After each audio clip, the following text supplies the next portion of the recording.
request you all to please raise up for the Tamil Thai Vaalthu.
Thank you.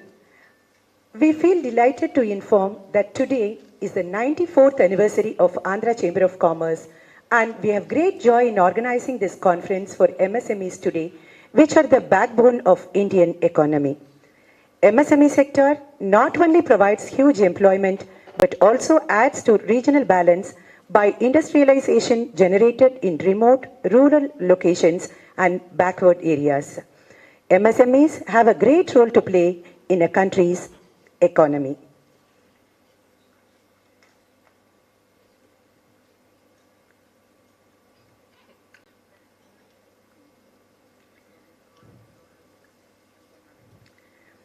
May now request the President to honor Dr. Kirsten Klein, Head FNF South Asia, with a shawl and a bouquet, please.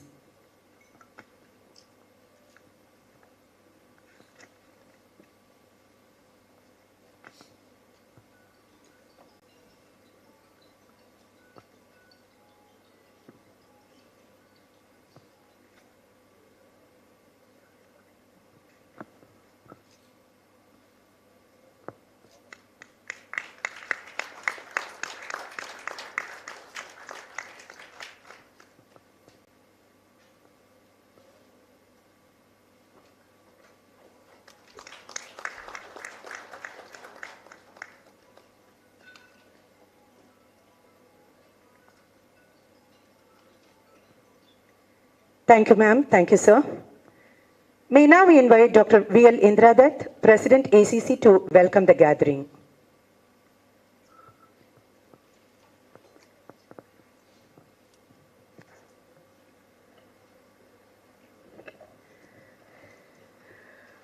Good morning, everybody. Respected Chief Guest of the Day, Mr. Anabarasan, will be joining us in the course of the day. So I think Mr. Arun Roy also is not well, so he will not be joining us. And Dr. Kirsten Klein, Regional Head FNF South Asia, Sri Nagendra Prasad, Vice President of our Chamber, and Mr. Anand, Chairman of MSME Subcommittee of the Chamber. Executive Committee members, Chairman and Co-Chairman of Subcommittees, ladies and gentlemen. It gives me immense pleasure to welcome you all to this conference on the Empowering MSME to Embrace the Future. My hearty welcome to Arun Roy, who's not here. I welcome Dr. Kirsten Klein, Regional Head FNF South Asia, for accepting to come all the way from Delhi to be with us today. My hearty welcome to the Executive Committee members, guests representing various organizations, speakers, participants, sponsors, and the media. I feel proud to announce that the Andhra Chamber is celebrating its 94th anniversary. Happy birthday, Andhra Chamber, today, which was established on the same day, 17th August 1928, before the bifurcation of Andhra from Madras. Our headquarters is based out of Nandanam, Chennai, Tamil Nadu, and also have a presence in AP and Telangana, with about 1,700 active members from the industry, MSMEs, and trade associations as well. When I look back now, our chamber has crossed hundreds of milestones and cornerstones during our 9 decades journey in the areas of trade and commerce, served aptly by 16 subcommittees and 1 for the subcommittees. MSME is hosting this event for the benefit of MSME entrepreneurs and startup organizations for the economic growth of our nation. Our Prime Minister also in his 75th Independence Day speech stresses on Make in India. I am immensely happy to share that our trade delegations, EXIM contributions, direct and indirect tax facilitations, empowering women entrepreneurs, and MSME skilling college students through continuous knowledge share are some of the achievements over the years. There are many more domains and areas we have been able to serve trade and commerce as well. Our last 50 years have been serving free consultancy once a month at our chamber and services like certificate of origin for exporters as well. There will be short video play on the 9th decade of ACC journey for all of you viewing after my welcome address. Most micro and small businesses, now coming to today's conference, you all know that micro, small and medium enterprises are considered the pillars of Indian economy due to their considerable contribution to GDP exports and employment generation. MSMEs started with the establishment and growth of India's khadi and coir industry, along with various industries situated in rural areas. Most micro and small businesses belong to food and agriculture sectors. Medium-sized firms are primarily within automotive, pharmaceuticals, textiles, and chemical industries. India has an estimated 6.33.88 lakh MSMEs, of which 324.88 lakhs MSMEs are based in rural areas and 309 lakh are from urban areas. Over 63 million MSMEs spread across the country. As you all agree with me that MSMEs are backbone of Indian economy. It accounts to around 30% of the India's GDP. In the past 2 years, digitalization has made inroads to the operations of small and medium enterprises. Based on a study conducted by the Ministry of Statistics, the MSME sector employed 101 million workforce. Compared with large-scale companies, MSMEs aided in the industrialization of rural areas at minimal capital cost. The sector has made significant contributions to the country's socio-economic growth and complemented major industries as well. MSMEs account for approximately 40% of India's total exports, 6.11% of GDP from the manufacturing sector, and 24.63% of GDP from the service sector. Going by the importance of the MSME sector, the main wheels needed for the MSMEs to run the businesses successfully and profitably, they have to be empowered to embrace the future by adapting digital technology, leveraging fintech expertise, modern marketing trends, and building brand value and brand equity. Precisely for this reason, our Chamber's 94th anniversary is combined with the theme of empowering MSMEs to embrace the future conference has been designed for today as our contribution to MSME sector. We have invited 4 eminent speakers who have made a mark in their respective field of business and profession, who will walk us through the importance of the chosen domain and also share their success for the benefit of the MSMEs and startup entrepreneurs who are present here. Joining hands with FNF Germany, who have been of great support to all chamber initiatives in the recent years, I thank all the sponsors who have joined hands together and make this event more colorful and purposeful for MSMEs to take home a powerful learning insights. Mr. Anand, Chairman of MSME Subcommittee of the Chamber, will brief you about the objectives and the expected outcome of this conference as well. Once again, a warm welcome to Honorable Minister who will be joining us later, and Dr. Carsten Klein, Regional Head FNF South Asia, for taking our precious time out to inaugurate this conference, and we wish to listen to your insights to make our state and nation more vibrant through MSME sector. I welcome you all once again to this conference. The leaders of the future have to be outstandingly good human beings. You can be competent, brilliant, qualified from the best institutions, but if you do not have a heart that beats all the right speed for your people, you cannot call yourself a letter. Quest for the best. Thank you. Thank you, ma'am. The 9 decades of the service of Andhra Chamber in visuals. AV, please.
Thank you.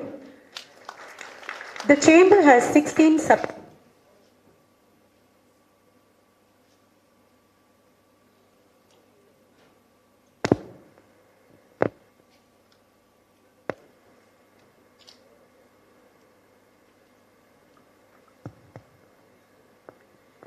The chamber has 16 subcommittees on various fields like indirect taxes, direct taxes, foreign trade, customs, port, logistics, food processing, quality, company law, etc.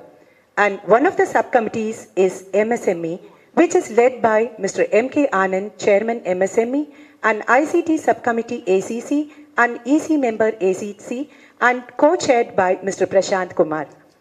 I now call upon Mr. M.K. Anand for the introductory address, please. Thank you. Very good morning to each and every one of you. A warm welcome to this conference. On behalf of MSME Subcommittee of our August Chamber, Andhra Chamber of Commerce, a warm welcome to Dr. Carsten Klein, all the way from Delhi. So I think it deserves a round of thank you. And Madam President, Andhra Chamber of Commerce, Dr. V.L. Indradat, Vice President, Mr. Nagendra Prasad, sir. Thank you very much for making this even more colorful and purposeful. Tamil Nadu government MSME minister, Mr. T.M. Anbarasan, sent a message this morning that he is meeting chief minister at his home, I think at this time. So he is unable to join in the inauguration. Probably through the day, he'll be able to make a visit here. In fact, he wanted to visit the stalls and meet all of you. So we hope he will join us through the day. And as our president said, Mr. Arun Roy, who's the MSME secretary of Tamil Nadu government, he sent a nice message yesterday night at 11 o'clock to me through WhatsApp that he conveyed his wishes because he's not well, and the first time he's been invited by Andhra Chamber, he wanted to attend with a lot of josh, but he couldn't make it. He conveyed his best wishes for this event to be more successful, and he said we will do an exclusive session later. With that note, I'd like to share my introductory inputs here. Respected ladies and gentlemen, happy birthday Andhra Chamber of Commerce once again. I think our chamber deserves a very big round of applause. 94th anniversary. And we are stepping into 95th birthday and 94th anniversary. Respected ladies and gentlemen, I'm happy to share this introduction. The main objective of this conference is to empower MSMEs with the key business enablers to take the intelligent decisions and to integrate multiple dots for MSME business transformation with the growth mindset. So we have been talking, all of us are talking about growth mindset. What exactly is a growth mindset? Some of the speakers told me while we were talking to them. So we will exactly address this growth mindset issues that MSMEs probably face in different sectors. As rightly pointed out by Madam President, to enable MSMEs to run the business successfully and profitably, they have to be empowered to embrace the future. Therefore, we brought out 4 special sessions, namely digital technology and automation, leveraging fintech expertise. Incidentally, this morning I received a message through WhatsApp that one of the articles says, next 25 years, India has to focus on 4 major industries, which are going to be the industries. One, they said fintech. Second, they said agri-tech. Third, they said emerging technologies. Fourth, they said digital automation. Hence, these 4 topics, digital, fintech, modern marketing trends, and building brand value and brand equity, all the 4 are going to be the sessions which will be delivered by the eminent speakers. This conference precisely designed to address these areas with the eminent speakers who have success stories, as they call in English, been there and done it. They've been there and they have done it. Hence, these speakerpreneurs who are already an entrepreneur and made a huge marks in their own industry, they'll be able to share the success stories on each of these domains and credentials. This is going to be the testimony of their presentation as well. Who are the speakers? Let me take pride to introduce the speakers of all the 4 sessions. The first session, after this, the inaugural session, we are going to have a small funful event, I guess. After that, we are going to start session 1 by Mr. Kumar Vembu. All of you know Mr. Kumar Vembu is the founder and the CEO of Grow Frugal Technologies Private Limited. And he's going to talk about digitization and automation is the new landscape for MSMEs. Followed by Mr. Anil Kumar SG, who is also present here, founder, MD and CEO of Samundadi, leader in agri-finance, intermediation, market linkage and agri-advisory services, present across about 16 states, if I may say so. And he's been supporting and helping the farmer producer organization, so on and so forth. So he's going to bring in finance and technology under the topic fintech. And he said, I'm going to share something about fintech is a boon to MSME's 10x growth transformation. Followed by, we are going to have a lunch between 1 and 2. 2 o'clock, we are going to have Mr. C.K. Kumaravel, founder and MD Natural Spa, all of you know. He's going to talk about brand that matters. All of you know Natural Spa is quite a big brand in India. Followed by, we are going to have Mr. Rajesh Srinivasan, who is a marketing strategist and 2X author. He has published 2 books on marketing. He's been breathing 24/7 on marketing. And he's going to share customer ecstasy. As all of us know, that customer service to customer satisfaction to customer delight, today people talk about customer ecstasy. So he has chosen a topic, customer ecstasy is a new normal for MSMEs. This is the fourth session, followed by, we're going to have tea break. And then at 4 o'clock, we're going to have valedictory address. We expect Mr. Sivaraja Ramanathan, Chief Executive Officer, CEO of Tamil Nadu Startup and Innovation Mission, TANSIM, Government of Tamil Nadu. He'll be joining us at 4 p.m. to have this valedictory address to roll out. And then we'll have a summing up of these sessions. One of the important point here we would like to convey here is that in each of the sessions, after the speaker is going to talk about 30-35 minutes, we are going to have a Q&A session. So you can throw all your questions to them and get clarified whatever the doubts and clarification that you may have. With that, I'd like to end this introductory talk, and thank you very much for once again joining us, and happy birthday, Andhra Chamber of Commerce. Thank you. Thank you, sir, for giving an overview on the objectives of the conference in clear terms. Friedrich Naumann Foundation for Freedom was established in Germany in 1958. It aims to promote the goal of making the principle of freedom valid for the dignity of all people in all areas of society, both in Germany and abroad. The Friedrich Naumann Foundation for Freedom works in over 65 countries worldwide. In South Asia, they have offices in India, Pakistan, Bangladesh, and Sri Lanka. Additionally, they work with partners in Nepal. They promote civic education, training, and the exchange of ideas in the region in 4 focal areas. These are economic freedom, human rights, urban governance, and digital transformation. In addition to the country projects, the foundation supports regional programs. We have with us today Dr. Carsten Klein, Head FNF South Asia, New Delhi, and I invite Dr. Klein to deliver the special address, please.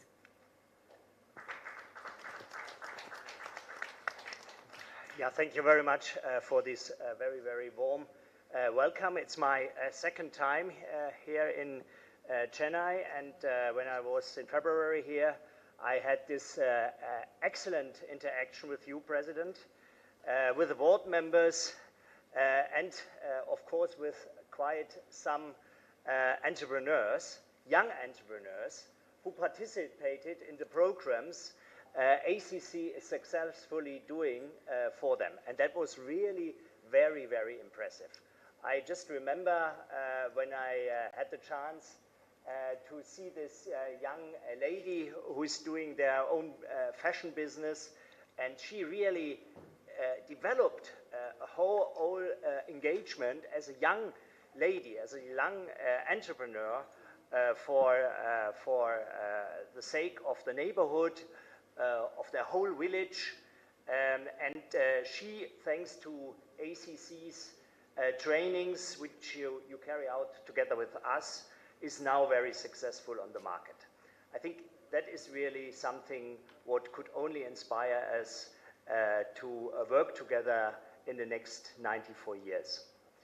So thank you very much for having me here, especially dear Dr. Dutt, President,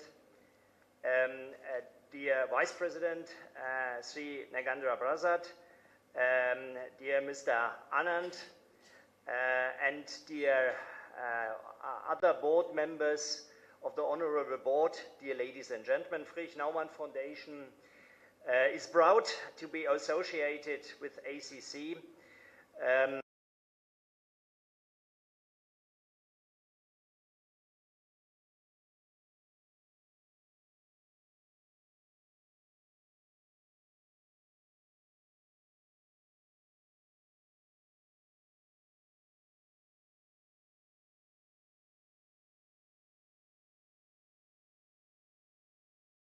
Than ever before.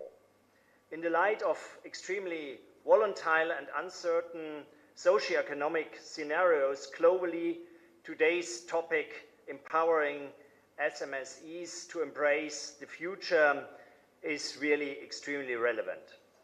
As said, SMSEs really form the backbone of the economies, not only in Germany, also in India and also especially in the very successful south of India. The closure of international borders due to the COVID situation and the disruption of global supply chains for businesses to look for internal resources and innovations to fulfill their market needs. Nobody knows that better than you. Apart from many other severe challenges, this global situation has also opened opportunities for MSMEs, especially and also by thinking outside the box, scaling up your efforts and thinking about, let's say, the 10th or 20 years perspective of your individual enterprise. And one could say here in India, look around. You are surrounded, unlike Germany, by pools of young, competitive, talented youth ready to work. Nearly 12 million youth join workforce every year in India. That is really an enormous number. And that gives also small and medium-sized enterprises the possibility to permanently regenerate the membership, the employees, and of course also parts of the management. In contrast to that, in Germany, the situation is extremely complicated. Just imagine, we have got 81 million people in Germany living, and we now, in this year, 2022, see more than 500,000, 500,000 skilled workers missing, especially in all the small and medium-sized enterprises, in all sectors, in automation, in production, but especially and unfortunately also in the handicraft sector, which is, as you know, very, very strong in our country. That is really a tremendous difference towards your country. And yeah, it is a very, very great chance for India and especially here for the very successful southern states of India. Of course, there is digitalization. Digitalization could help such ventures to increase operational efficiency, to meet customer expectations and access the market more effectively. Sharing digital platforms with other similar MSMEs could create digital awareness about the benefits of technology, which is the need of the hour. MSMEs should leverage digital technologies to introduce more and new products, services, and find intelligent processes to create new digital channels. This helps us to reach unexplored customers and market segments, and especially focusing on the young people who are available in this country. IT engineers is really a great asset for India in particular. Upskill workers is one other point coming to my mind, thinking about the future of MSSEs. Another important sector is the upskilling of workers in many South Asian countries, including India, and unfortunately also in Germany. The gap between what is taught in schools and what is needed in your enterprises tends to be huge.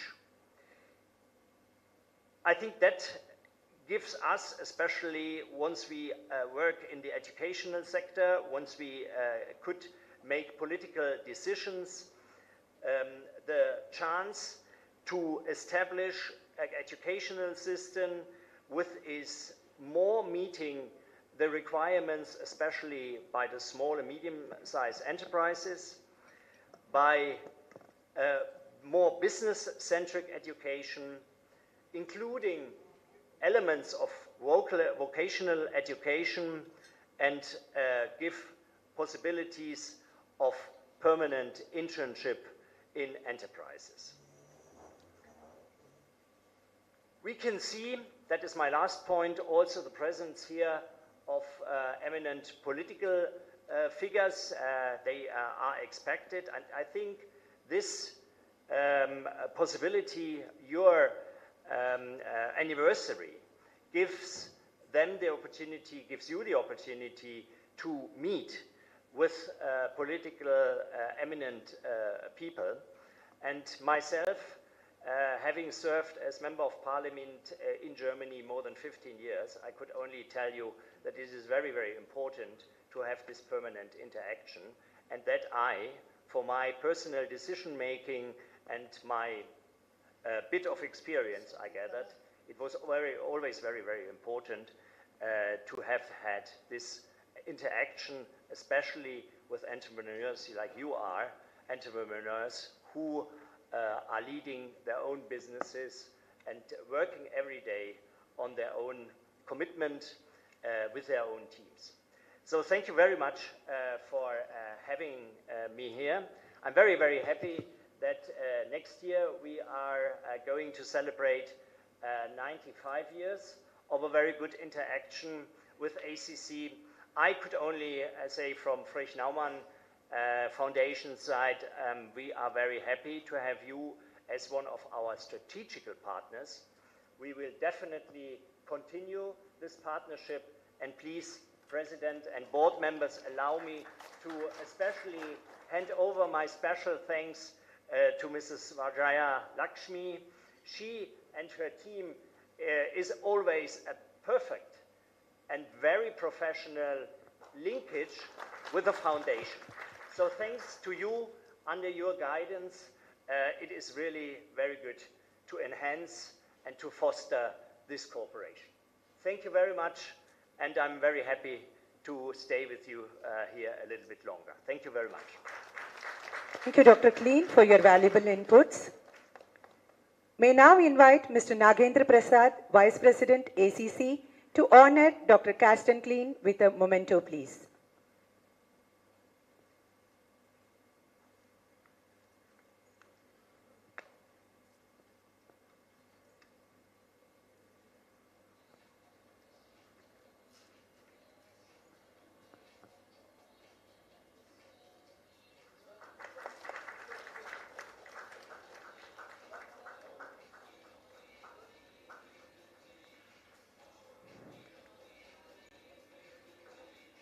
Thank you, sir.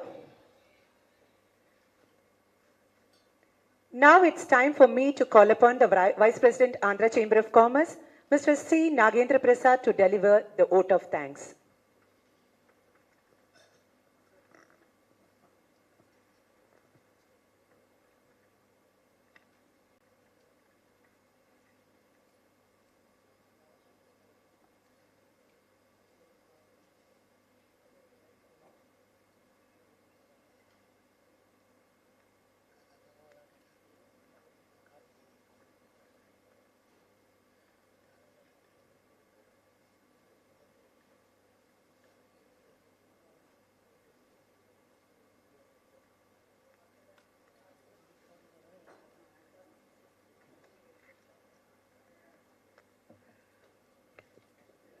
We have with us Ms. Subhamalini from MTIB. MTIB is the recent setup which has been formed by the government of Tamil Nadu.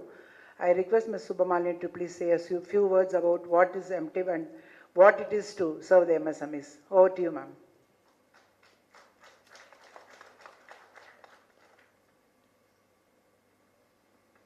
A warm good morning to all. So I am Subhamalini, State Business Facilitation Officer from MSME Trade and Investment Promotion Bureau. This comes under MSME Department, Government of Tamil Nadu.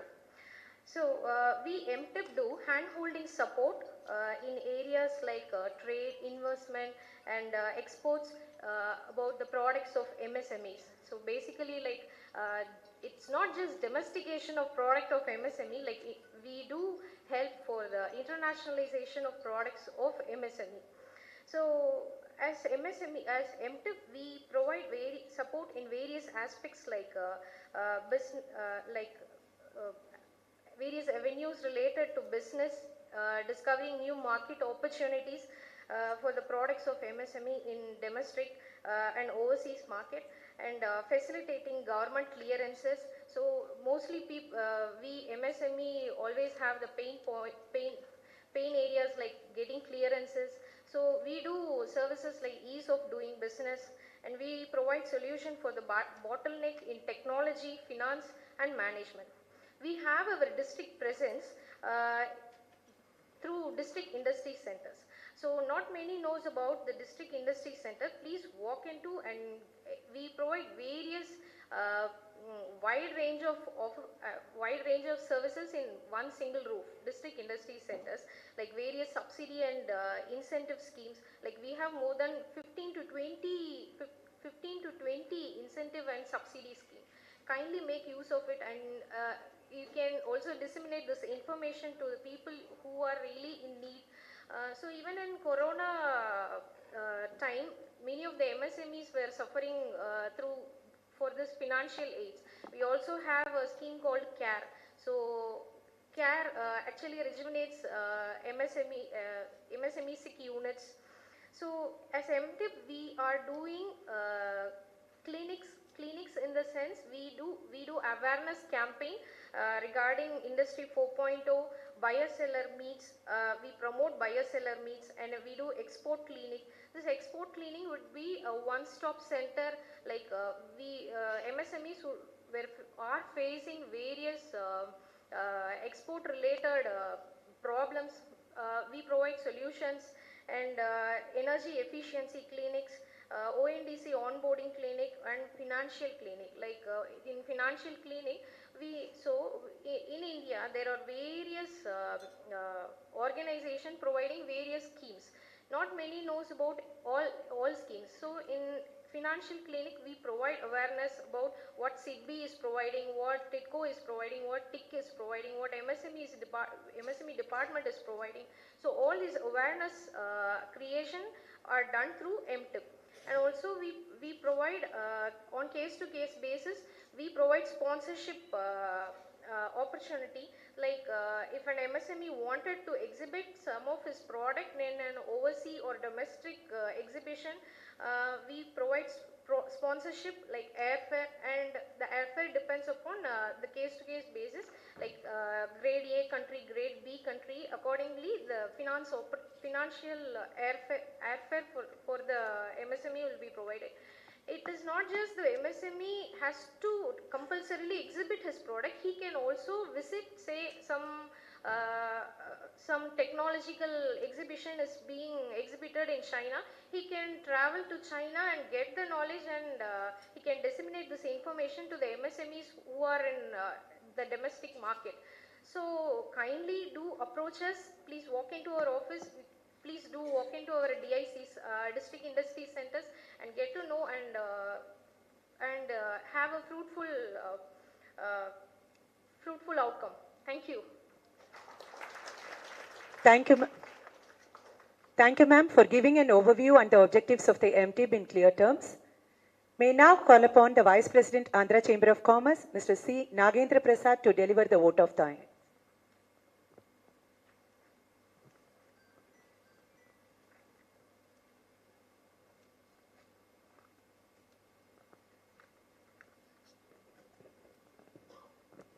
Good morning to all.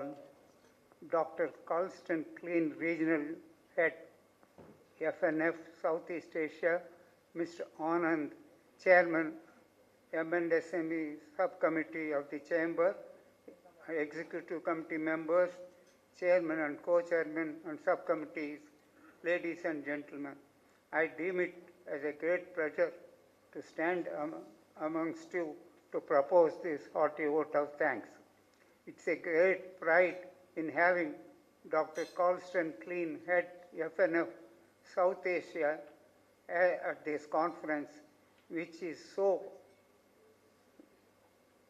coinciding with the Chamber's 94th anniversary. Thank you, sir, for coming all the way from Delhi and to be with us on this occasion, and also your support in organizing this conference. I would like to congratulate Mr. Anand, Chairman, MSME Subcommittee, and Mr. Prashant Kumar, Co-Chairman, MSME Subcommittee, for initiating this and structuring the conference for the benefit of the industry members, especially MSMEs. I would like to thank my colleagues from the Executive Committee for their presence and participation. I take this opportunity to thank all the speakers for immediately accepting our invitation, and I am confident that the deliberations today will go a long way in the growth of MSMEs. If not for the sponsors for this program, would not have been so grand and successful. Hence, I would like to thank the diamond sponsor, the KCP Limited.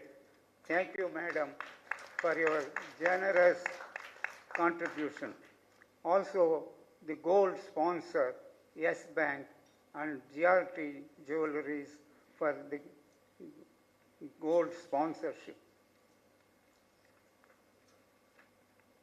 I would like to thank silver sponsor, Messrs. Sattva Logistics Group, Mr. Narasimhan, for his spontaneously accepting our invitation to be the silver sponsor.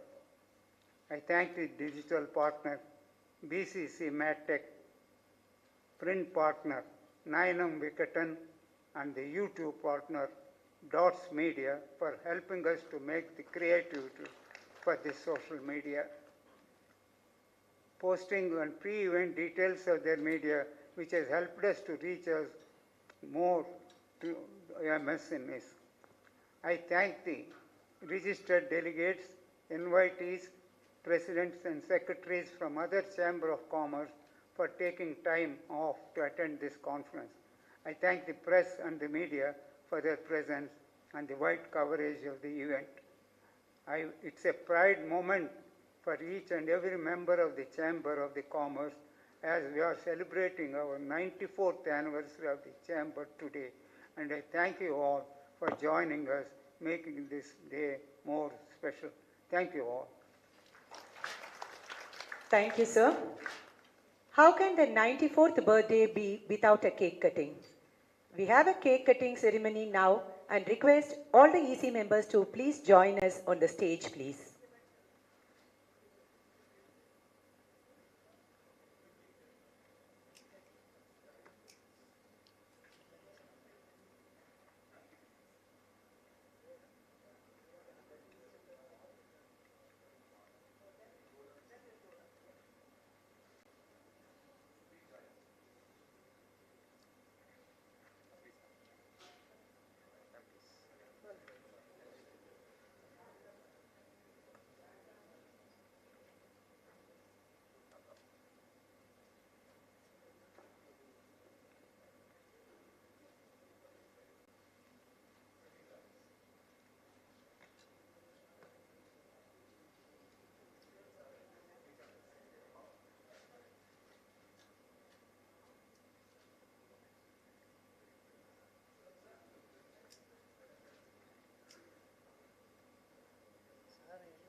Thank you.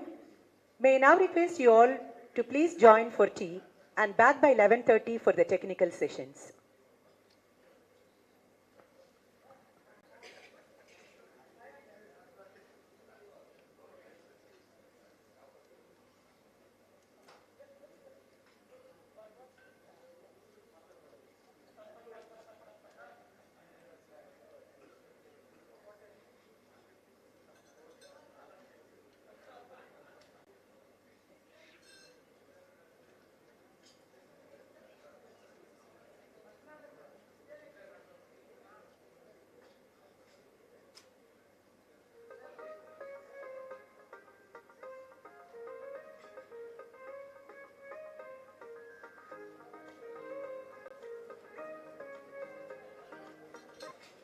Andhra Chamber of Commerce, established is one of the leading chambers of commerce in India.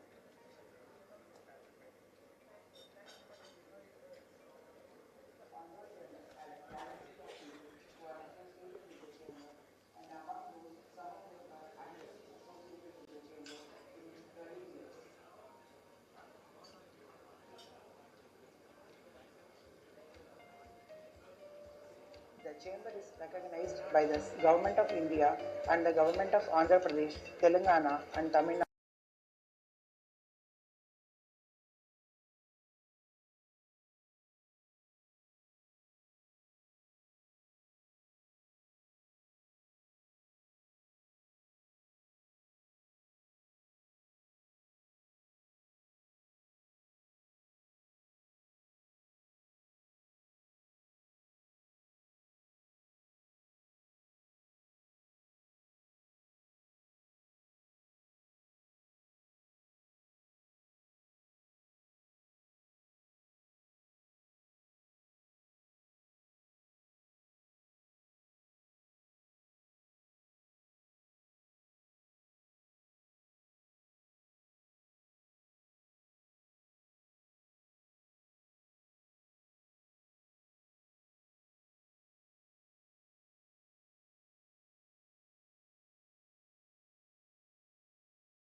Entrepreneur, coach, and angel investor, he has started the entrepreneurial career in 1995 by returning to India from Qualcomm, San Diego.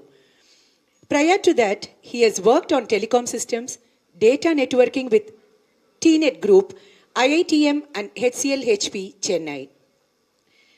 There was always a strong motivation to build a world-class software product company in India. Co-founded Zoho in 1995 and Delium in 2016, GoFrugal was started in 2004 with a vision to transform trade business operations digitally for improved customer experience, helping them sell more and serve their customers happily, gained valuable first-hand experience about the diversity, opportunities, and the challenges of doing business in India, and best opportunity to coach multiple generation of engineers, providing the right leadership model for motivating and building high-performance teams, and most importantly, staying young. As a fitness freak, Kumar practices yoga almost every day and encourages healthy living and eating to everyone in his sphere of influence. His current mission is to ensure every company is a happy place to work, as happiness creates success and success breeds success. May I now invite Mr. Kumar Vembu, founder and CEO, GoFrugal Technologies Private Limited, Chennai, to speak on digitization and automation is the new landscape for MSMEs.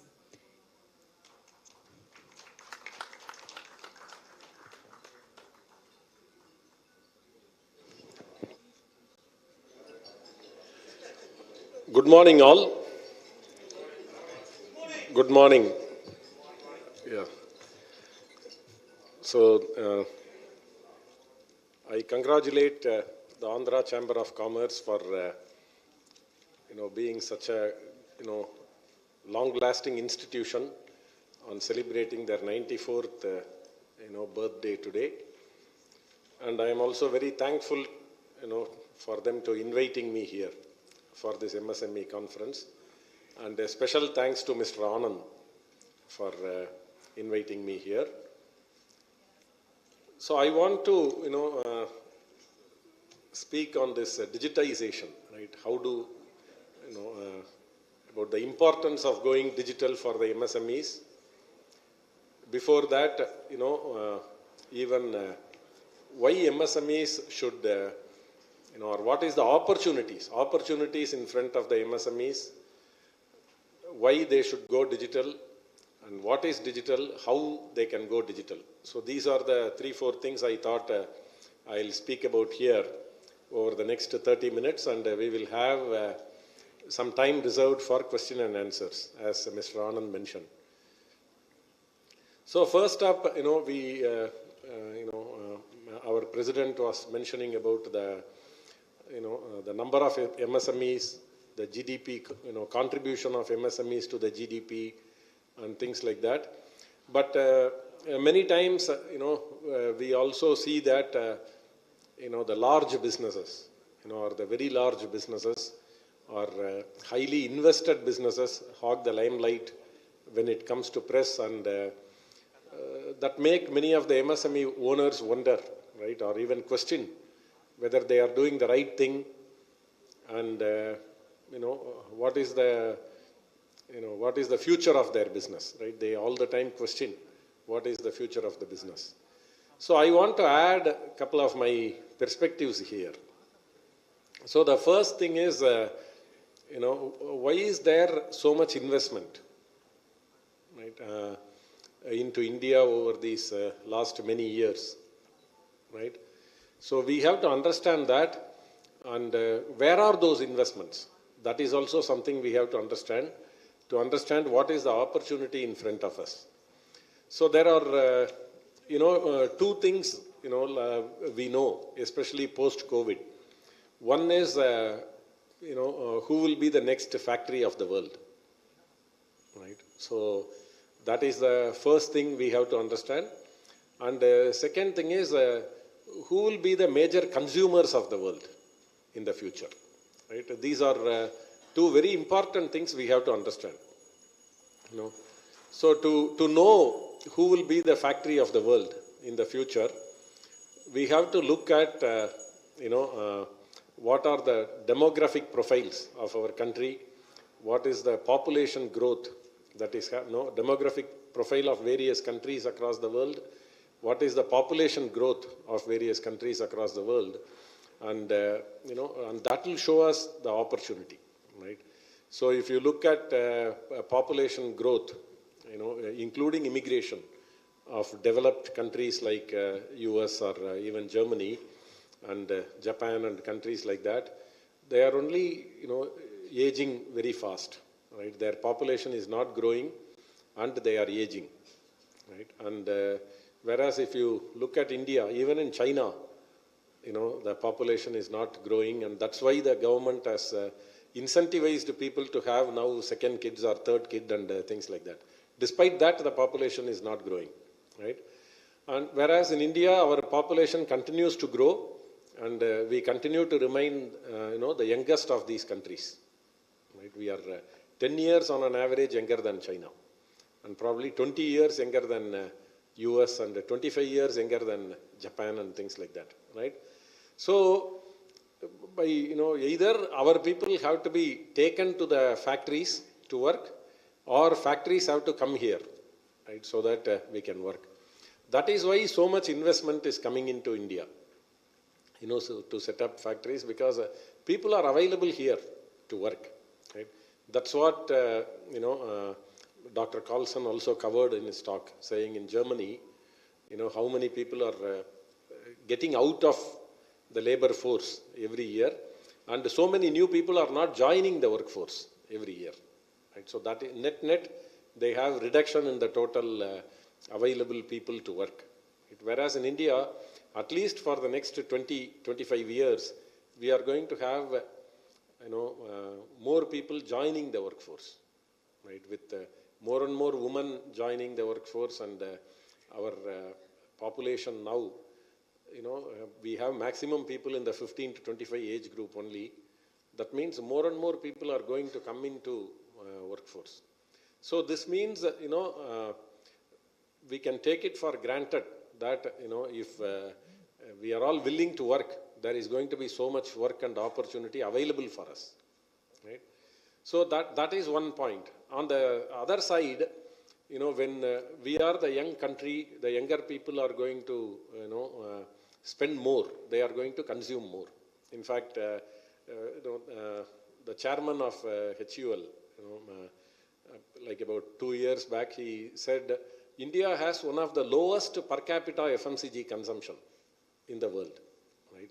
So he also said, if India's per capita FMCG consumption reaches Indonesia levels, our total FMCG market will be 2 times what it is today.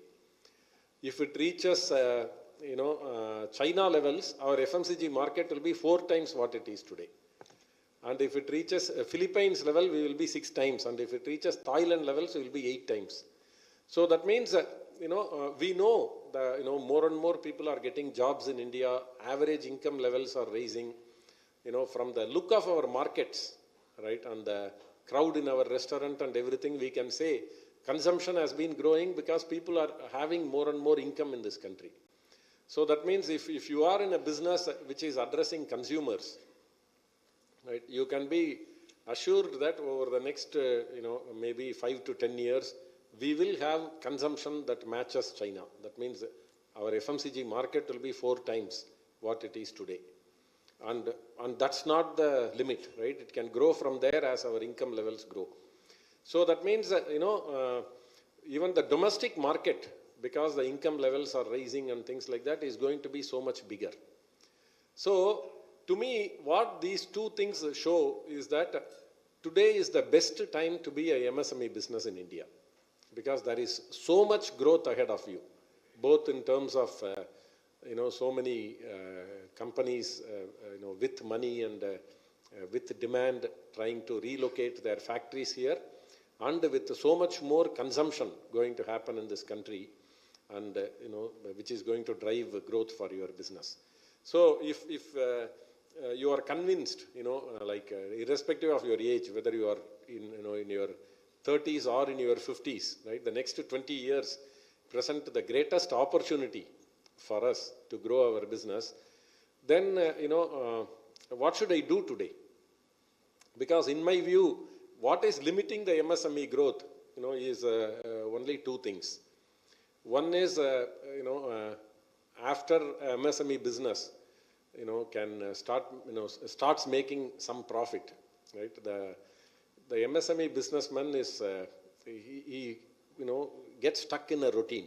Every day you just, talk to the same people who are your customers, take orders, execute, and get funding, repay the loan. So it is the same cycle, right? There is no, and the MSME's justification is that there is no time to think, anything else, because you are really caught in that cycle all the time. But if anybody wants to grow their business, in fact, the first lesson I learned is that if I want to grow my business, I have to spend at least 1 or 2 hours thinking about, how, where is my industry going? Where is the market going? Right? These kind of questions.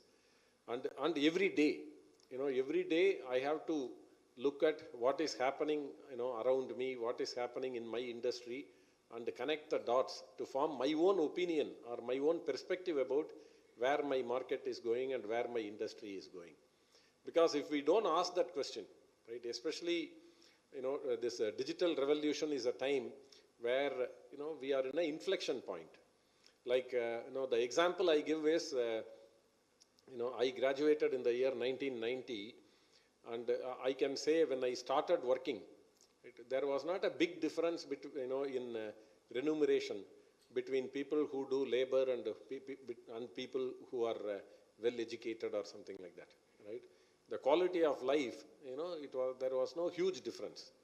For example, people who were in organized work, organized profession, were also mostly middle class and they can't afford a car, right? And but once liberalization happened, right? Once internet is there and the technology advancement happened, the divide between knowledge workers and the labor workers, it is growing every year. So you can say the laborers, compensation didn't even increase, with inflation, whereas the knowledge workers had their wages increase, by leaps and bounds, right? And especially with pandemic, it even had much bigger increase. Right? The same thing is going to happen for businesses who are digital versus who are not digital. Right? So businesses who are digital are going to benefit a lot from this digitization, whereas businesses that are not digital, right, are going to be extinct and they will struggle. The way they will get out of the business will be very bitter. Right? So that means, should I digitize my business? It is not about, whether I should or not. Right? It is about when do I start? And today is, the best day to start, because any delay you have less time to catch up. Considering the opportunity that is available, I always say, if the best time for you is as soon as you wake up, the first 1 hour of the day should be spent on thinking about how do I make my business digital. And, remember, this is not an event. This is not like, I have to, I have to reduce my carbon emission. So I'll go from a, IC engine car to a electric car. So I'll just, in Cars 24 or something, I'll sell this and buy an electric car and I reduce my carbon footprint, at least at the point of consumption, right? It is not like that. Going digital is a process. That means that you have to be at it for, it's like a health thing, right? You don't say, I will run a marathon one day and the remaining 364 days I will be healthy. Every day you have to walk or every day you have to run, right? So digital transformation is like that. So what I am going to do is, when I talk about the how, I'll talk about what you should do every day. But the resolution you have to make is, every day, the first thing I will work on, like, people say, first thing you have to do is your physical workout. First thing you have to do is to think about the digital transformation and what you have to do for the day, what you have to do for the week, right? So before I get into how do I do that, maybe I'll talk a little bit about what is digital. Because a lot of times this word digital has become, very popular, and all of us have heard it many times. And most of the time, we are shy to ask, what does it actually mean? Because I know, I have to go digital. I understand everybody talks about it, but I don't want to ask anybody what is digital, because people will think I am ignorant or I don't know, right? So, even if I'm repeating to somebody here, I want to explain what is digital, because with some examples, so it is very easy for us to understand. So, digital really means, we all saw computerization. How did computer get into our business? So to me, when your business is computerized, you command the computer. You go and, computer doesn't do anything by itself, right? You go and pull down a menu and, click on a menu so that computer can perform some action. And so you are the master when you use the computer. Whereas if you go digital, in all our work, computer will start commanding the human being, right? So that is the best way to look at digital. If you take an example, I am assuming all of us live in Chennai. So if we go back to the non-Uber world, how it was to hire an auto or taxi, right, in Chennai, especially autos, right? When you get down in Egmore station or Central station, right, and you want to hire an auto to go to your house, right? How much haggling you have to do, and your experience, how it was, right? And then think about the best days of Ola and Uber, because today may not be the best day for them, but the best days of Ola and Uber, when they were incentivizing the cab drivers and auto drivers, right, where we had a true digital experience in Chennai. Right? So you book an auto, the auto is there, when exactly the auto will come to pick you up, when you will reach your home, what is the fare you have to pay, right? And the auto itself or the vehicle itself is cleaner than what it used to be. And most importantly, the driver was a lot more polite than how he was, right? Think about it, most of them were middle-aged men or even older men. How did their habit change so fast, right? And you don't have to call anybody to ask where is the auto, right? You don't have to talk to anybody, right? Everything is available in your mobile, right? And when you get dropped in your destination, you can rate the service, you can rate the quality of the ride, you can rate the quality of the vehicle, everything, right? So the system was taking care of everything. When you book a ride in Ola, it is not like some people are sitting and coordinating between the driver and you, and and then you will complain and things like that, right? That entire experience is fully digital. Even when Ola does 1 million rides a day, right? Nobody sweats anything. If anything, the servers which handle the traffic, they get a little heated up, and a little more air conditioning is consumed. But no human being, even looks at, you booked a ride, whether your ride was completed to your satisfaction or anything, right? So that is a complete digital experience. Where if you look at it, the auto driver who is the labor involved in fulfilling that service, he, his behavior itself is changed because the system is recording, right? His performance and his vehicle's, hygiene condition and everything, and he is playing by the rules, right?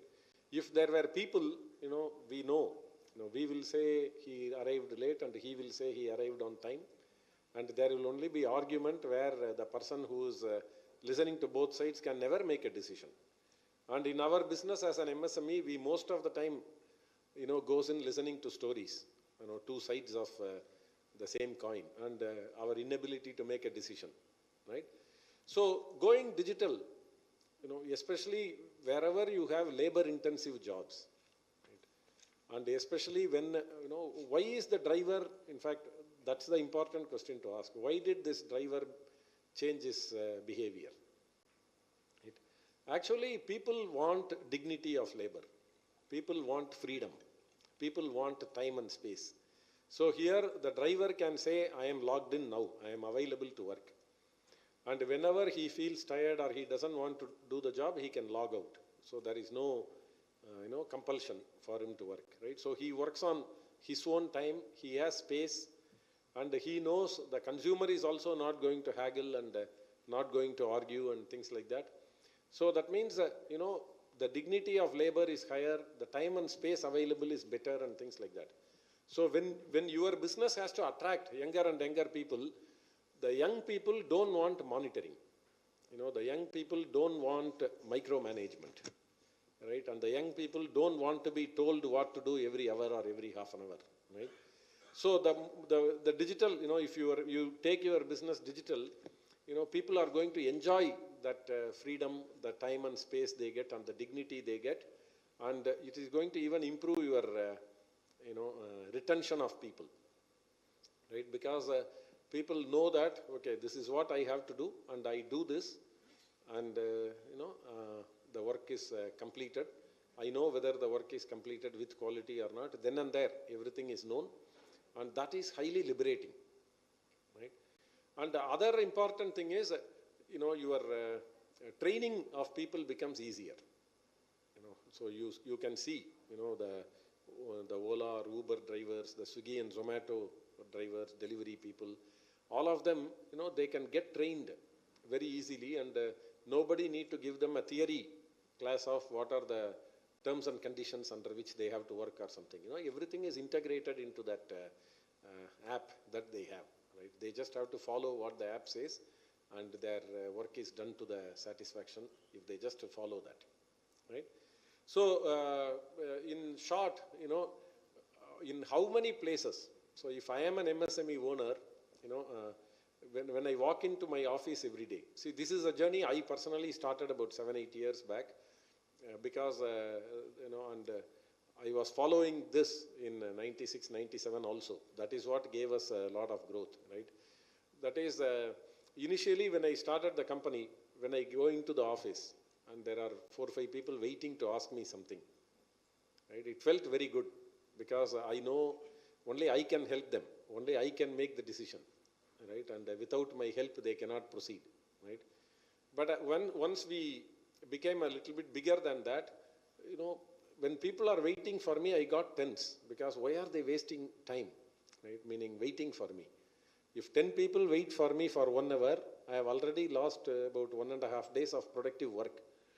So how do I remove my dependency? Because in most of the MSME businesses, the owners feel good. Their ego gets a good ego stroke when they know that people wait for them. Without their input, people cannot proceed, right?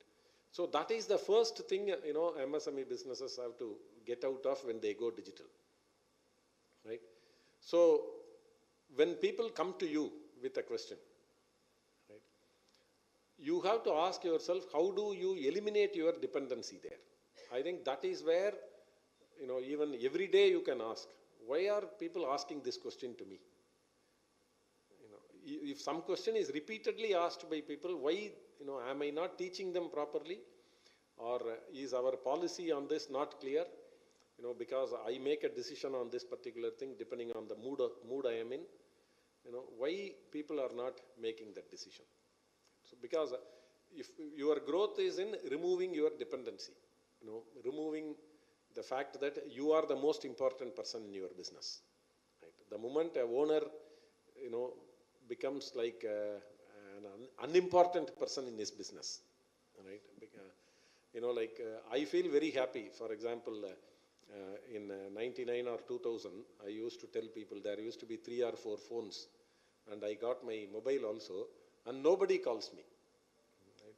So to me, that nobody calls me is the proud moment for me. If someday when nobody calls me, I know things are happening very well, right? And there is no dependency. So to me, that is the number one, indicator of growth. You are here from your office. If 10 people have called you in the last 2 hours, then you should say that I am the villain for my business. My business is not growing because of me.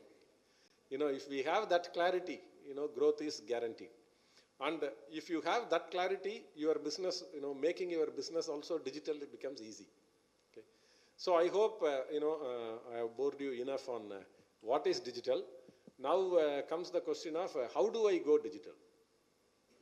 Right? Because a lot of times we think digital means I have to buy a new software. Right? A lot of times we think, if I buy a new software, that solves all my problem. Right? I become digital. Right? So if any of you have that thought, my sincere request is that you should give that up.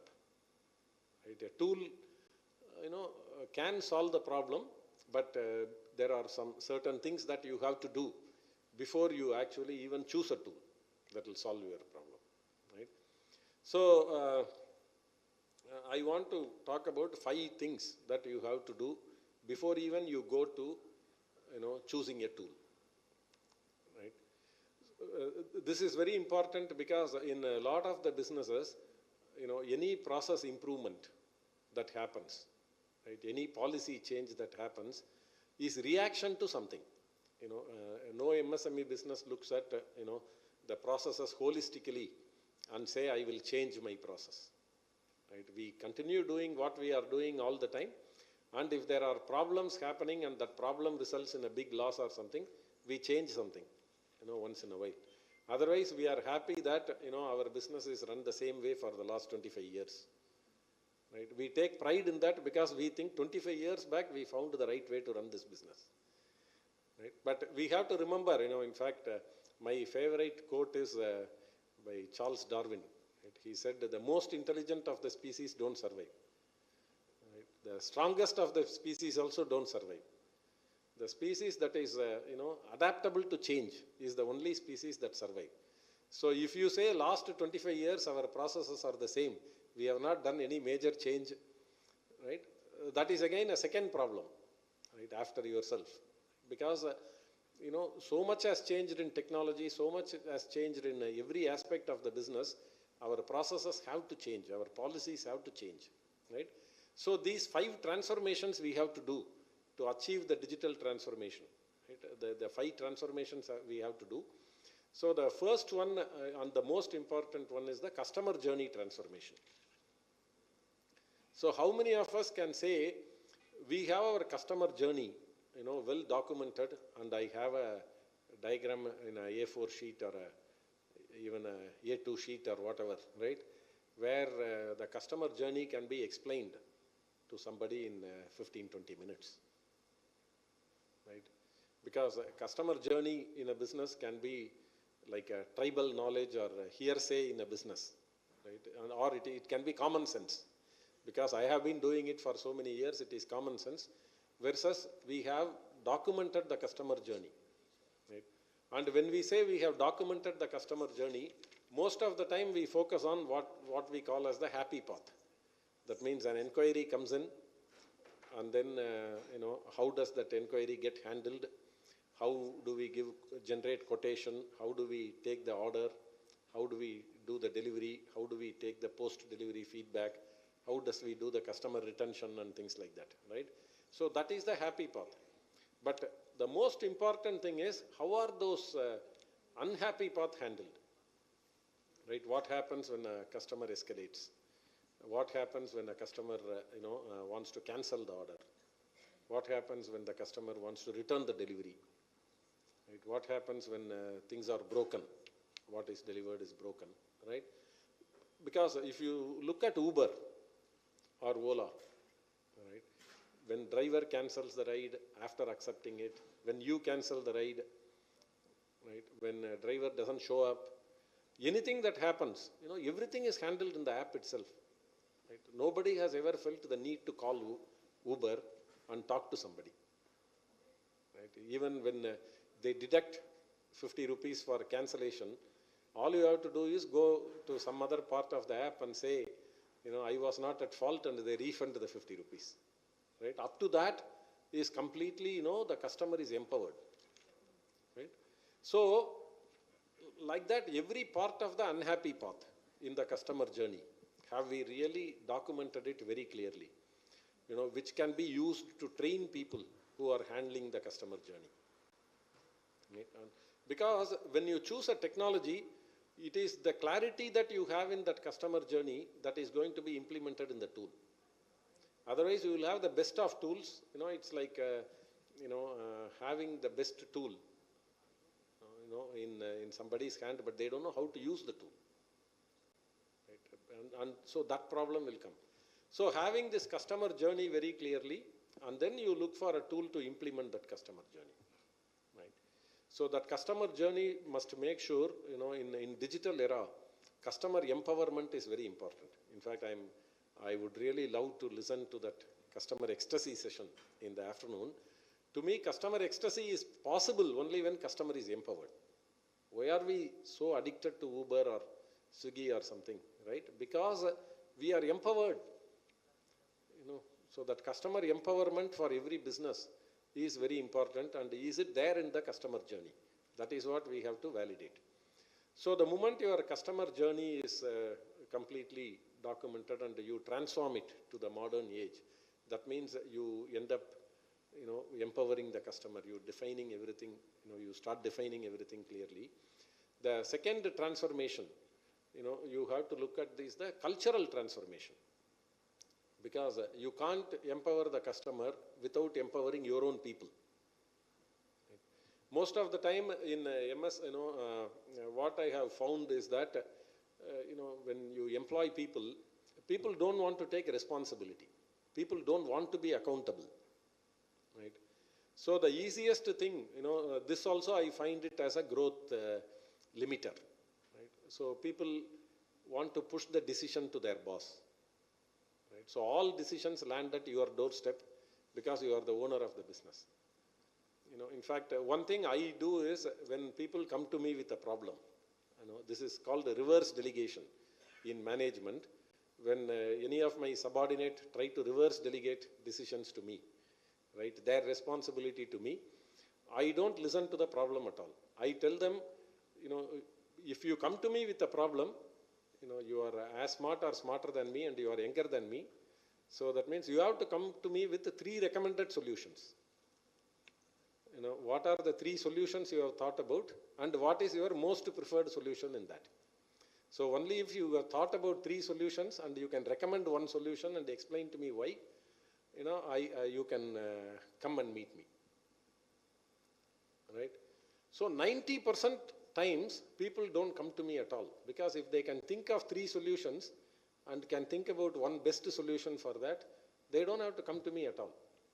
That means that, if you want to grow, we should stop listening to problems. We should demand that people come to us with a solution. So that kind of cultural transformation, because finally what is empowerment? Empowerment is people know how to make decisions.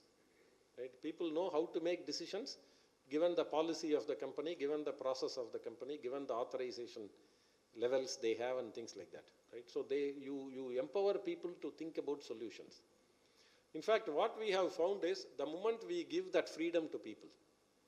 See, I have worked with many large companies as a customer. One thing I find is most of the Indian companies, and even many companies abroad, people have absolutely zero empowerment.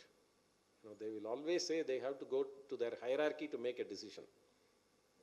Right? Because the focus is too much on, being right all the time, rather than, taking some risk. But as MSMEs, if we give the freedom to people, if we empower people, the retention increases. Right? Because people enjoy that space that is given to them. Right? So this cultural transformation is very important. So when you empower people, you also become a more flat organization. You are not very hierarchical. Right? So that is very important, that cultural transformation, because to be digital, you can't say all power with me and but our business will be digitally transformed. That's an oxymoron. Meaning Right? The moment you digitally transform your business, your customer is empowered and your people have to be empowered. No escape from that. Right? So that mindset has to come, that cultural transformation has to come to us, and that cultural transformation have to be implemented in our process, in our tool, and so that people are empowered. Right? And in our practice, when people come to us with problems. And the third important thing, the moment we do these two, we have to look at the business model transformation. See, one important thing is, the other area where I find, the opportunities for MSMEs growing too fast is this online commerce and the omni-channel, right? So if you look at our government's initiative of this open network for digital commerce, right? So now MSMEs can list online, much more easily when ONDC is operational, and they are part of everybody's mobile, right? With ONDC, whether you take a Paytm, GPay kind of an app, or a HDFC, Kotak Mahindra kind of an app, or messaging app like WhatsApp, in all of them the commerce option will be there. Under commerce option, they can go and discover your business, right? So you don't have that cost of customer acquisition, and you are there in everybody's pocket, everybody's fingertip, right? So that kind of opportunity is there for all the MSMEs, whether they are in B2B business or B2C business, right? Your reach is going to be a lot wider. And there are going to be very cost-effective logistics service providers, cost-effective payment providers, and all the ecosystem is going to be there, for people to reach out to a wider, larger customer, right? So that means in your business model, right, you have to look at some of the expense items will go away and many new expense items will show up. Why some expense items will go away? The moment you empower people and digitally transform your business, what happens is some of the roles in your organization will become redundant. For example, I believe, if you have any coordinator in your business, all coordinator business will become redundant because no coordination is required. Right? And you will have many of the manager roles will become redundant.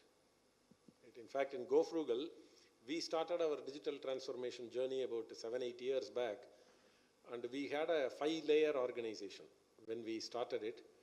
Within 3-4 years, I realized that we can do with 3 levels of organization. So, and we modeled the 3 layers on a sports team model. So we have team members, we have coaches and mentors. So that is the 3 level.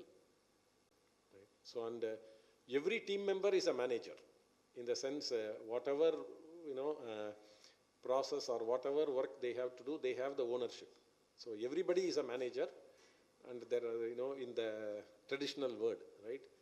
But we have only team member, coach, and a mentor, right? So that means when you go digital, some of the skills also will not be required. To give an example, 10-15 years back when we hire a driver for our car, right? One of the important questions we will ask is, do you know the routes in the city? Right? But once Google Map is there, nobody asks that question.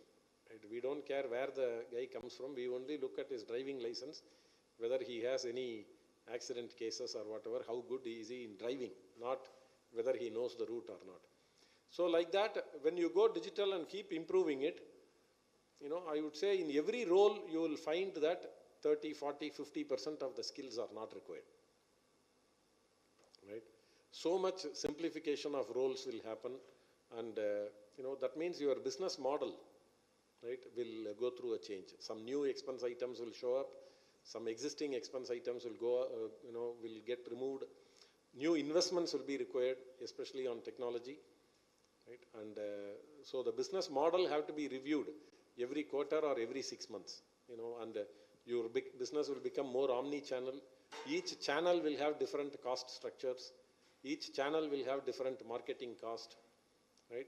So it's very important to continuously review the business model every quarter or every 6 months, especially during this changing times. The fourth transformation is the technology transformation, right? Because your technology, whatever you adopt, should be capable of supporting these all the other things we talked about.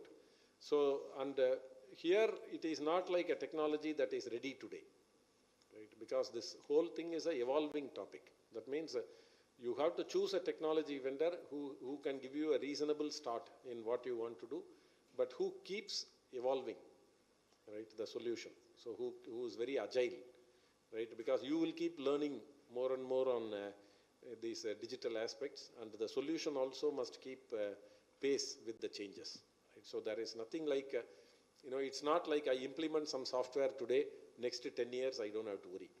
If you have some such technology solution today, where you are not getting updates every month or updates every few weeks, then you are with the wrong technology solution, right? Because the only way, people, businesses can keep pace with change and continue evolving is by going with vendors in technology who keep evolving their solution, right?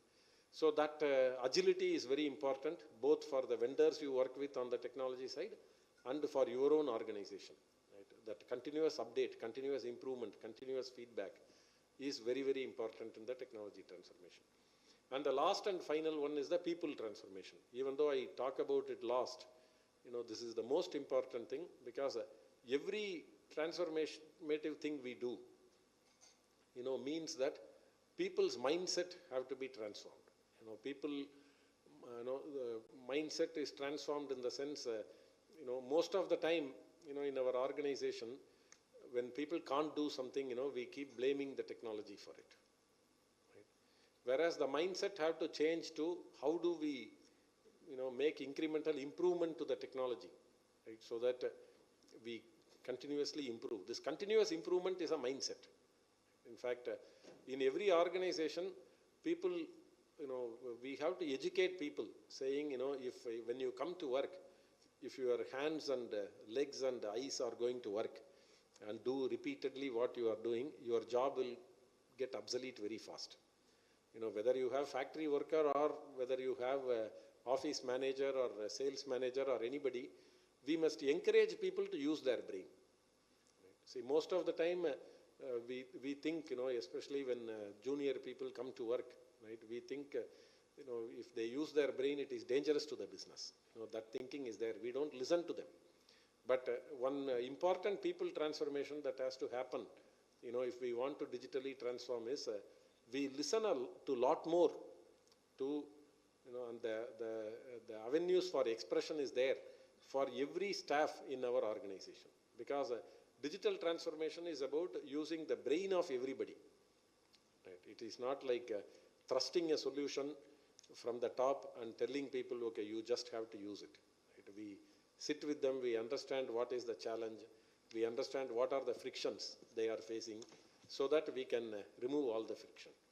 So if we, get up every day, when we wake up every day, if we think about how frictionless is my customer journey, what improvement I can make in the customer journey. When people in my organization come and ask me questions, what is not clear in my policy, what is not clear in my process, what is not implemented right in my tool. If we ask those questions, and if we continuously review and improve our culture, if we continuously review and improve our business model, and if we continuously keep pace with the technology updates that are happening, and people's mindset, everybody, we push them to give ideas. For example, some of the most productive engagements we have had with our people is, we conduct what is called Ideathon and Hackathon, right? In the sense, for 3-4 days, we tell people to, fill and send, submit their entry on what all can be improved in our business, in any aspect of our business, right? In our own processes and all. When we do that, we get surprised, from, you expect, your managers to be giving most of the feedback on what can be improved. But what we find is, many times, the guy with the least experience as a team member is giving you know, a lot of feedback on what can be improved. Right? So how often do we get all the people and ask them, you know, a 4-hour session where we just listen and ask them what all can be improved to make their life better, to make them happier at work, right? If we do that kind of a session, we will be surprised how many ideas we can get on how our business can be simplified, and you know, that can accelerate your progress towards your organization's digital transformation. So in summary, I believe, you know, there is a historic opportunity in front of us, and there is no choice. We must all become a digitally transformed business if we have to leverage this opportunity and grow. And it is very easy. You know, it has to be done every single day. It is not an event, right? It's a journey, and we will all do well if we start the journey today. Thank you very much again for the opportunity, and I'll be happy to answer any questions. Thank you. Now the floor is open for the Q&A.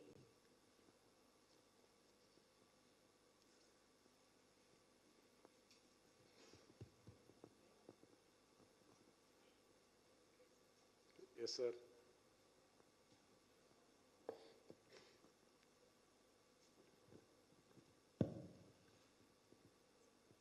Sir, my name is K.N. Suresh Babu.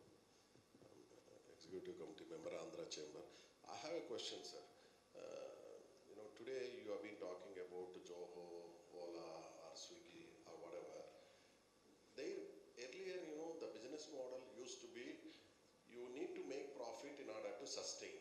Okay. But I really don't understand today. They say they are still in loss, huge loss, but yet they run. Can you throw some light? I really don't understand their business model, because you have mentioned them in the digital transformation, but yet they are making huge losses, thousands of crores loss. Can you throw some light on their? Yeah, sure. First of all, thank you, Suresh, for asking this question. See, people's habit have to change. You know, digital gives lot of productivity benefit. Digital makes life easier, simpler, and happier for everybody. But the people's habit have to change, right? So they are incurring huge losses because there is a cost structure in the business, right? And they are footing all the losses to change people's habit. Okay. But if you look at their numbers, right, I always project the numbers to see when they will be profitable, right? So honestly, for many of these businesses, I can't project, you know, whether some number of customers or some number of this, and see when they will be profitable. In fact, on record, when Zomato CEO was asked when they will be profitable, even he said he doesn't know. Right? That's the truth, right? But I see huge opportunity for businesses that are run profitably, you know, in the right business model, right? In the sense that all of you are making a profit, that's why you are here, right? There is a huge opportunity for you because they are investing on training the people, you know, they are investing on setting an expectation to people on how customer service should be, right? So customers want frictionless experience now. So that means they are creating a market for you. So when you offer that frictionless experience where you can do business in a profitable manner, you will actually reap the rewards of their investment. That's how I see it. So the way I see it is, you know, till they run out of money, right? Let them do what they do, because that is the investment they are doing to train all the people on being digital. So they are creating the market, and you are going to enjoy the fruits of that market. That's how you have to look at it. Okay. So, thank you. Would you recommend that model? I mean, like, I'm really... No, see, their model, there are profitable models, adaptation of that model. For example, let us take Uber, Ola, or Swiggy, right? They charge, or Amazon, they charge between 20 to 40% from the actual service provider. So if you take a Zomato or Swiggy, they charge about 22% from the restaurants. If you take Ola or Uber, they charge about 28% from the drivers, right?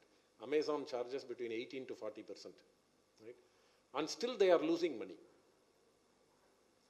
right? And still they are losing money, right? If today, when you order in a Swiggy or Zomato, you pay 135 rupees for food that will cost you just 100 rupees in the restaurant, right?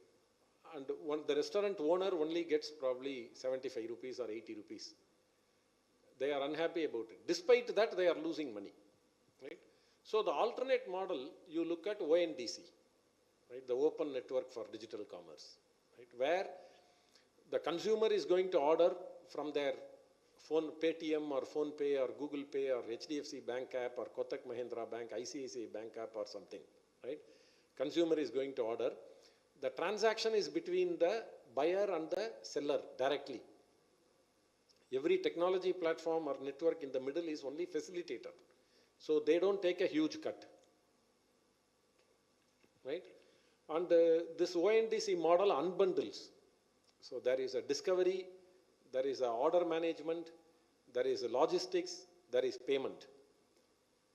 Consumer has total freedom in choosing whom he wants to avail all these 4 services from. And the network does not use data, or marketing money of the seller to show buy button for one on top, right? The network is going to be a arm's length relationship with all the sellers. So if you take that kind of a model, right? In that model, the seller will incur probably 5%, 4%, 3% kind of a cost. And with competition, even that will come down, right? So eventually, you need platforms where, the transaction is between seller and the buyer, and the transaction is not between, the consumer and the marketplace and the seller. Because in the current models, Swiggy doesn't give phone number or contact detail of the consumer. Amazon doesn't give that, right? So in those models, the commerce is happening between, the buyer and the marketplace, and there is another transaction between marketplace and the seller. Instead of that, there is freedom for everybody, and the cost of the entire transaction is, very healthy for everybody, right? And there is no, nobody is building a bigger brand than the seller's brand.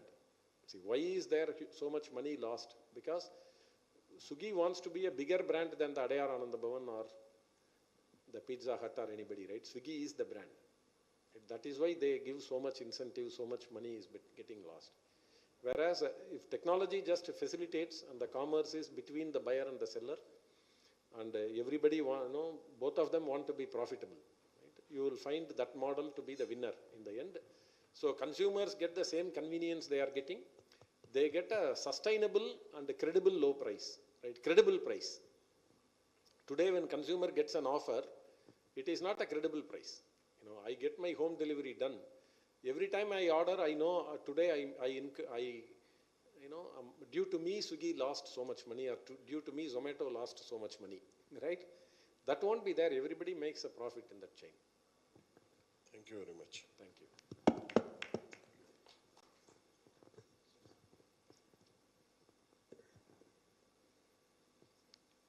Good morning, sir. Good morning.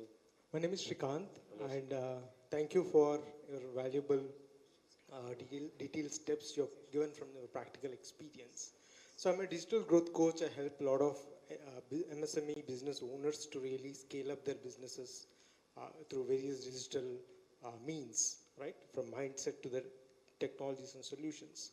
And what you have actually shared is a really practical way of how everybody goes through.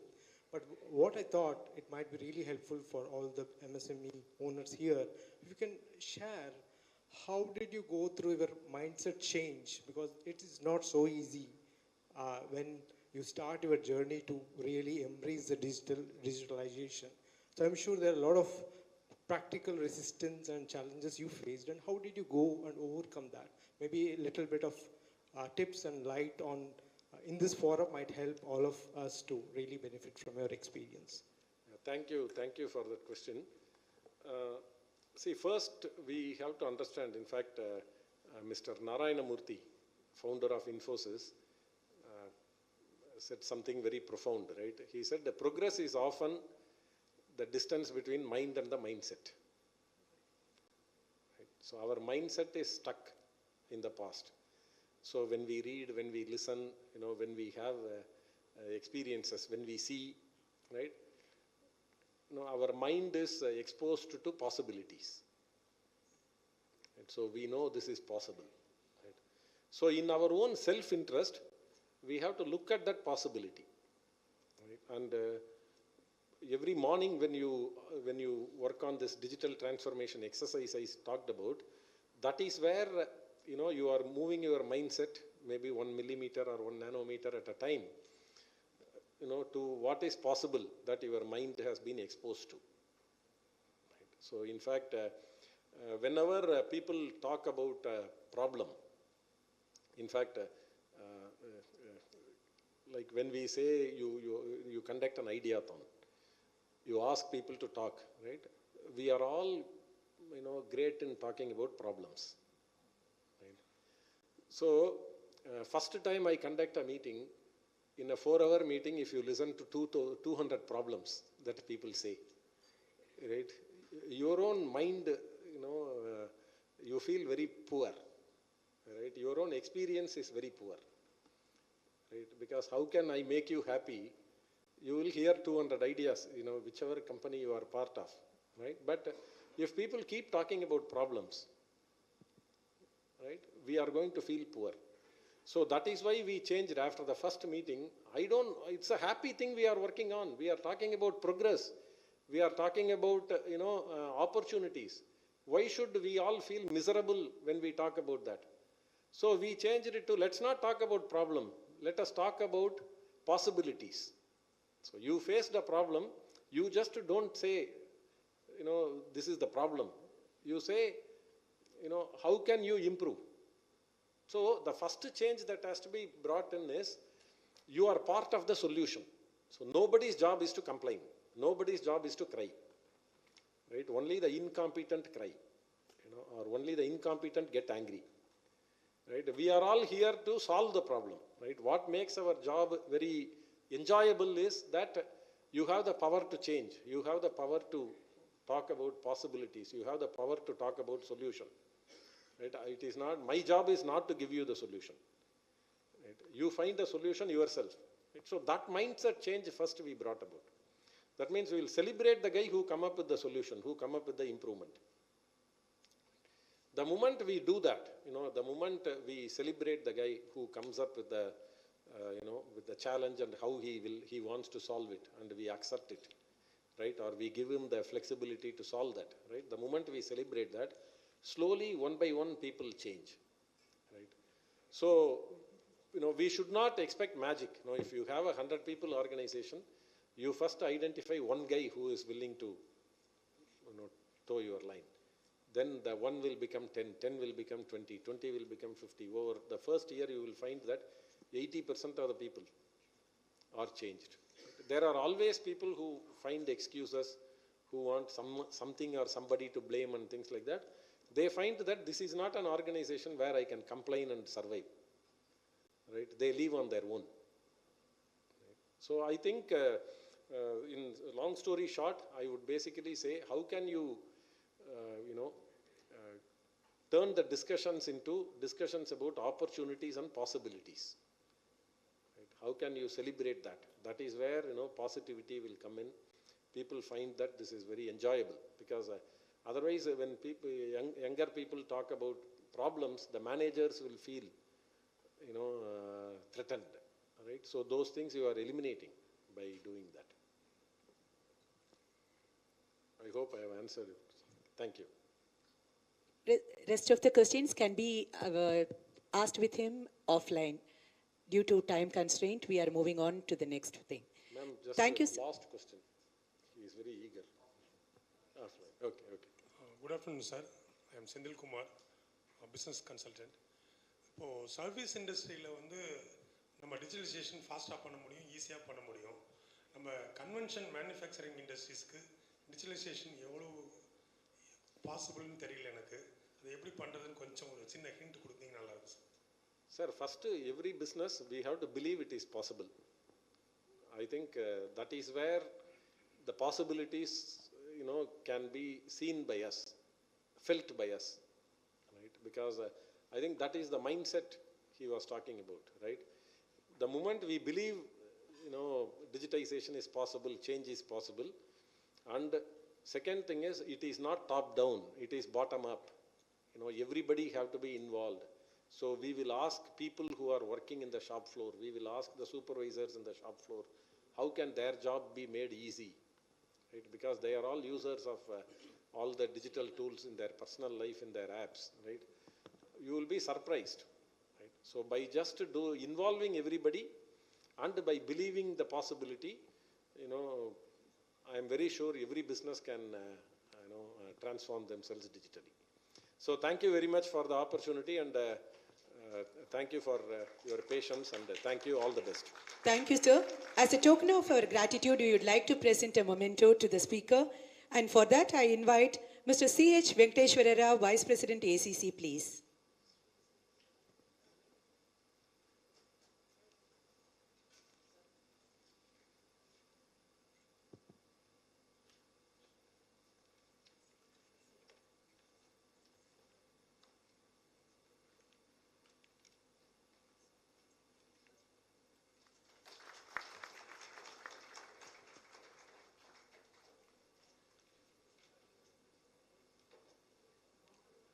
Thank you, sir. We now move on to the session 2. FinTech is a boon to MSMEs 10x growth transformation. Mr. Anil is the founder and CEO of Samunati Financial Intermediation and Service Private Limited.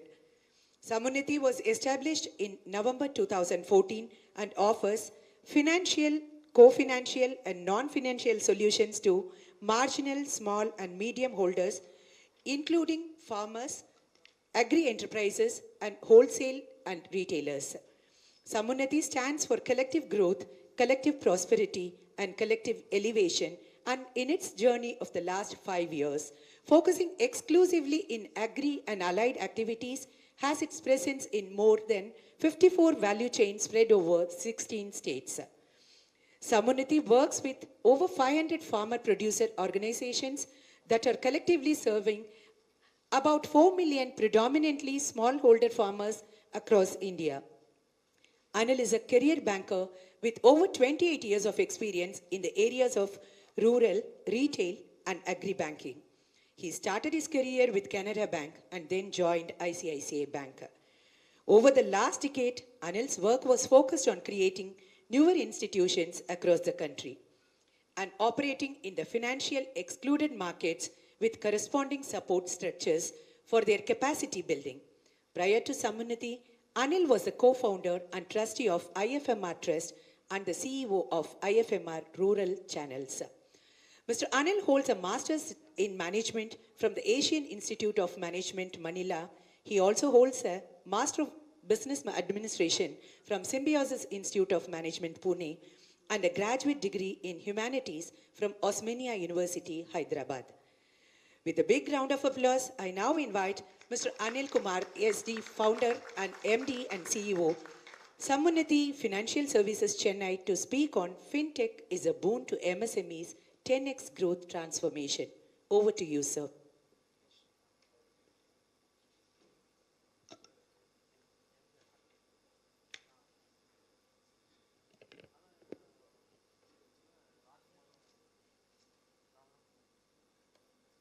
Okay, good afternoon, everyone. Wonderful to be here and come here on the dais after a very engaging and enthralling talk by Mr. Kumar Vembu. Many takeaways thanks to your foundation that you have laid for my sharing of experience. I already have a technology challenge to counter. First, I have to keep looking at the small screen and adapt myself digitally to be able to navigate the slides without the slide being in my control. It's wonderful to be here, Andhra Chamber of Commerce, and what is more heartening for me is the presence of a farmer and his 2 bullocks in the logo of Andhra Chamber of Commerce. So that's quite fulfilling, because while commerce is growing, while technology is growing, while digital footprint is doing great job in terms of non-linear scale, we still have the farmer at the center. That's great. Right? Because all said and done, as they say, pandemic or no pandemic, growth or no growth, you need to have food at the table. And the only person who toils to get this food on the table is the gentleman in the logo. Right? And let me indulge for a minute more. I was in Singapore last week discussing about some financial investment and things like that. What I picked up from the conversations is smaller countries are looking at their food security more closely post-pandemic than what they were looking at earlier. And this nation has a tremendous opportunity and a role to play in providing the food security for the planet, for the globe, not just for India. And this is not long ago. 1968 is when our food revolution, the green revolution started, and prior to that we were actually importing food, what was called the ship to plate, or ship to mouth. Unless you get your imports, you would not be able to feed your population, and the countries which were exporting those did have their own bullying, so to say. Anyhow, what I'm going to share is my journey as an entrepreneur, with an aspiration that perhaps there are one or two key things that the fellow entrepreneurs may want to find it interesting to look at, to consider, and also my understanding of how a 10x growth is possible using technology, fintech being one expression of what technology is. How can we grow non-linearly? How can we grow faster? Because the world is not linear anymore. Everything is non-linear. The scale at which businesses are coming in, the scale at which the businesses are disappearing. Mr. Vembu, I was reminded of a wonderful local entity called Fast Track that was there prior to Ola Uber. 2473-2020. I still remember that number because I am one of the most satisfied customers of Fast Track. Not a big fan of Ola or Uber anymore. I don't even have those apps on my mobile anymore. My office takes care of that.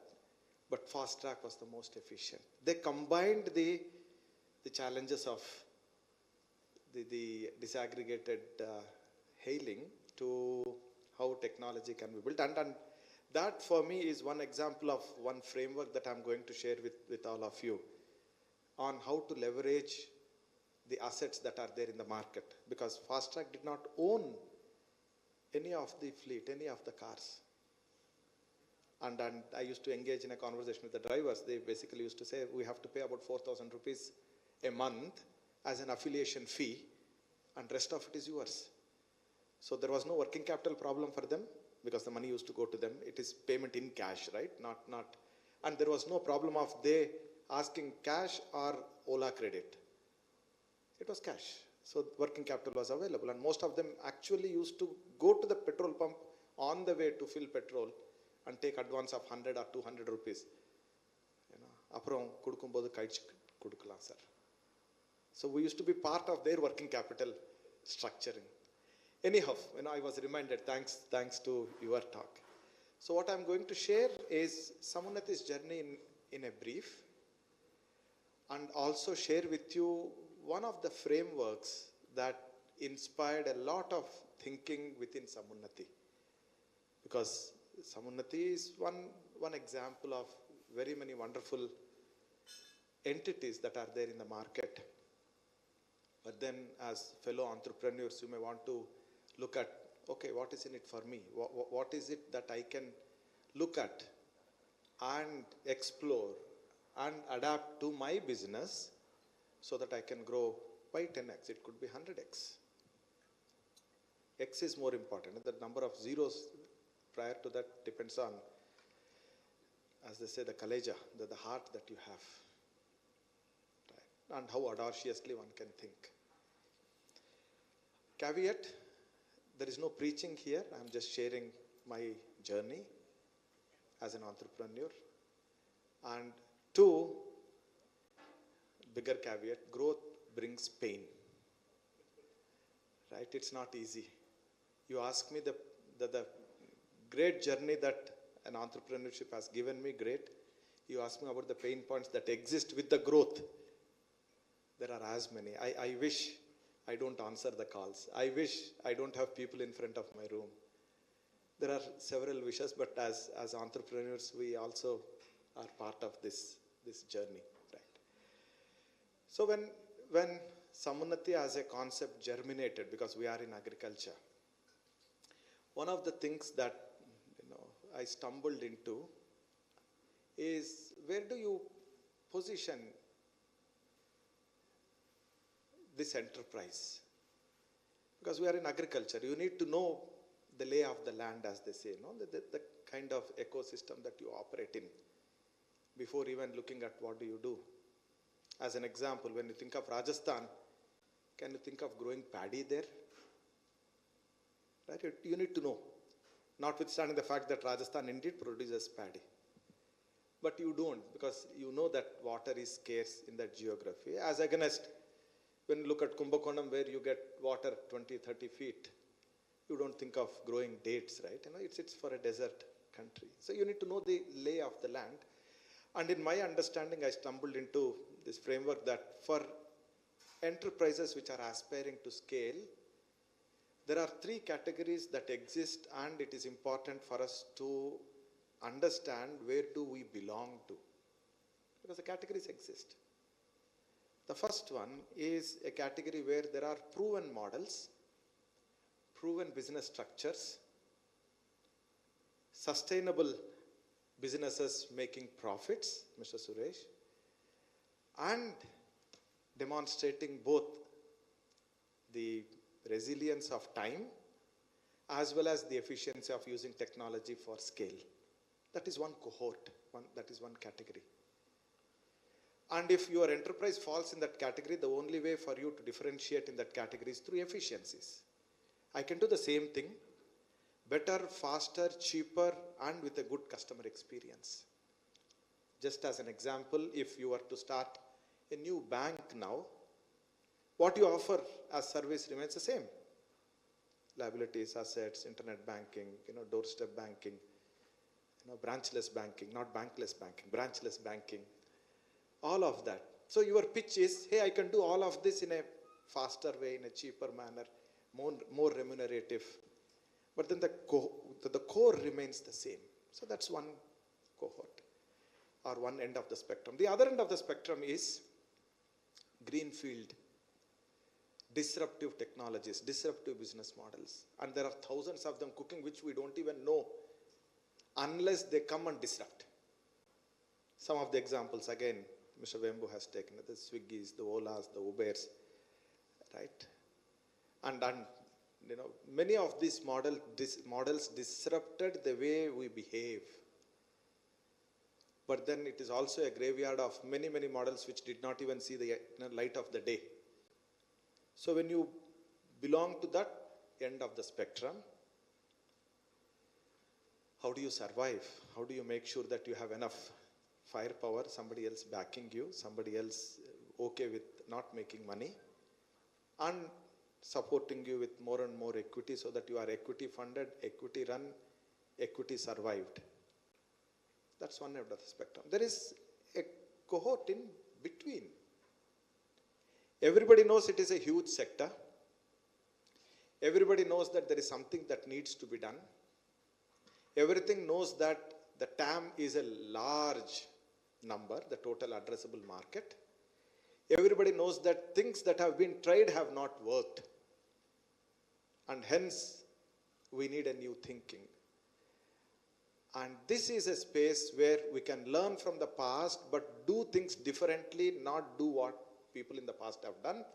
And how do you leverage the non-linearity, the disruptive models of this end of the spectrum, and not ignore the efficiency end of the spectrum. This is a cusp of the efficiency versus the green field, and agriculture falls in this third category is what I realized. Because everybody knows the importance of this segment. $245 billion of addressable market. 60% of the population dependent on agriculture. Core to survival of human race. Priority sector lending, nationalization of banks, regional rural banks, microfinance industry, everything catering to this particular segment. But still unmet demand. Only 11% of the total addressable market has access to formal financial institutions. So this journey of Samunati that you see starts from understanding that I belong to a sector which has tremendous potential, but there are far too many battle wounds, scars that are visible elsewhere in the sector that we need to learn from. I cannot have the same scars, but behind this jacket there are scars that are new to me, of course. Because a segment that we venture into when you do new things has the learning dimension. So we as an entity belong to this segment with a vision to make markets work for smallholder farmers. That's the reason why we exist. And this is an important statement because markets, in our belief, people agree or may not agree, in our belief is where markets have been working off the smallholder farmers. How do we replace the off to for? Where instead of the focus on the mandis, the marketplaces, whether they are digital or physical, can we move the markets with farmer at the center? And this is where the markets working for smallholder farmers become relevant. And how are we going to do it? By removing the constraints, especially the working capital constraints between the players in the agri-value chain to make markets operate at a higher equilibrium. How do you increase the throughput? And this is where most of our engagement with the MSMEs comes into picture. We work with about 4,000 MSMEs in the agri-value chains in removing their working capital constraint, in removing their market linkages constraint, in making them operate at a higher equilibrium. So in this 6 years of scaled existence and 7.5 years of overall existence, we have had a reasonable scale, I would say. Scale from a dimension of the total addressable market is, as they say, a rounding of error. It is a rounding of error. But then scale from an entity that has come from scratch, I would believe we have covered a little distance. And this 10x, 100x that we are talking about and the framework that I'm going to share has had a significant contribution to our thinking, and hence I wanted to share these numbers. We work with about 3,800. The profile is a little dated. We work with about 3,800 farmer collectives, which in turn have a membership base of about 7 million smallholder farmers on the production side of the agri-value chain. And on the demand side, we work with about 3,000 to 4,000 agri enterprises, which are aggregators, processing units, local adithyas, organized retail, all the way to ITC, Britannia, Ruchi Soya, Adani Wilmar, Patanjali, Arvind Mills, Inditex, so on and so forth. That's the range that we have in about 100 value chains in agriculture, with a presence in about 22 states with 50 offices and 700 people. Monthly run rate is about 300 to 400 crores that we do exclusively in agriculture, right? So that's the context of our scale. And our engagement is, as I mentioned, across the value chain. One of the beliefs that we have is that we don't disintermediate, because the moment you talk about value chain, supply chain dynamics, the first thing that people often look at is, hey, there are far too many intermediaries in between. The farmer gets 10 rupees, the consumer pays 100 rupees, right? This 10x is being taken away by the intermediaries in between. Remove or disintermediate 2 intermediaries there and 2 intermediaries here, and you get about 50 rupees on both sides. Give 25 to the farmer and keep 25 for you. Mathematically makes sense, no doubt about it. But practically, does it make sense? Which is what we realized when we started our journey, that it does not. Because the intermediaries, in addition to moving goods and cash, play many roles. They are the market makers. They are the cushion for price changes. They don't pass on the price fluctuation in between. And the best way to engage across the value chain is to engage with them as an internal player, not as an adversary, not as a competitor, but opt them in. So one of the fundamental learnings for us has been, if we are to grow 100x, we have to be an ecosystem player. We need to opt people in than looking at disintermediating. Work with the ecosystem, work with the players, work with the value chain actors. Be a collaborator. Collaboration is a virtue for entities that are looking at growing non-linearly, looking at growing exponentially. And you think of any of the entity that has grown, Swiggy, Uber, Ola, it's an ecosystem. They leverage assets. It's collaboratory engagement, right? And this has been the scale at which Samunati has grown. I have mentioned about it, from a humble beginning in Tiruvannamalai in Tamil Nadu to now where we are has been a bit of a accelerated journey. Now what is it that we have brought in our engagement when we belong to the middle segment where people have tried but have not succeeded is this fundamental slide. We looked at leveraging two capitals that exist in many of the informal markets.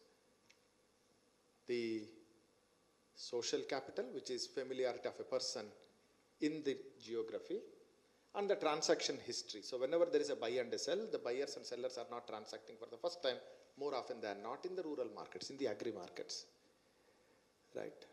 Whenever we go to buy anything, whether on the consumables or on the agri inputs or clothes for the festivals in the rural areas, we have definite places or the popular places that we often go.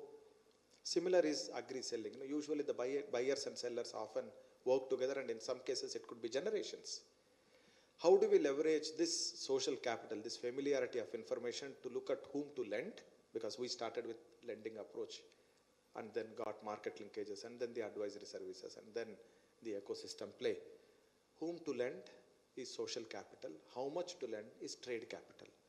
But now who in the value chain controls this social capital, trade capital is the middle B, the aggregator. Some of you might be doing that, right? They are the custodians of this social capital, trade capital. So how can you structure a lending product where you leverage the social capital and trade capital that is available within the players in the agri value chain and align the incentives so that the risk and reward are shared, wherein the aggregator also participates in the risk, right? Because other than the producer, which is a farmer, all others are in the business of moving goods and cash.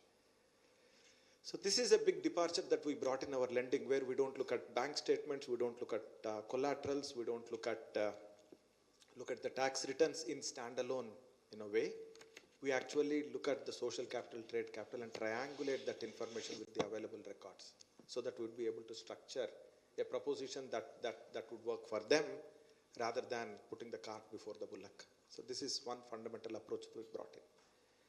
Now this is where I would like to take a departure in terms of what has inspired our thinking. And a seminal work by a university called Singularity University, by a bunch of professors and industry experts, spearheaded by a gentleman by name Salim Ismail, have written a book on how organizations grow exponentially. And the book's name is Exponential Organizations. And this work has looked at entities that have transformed their scale and growth by leveraging technology, which is the topic for this seminar and topic that was given to me. And the next 3-4 slides, I would basically try to elaborate on some of the principles or the essence or the core idea behind entities that are growing exponentially. I'm sure, Rajesh, you may be looking at the customer delight from many of these technology dimensions as well. But then the core philosophy is, if the organizations are growing exponentially, you cannot grow on your own. You need to look at multiple things, both internal and external. But for that, you have to first to be inspired by what is driving you. And if you go back to genesis of Uber, the problem of not being able to get a taxi is what inspired Uber as a concept. So for every big innovation, there is a problem that inspired someone to take a look at how do I solve it. So what is it that inspires each one of us who are aspiring to grow big time? For me, in my 31 years of banking experience, I have spent 25 years in the rural and agri. How can I make markets work for smallholder farmers? Or how can we get the benefits of the markets to the farmer? How can we keep the farmer at the center? That is what inspires me. Similarly, you may have many things that you would have considered, but then one thing that inspires, and that one thing is what this work, EXO as it is called, talks about, which is the MTP, right? The transformational purpose that inspires. So are we clear about what is it that inspires us is the starting point for any organization looking at a nonlinear scale. Once we are clear about it is when we get into the frameworks. There are two pillars of this entire framework. One external, one internal. Right? The external one is on the right side, where you need creativity, where you need to handle uncertainty, where you need to have the ability to be agile that Mr. Wembu spoke about, right? What are those external dimensions? And this is an acronym called SCALE, right? SCALE. As I said, I have a technology challenge because I'm not able to read exactly what each of them is, but it is visible on the screen. Staff on demand, right? Community and sourcing, right? Algorithms, leveraged assets, and engagement. On the left side, the more logical part of it is how is our internal organization structure designed to be able to leverage the external environment on the scale, to be able to scale. And here you have interfaces, then you have dashboards, our MIS and other reports that you would like to look at. Then you have experimentation at an internal level. How do you experiment at the fringes? And then you have autonomy to be able to make decisions, and as they say, entrepreneurial energy within the organization. And the last one being social, right? How do you create a dimension where people learn from each other within the organization? So let's double click. This is the last slide. Let us double click on each of these. And I will not go into detail of each and every aspect, but I will take the highlights of what this framework talks about, because this is not my work. This is a work that has inspired me, and I also have YouTube links to two of very good talks by Salim Ismail after this slide that you may want to take a look at, or the PPT can be shared. Actually, the organizers can share the PPT with the delegates here. Let me tackle the external one first. Organizations which aspire and which have grown significantly shun the idea of owning the force, owning the assets, owning the people. Because the employee-employer relationship is the most inefficient way of engaging. The best way to engage is partner to partner, peer to peer. Right? So whether it is a social enterprise or a commercial enterprise, how can you bring the dimension of staff being available on demand, which will help you to rev up and rev down your scale depending on where, what, and how your scale needs to be managed, needs to be amplified. Have more partners in geographies where you would like to expand. Shrink the number of partners that you would like to work with if you are to exit a market, but not put your own people, is what this calls about staff on demand. And pandemic has taught us how we can work remotely together. And pandemic, especially for technology companies, also has taught on how an employee can take up 3-4 jobs and be virtually present on all 4 screens. You know, staff on demand. Because the beauty of looking into the screen is you are indeed looking at the screen, but it's like, you know, because it is Andhra Chamber of Commerce, I can say, you know, this is like Indu Kalladandu Ledani Sandeham Valadu. Right? Because for everywhere you see the same Anil Kumar on the screen, but you really don't know whether Anil Kumar is in Andhra Chamber of Commerce or Madras Chamber of Commerce, or, you know, which screen that he is visible on the other side. Right? Staff on demand. Right? Then comes into the community and crowdsourcing. How can you bring resources, crowdsourcing? And for me, Android is a fantastic example. You know, Google is a fantastic example. Facebook is a fantastic example of how you can source ideas, resources, and you know, the development, the talent, using community as the base, because you are constantly contributing to the betterment and development of that particular platform.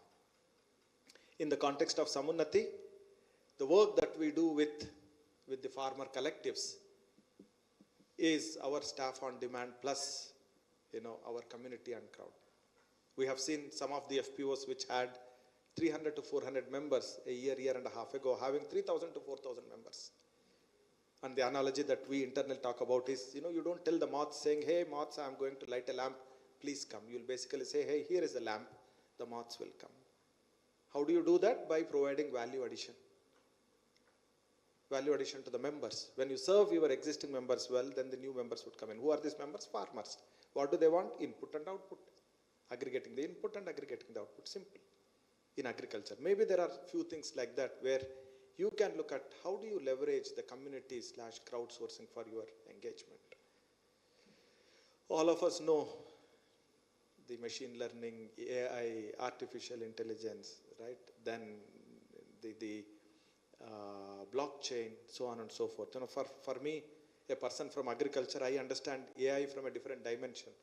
I was actually pleasantly surprised. There are 2 AIs in agriculture. Both are relevant. One is the artificial insemination that we have for the cattle in the animal husbandry space, and the artificial intelligence that we use using, you know, the drones, not necessarily drones these days, but, you know, the satellite imagery. And both these are fun as to how a farmer looks at it.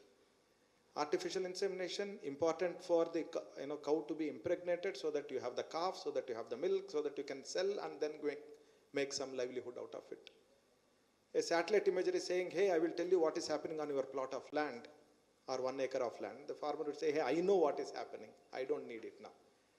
So in terms of pricing structures, the first one is more preferred and they pay for it, and the paravets in the villages are actually taken care of. Whereas a technology that delivers value, but the farmer not being the right recipient of that, who is the customer who would pay? That is a fundamental, you know, dimension that algorithm should have to bring in if we are looking at non-linear scale, right? Leveraged assets. Nobody is now looking at owning anything. This is a generation, at least not my generation, but the younger generation actually is looking at not even owning the relationship. Right? Everything is convenience. Right? Okay, let's not go into that dimension. Let's just stay put with the physical attributes of running a business. People don't want to own car because in an app you can call a car. Then you can order furniture through Furlenco or other things. So you don't own, you hire furniture. You don't need to own a house because you never know, you know, when you are going to be shifted, when you are going to shift your job, including the countries. So you want to have the agility in your movement, right? And you don't even own your employment because you know that I work for 6 months, then I take a break for 2-3 months and then come back and work. So there is no ownership on the employment also. So there are many assets that are available which need not be owned, that can be leveraged, is a core principle that exponentially growing organizations bring in, so that you can again on and switch on and switch off your capex and convert that into an opex So some of the examples that Samunati is looking at is we don't need to own our branches. One of our representatives can actually sit in the FPO because customers don't walk into our offices. You don't need that, right?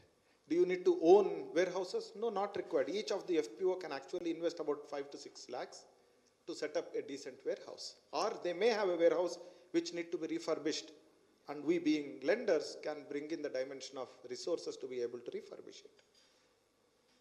So on and so forth. In your organization, in your own businesses, you may have many things where you don't need to own, or gone are the days where you need to invest in capital assets.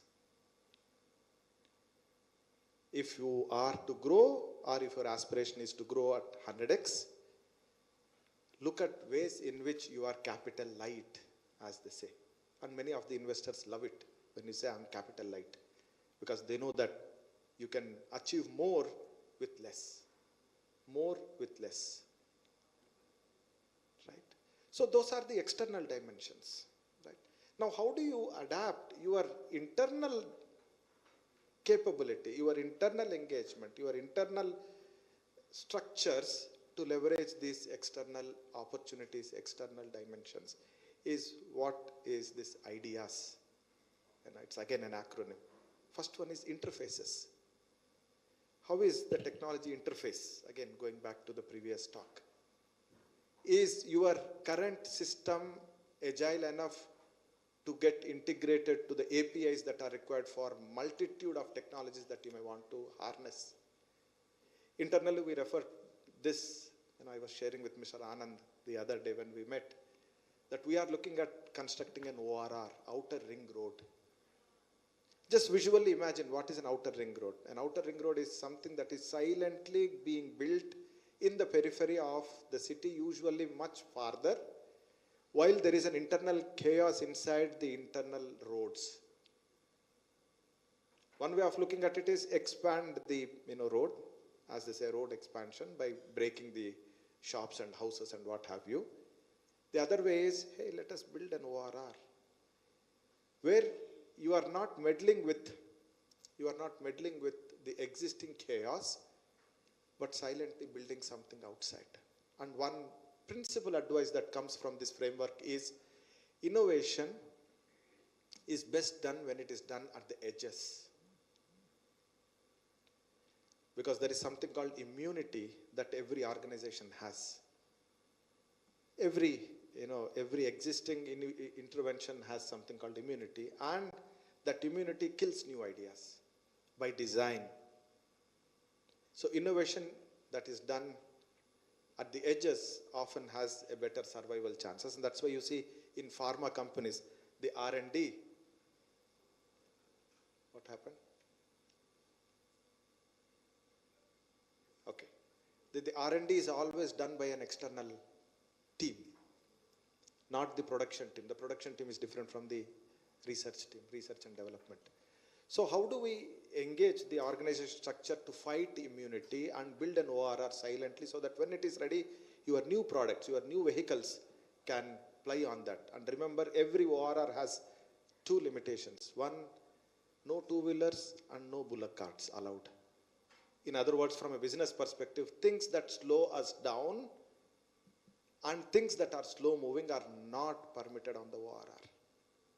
So the ideas are basically the aspects that we have to look at from an organization perspective to facilitate this acceleration, this growth, right?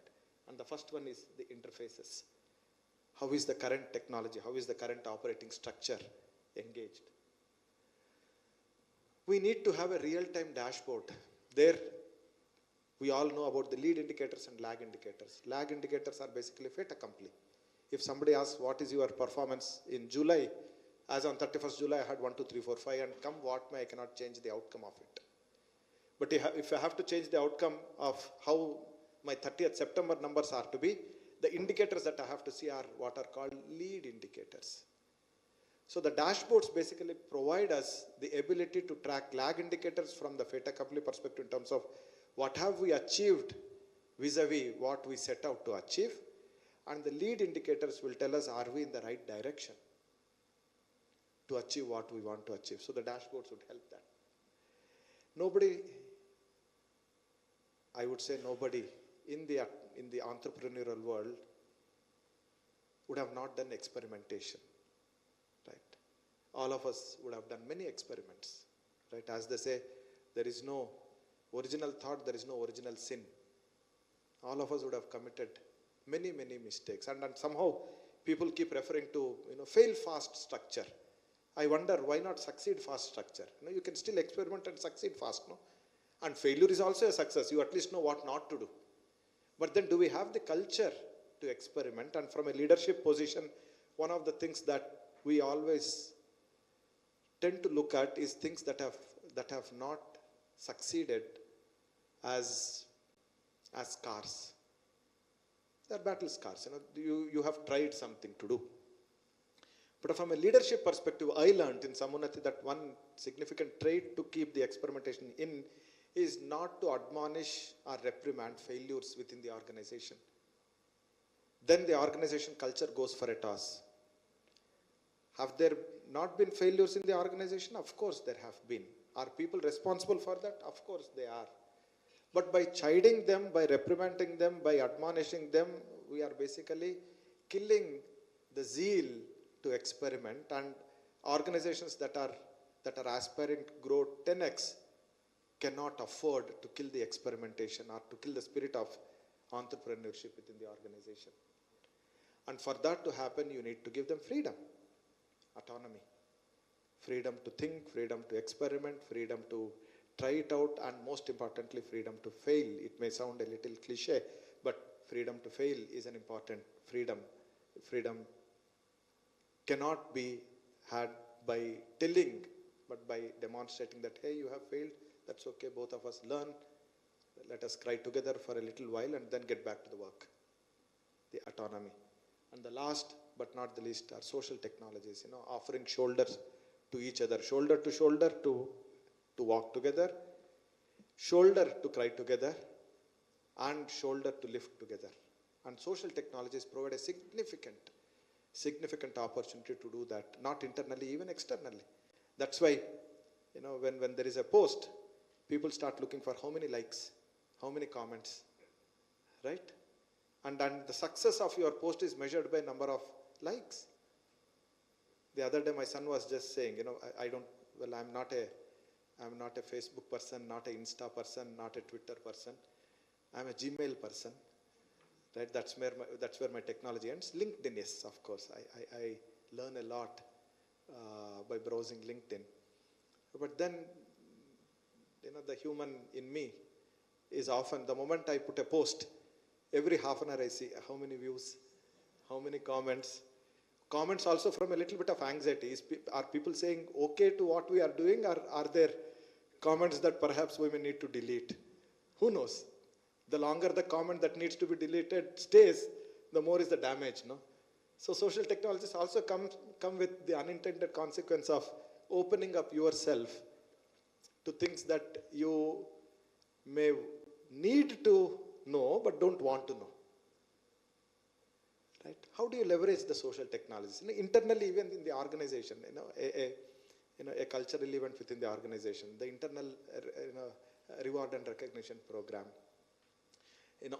encouraging the children of the people whom we are working with, encouraging the customers that we are working with, can happen a lot through leveraging the social technologies. We conduct seminars in local languages, webinars, even easier.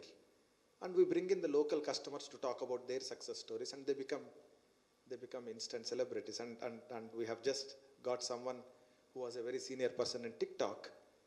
He was mentioning that the top 20 TikTok celebrities when TikTok was there, 18 of them were local celebrities actually. They were not the international celebrities.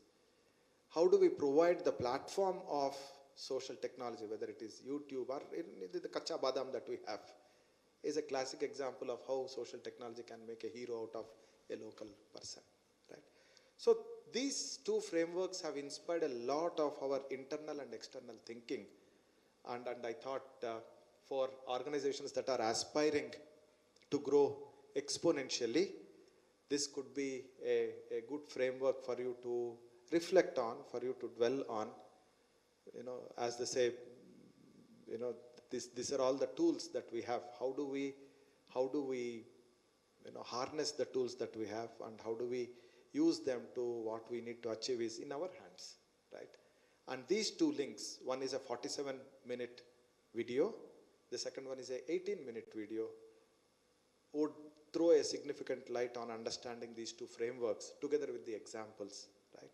So I'm not going to play another 46 and another 18 minutes. I know lunch is around the corner, cognizant of the time, but I pause here and thank the organizers, Anand, Madam, for the opportunity to share our journey as well as share this framework that has inspired our journey with an aspiration that perhaps there are X number of entities that would indeed grow 100X. Thank you, ladies and gentlemen. Thank you, sir. We will have only one question if you would like to ask the speaker.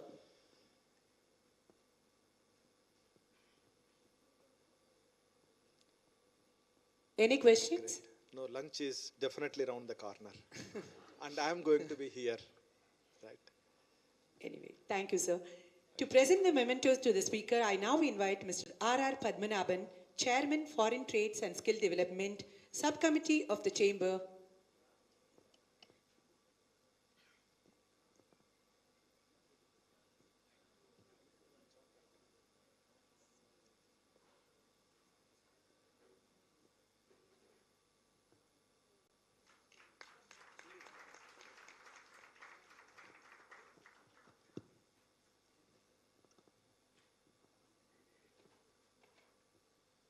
Thank you, Mr. Kumar and Mr. Anil, for your insightful session. We have another short talk by S Bank, and then we'll wind up for lunch. Before that, I thought I'll share a quick update to you. There is a media here called Dots Media, who's our YouTube partner. So they wanted to actually interact with you. I mean, they are quite active in promoting MSMEs through their YouTube channel, more than 2 lakh subscribers.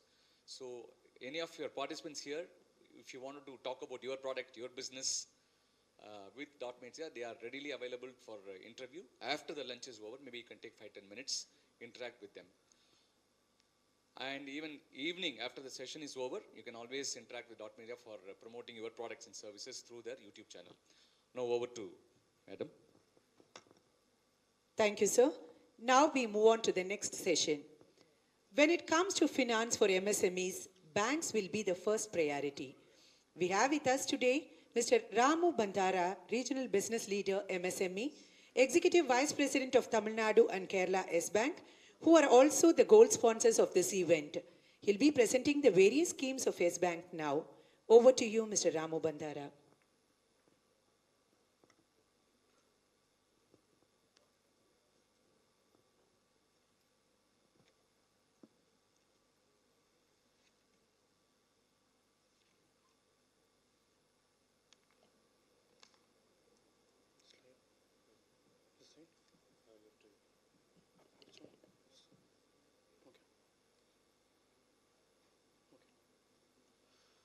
Hello? Yeah. So, good afternoon to everyone. So, before I just hand over the session to Mr. Ramu Bandaru, who heads for the MSME. So, I will just take hardly 5 to 10 minutes of your time to just give some insights of the S Bank stability. So, first of all, I just like to introduce myself. Myself is M. Andiappan, so I am a cluster of S Bank. I handle entire Chennai branches for S Bank. So, first of all, I just would like to give Andhra Chamber of Commerce thankful for giving us the opportunity in partnering this event. So we as Bank have been partnering with Andhra Chamber of Commerce for last 3 years. So we have been regularly conducting on their monthly events and participating in their office. So we are very proud, Andhra Chamber of Commerce, to have invited for this, and we are extended to have this banking partner to our association members also. So we are very much proud to be partnering with the Andhra Chamber of Commerce team, and I would like to give my special applaud thanks to Ms. Vijayalakshmi Madam, who has been accommodated for all our requirements whenever we need. So thanks to Andhra Chamber of Commerce team. So before I start on with my session. So first of all, when I go and start on with the S Bank, so everyone minds will come into what is S Bank and what is the S Bank stability at right now. So as everyone would have known, S Bank was under a reconstruction scheme in March 2020. So now I would like to proudly say that S Bank now is completely out of the reconstruction scheme. And S Bank has shown a complete financial year profit for the year financial year 2022. So this is a recent development which happened in S Bank. So what is another development which happened in S Bank? So S Bank recently has added two private equity investors. The S Bank board has approved 8,998 crore of investment through two private equity firms. The name is Advent International and Carley Group for this month. So what happens if that 9,000 crores comes in as an infuse to S Bank can able to lend 20 times of the capital whatever we receive. So 9,000 crores into 20 times is 1,80,000 crores. S Bank will be able to lend to the MSMEs pan India. So if you see our advances book right now is close to 1,80,000 crores. So we can able to develop our MSME lending in a year time when we get this 9,000 crores funding to a private equity investment. So these are our recent adoption changes in S Bank. So what happens now? After this investment announcement, S Bank, the global research firm Moody has upgraded our S Bank rating from outlook to stable. So that means from BA3 to BA2, the S Bank rating has been upgraded. So these are just insights of our S Bank movement which happened post reconstruction scheme in March 2020. So what happens now? So everything was positive. So what happens to the results? So coming to the results, everyone wants to know what is S Bank showing profit and what is our recent results for our Q1. So just to give an insight, so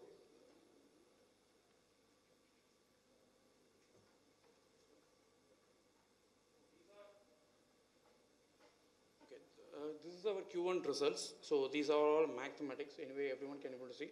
S Bank showed an operating profit of 590 crores in the Q1, and we showed a net profit of around 311 crores in Q1. We grow 50% year on year, and our advances grown up to 14%, and deposits grown up to 18%. Our balance sheet has grown up to 17% on year. And we are opening 1 lakh current account savings accounts in every month. As a pan India, we are able to crack 3 lakh CASA accounts open for last entire quarter. So that's one of the very positive tone for the bank side.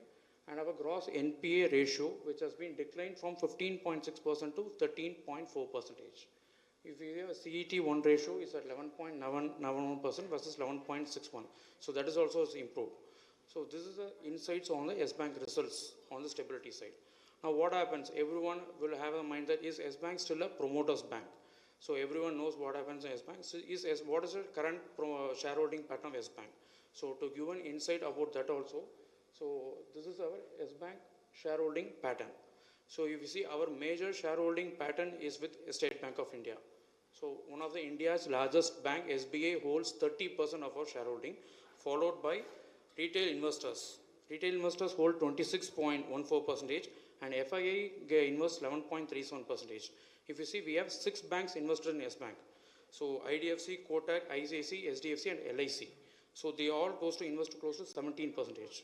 So S Bank is now no more a promoter's bank. It's completely a retail bank which is held majorly by SBI, followed by retail investors. This is our shareholding pattern of S Bank. So these are our insights of S Bank and on what is our stability on S Bank. So why do we choose S Bank? As our earlier speaker saying, all banks provide the same solution, same banking. Why do we come to S Bank? So I represent the liability side from the S Bank. So I just want to give some insights, some USPs of the S Bank. Why you want to choose S Bank?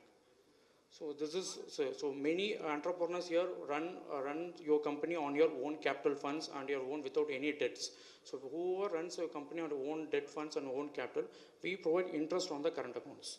So which is ideally, for example, if any entrepreneur maintains a balance of around 10 lakh in a financial year, we will able to give around 70,000 in a year as an interest in your current account, which is one of the unique selling proportion for S Bank for current accounts. So what is, and again, when you come to the digital solutions, so today's everything is digital. So without digital, anyone can't survive in this modern world.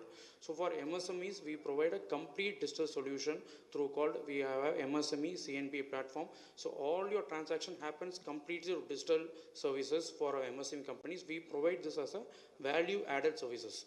So since it's as a value added services, we don't provide any charges for this digital banking platform to the MSMEs. So what happens? So many people here, I think so, would be doing also the international transactions, export or import. So who are involved into export or import transaction, we will able to provide again a complete digital platform. So people need not travel anywhere to the branch for doing your export transaction or your import payments. Again, it is a completely digital platform which S-Bank provides only for international transactions, which again is provided as a value-added services, which provide for MSMEs at a nil charges. So what happens? So many of people on your individual side or the current account side, I think so, you will be holding a fixed deposits. So whenever you book a fixed deposits, what is your first question raises? Can I have something? What is your first question raises when you want to book a fixed deposit? Correct? Interest rate. Correct? So what S-Bank exists, you fix your interest rate. Let we not say what is your interest rate. So S-Bank is first kind of its market which we provide first kind of its term deposit which is linked to the repo rate. For example, if the repo rate is 5.40 for 18 months and above tenor, we give plus 1.60. So your interest rate is repo rate plus 1.60, 7%. This is one of the very, very unique product which S-Bank has launched last month. For example, if next month, if the repo rate moves to 5.90 or 6%, your interest rate is 7.60. As simple it is. You decide your fixed deposit interest rate. It's one of the very unique proportions that S-Bank has launched last month. For example, if you see last month the repo rate was 4.90. So our customers enjoyed a rate of 6.50. But this month the repo rate is, RBI has increased the repo rate to 5.40. So our FD rates for floating rate fixed deposit increased to 0.50. This is one of the very unique proportions S-Bank has launched last month. So again, this is the highest savings account interest rate across banks. We provide interest rates on your idea balance on savings account from 4% to 5%. It starts from, depends on the amount balances you have with us. So higher FD rates. So this is on the normal TD. We have two kind of term deposits. One is your floating rate fixed deposit, which I spoken regarding to the link to the repo rate. Another one is your normal fixed deposit, where we are able to give 6.75% for resident individuals and 7.25% for senior citizens. It is one of the top rates in our competition banks, FD rates. Sorry. Again, coming to the UPI. So everywhere in the digital world, you know, everyone happens through UPI. S-Bank is one of the pioneer in UPI transactions. So you know PhonePe, no, everyone. So PhonePe happens complete UPI transaction through S-Bank. So every third transaction in India in UPI happens through S-Bank. So S-Bank is pioneering in UPI. So all your complete digital banking service, we can able to support it. So why choose S-Bank? So when I talk about wealth management solutions, I go and meet many of your entrepreneurs like you. So when I say a fixed guaranteed return of around 5%, 6%, or even equity at 15%, 20% CAGR, many entrepreneurs say that, no, if I invest in my business, I get 1x, 2x return. Why should I invest in a long-term tenor like you, this kind of products? So we are not interested for a wealth management solution through S-Bank.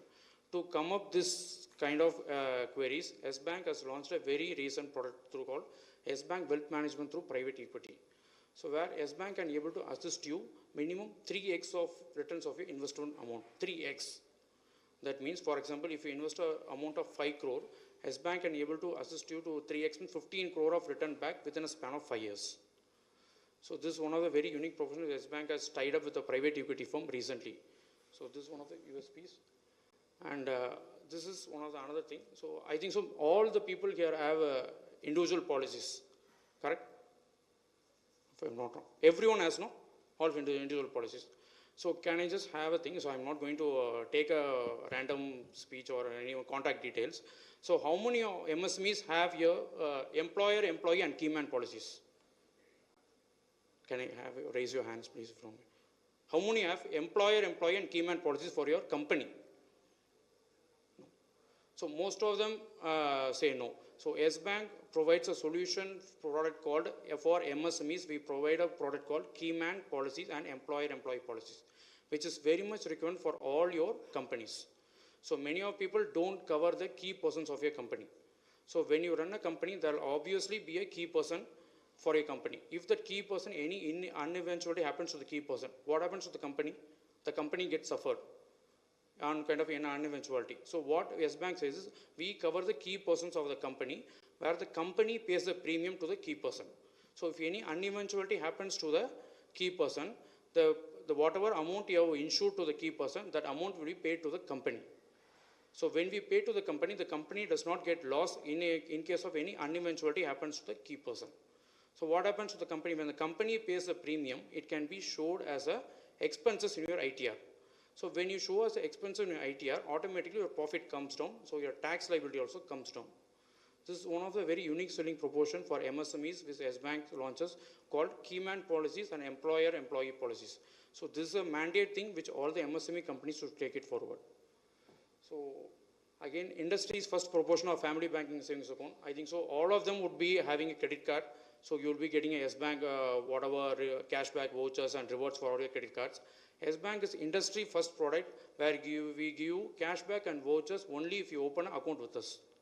So by you just open a family banking account relationship with us, we just give you 2 lakh rewards of cashback and vouchers by just opening your family banking account with us. This is one of the unique Yes Bank, which Yes Bank has recently launched, called family banking.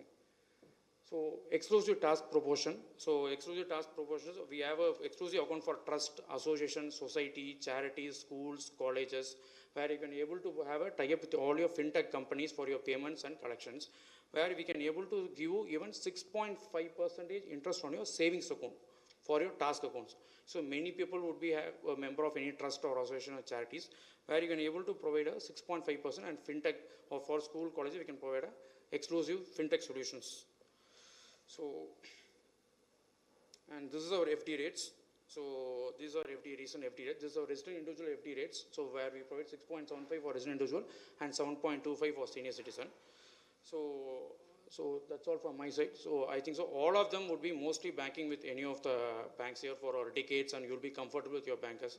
I just want you just only give us an opportunity to just see what Yes Bank does and how can you save money and time with Yes Bank when you just bank with us. I can rest assure you that when you bank with Yes Bank, you can earn money and save time. How can earn money by just banking? Because whenever you save money, it is equal to your earning money. So I can rest assure you all your banking things you can save money and to start your save time through Yes Bank. So we have an exclusive stall presented by Yes Bank. I just want everyone to just spend at least 5 minutes of your time to Yes Bank proportion to just understand what is Yes Bank all about and what is our proportion and what and all we do for the MSMEs. So I know many people hesitate and to come forward to visit our stalls only because once we start interacting, people may ask for the contact details, and this will be also one of the marketing call which we get everyone. Even I also. So I also, people hesitate to go and visit any stalls upfront. So I can rest assure you that any of you who just visit our stall, unless or until you are interested, we will not hesitate to get your contact details. So my humble request, everyone just visit the call and just have an inquiry on what and all we do from Yes Bank. If you provide us really value-added services, you can take it forward to a next level. Otherwise, I can assure on behalf of team, so we will not be one of your marketing call for Yes Bank. Thanks. Now I hand over the dais to Mr. Ramu Bandaru, who heads MSME regional for Yes Bank. Thanks, guys. Thanks. Thank you, sir. I now request you all to join for the lunch and back by 2:20 p.m. for the next technical sessions. Thank you.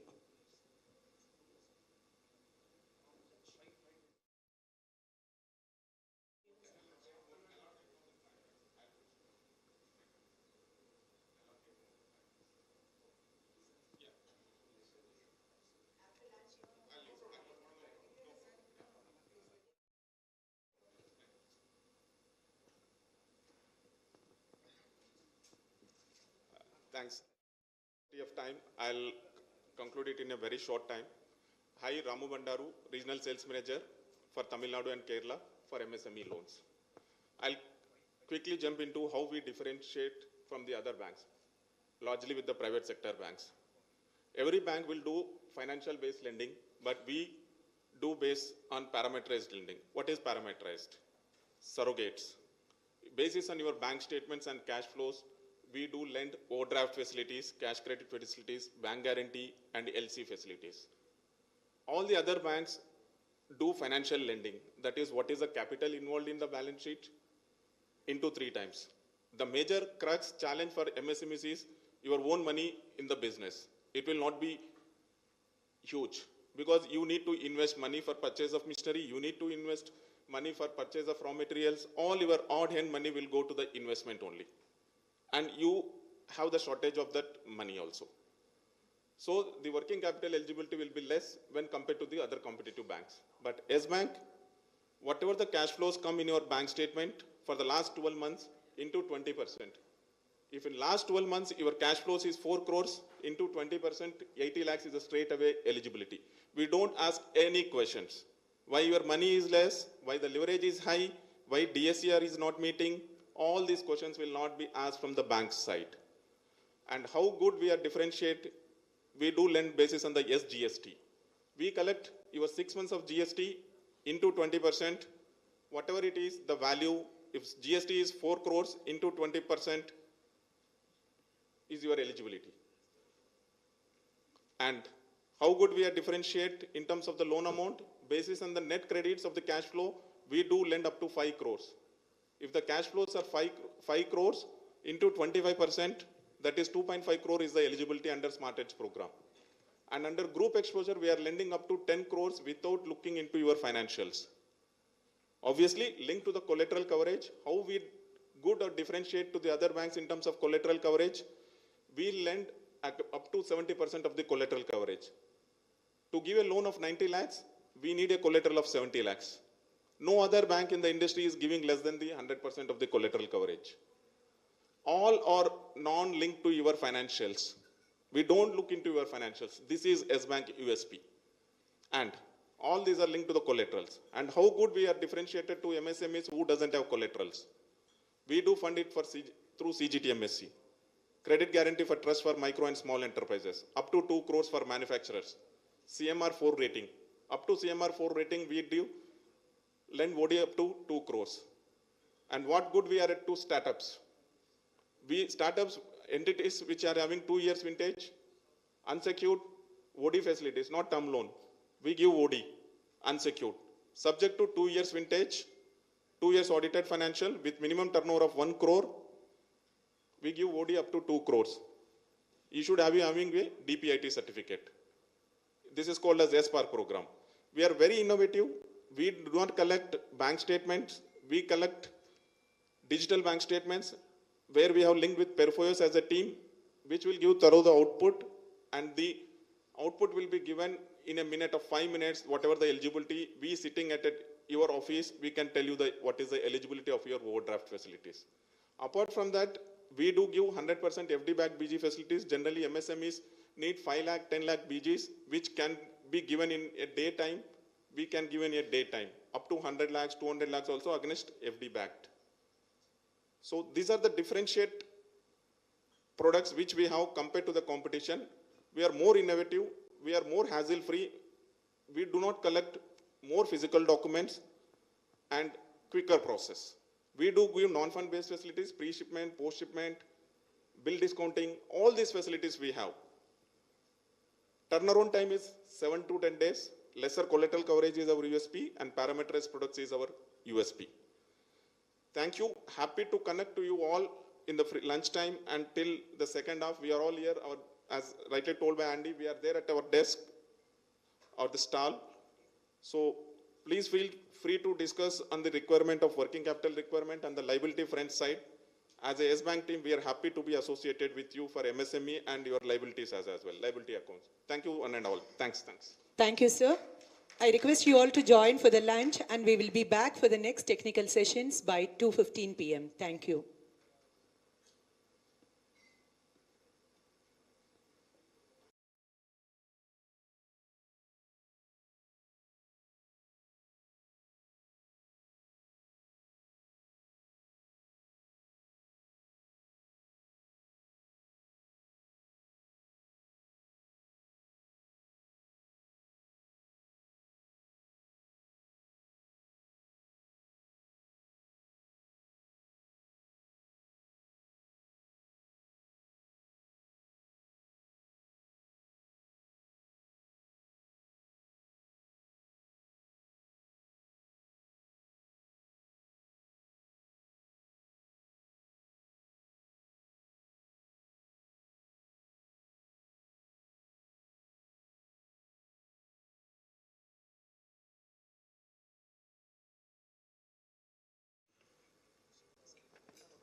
Thank you, and thank you for that wonderful introduction.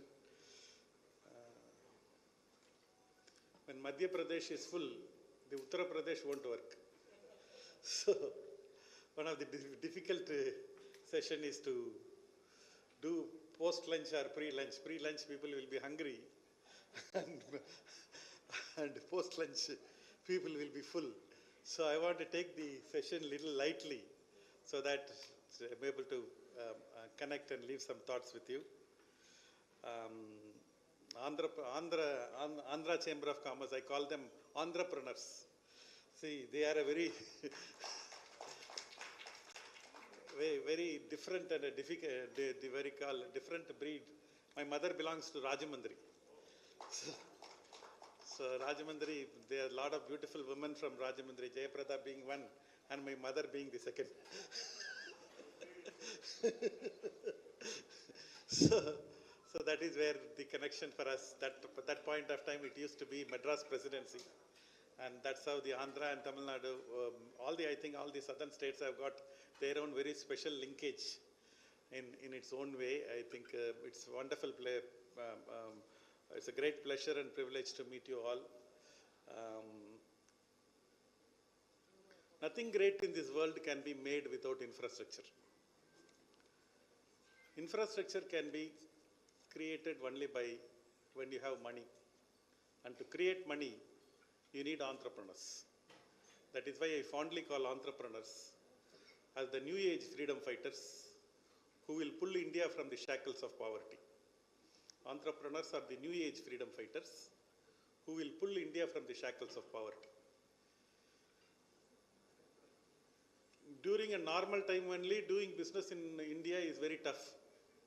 In Corona time, it is even more tough. Whoever is entrepreneur doing business in India should be given Bharat Ratna. So that is how much difficult is doing the business in this country. We celebrate the birthdays, we celebrate the weddings, we celebrate the baby shower. Actually, what we should celebrate is business showers. Whenever a person is starting a new business, the entrepreneur community should come together and celebrate that business, the entrepreneurship in him, and that's what is making it very special.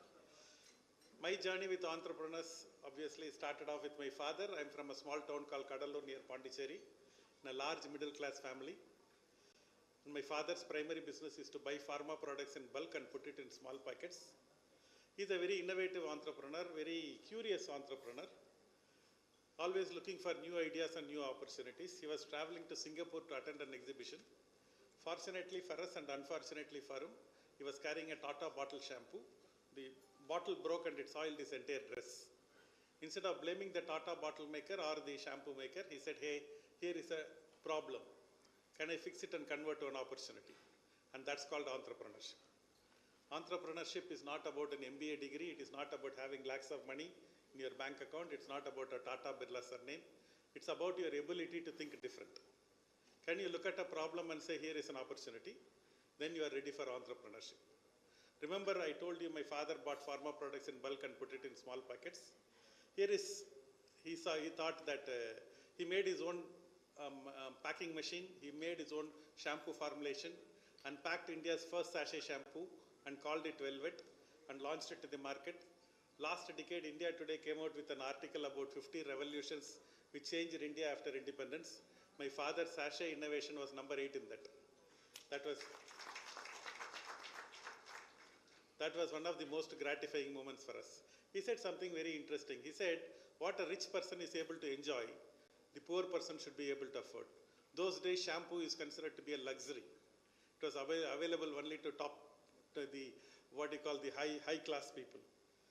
Packing it in the shampoo, he created that business at the bottom of the pyramid, and that's what has transformed the FMCG industry itself. And his friends and his well-wishers, so-called well-wishers and so-called friends, I'm not disputing that, but in a limited way, the vision was small. They said that this should be patented, and you should patent the sachet idea. He said, no, I don't want to patent it. This sachet idea should be available in every product. That is what is needed for this country. And today when we see that happening, that hanging shop across the country. We silently thank the father because at that day he decided not to patent it. I think it is so important as an entrepreneur. I think it is the individual's welfare is engulfed in the society's welfare. Today we are in a situation where the individuals are doing well. The question is the society doing well? There are 4 Indias. The first India is what I call the power India, where the bureaucrats, where the the ministers, where the politicians, where all the middlemen are there. The name changes, the game will continue. The second India is what I call the poor India. 50% of my Mere Bharat Mahan is living in a subhuman condition. They don't even have the basics. They don't have the basic education. They don't have the basic health care. They don't have the basic shelter. They don't even have the toilet. 50% of our 140 crore people are living in a subhuman condition. But we are not bothered about it. Okay? But the power India and the poor India are in nexus. The power India wants to keep the poor India poor, and the poor India is looking for some handouts and some waivers. What the poor India actually requires is education and employment.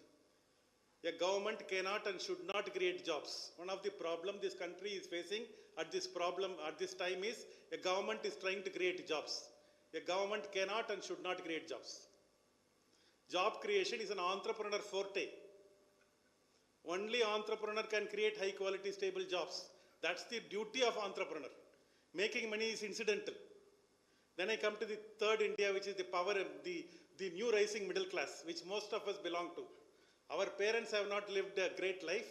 Because of the technology changes and globalization and so many things, we have started living a rich life, BMW, 5-star hotel, air travel, international, everything is possible for us now. But our parents have not been able to do that. Which brings me to the fourth India, which is the entrepreneur India.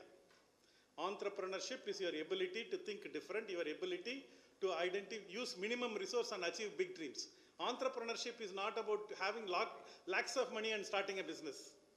It's your ability to have minimum resource and achieve big dreams. Nature, when it adds difficulty, throws in brains also. Using the brain, the entrepreneur will solve the problem, and by solving the problem, he will create jobs, he will create employment, and he will take what you call business and life forward.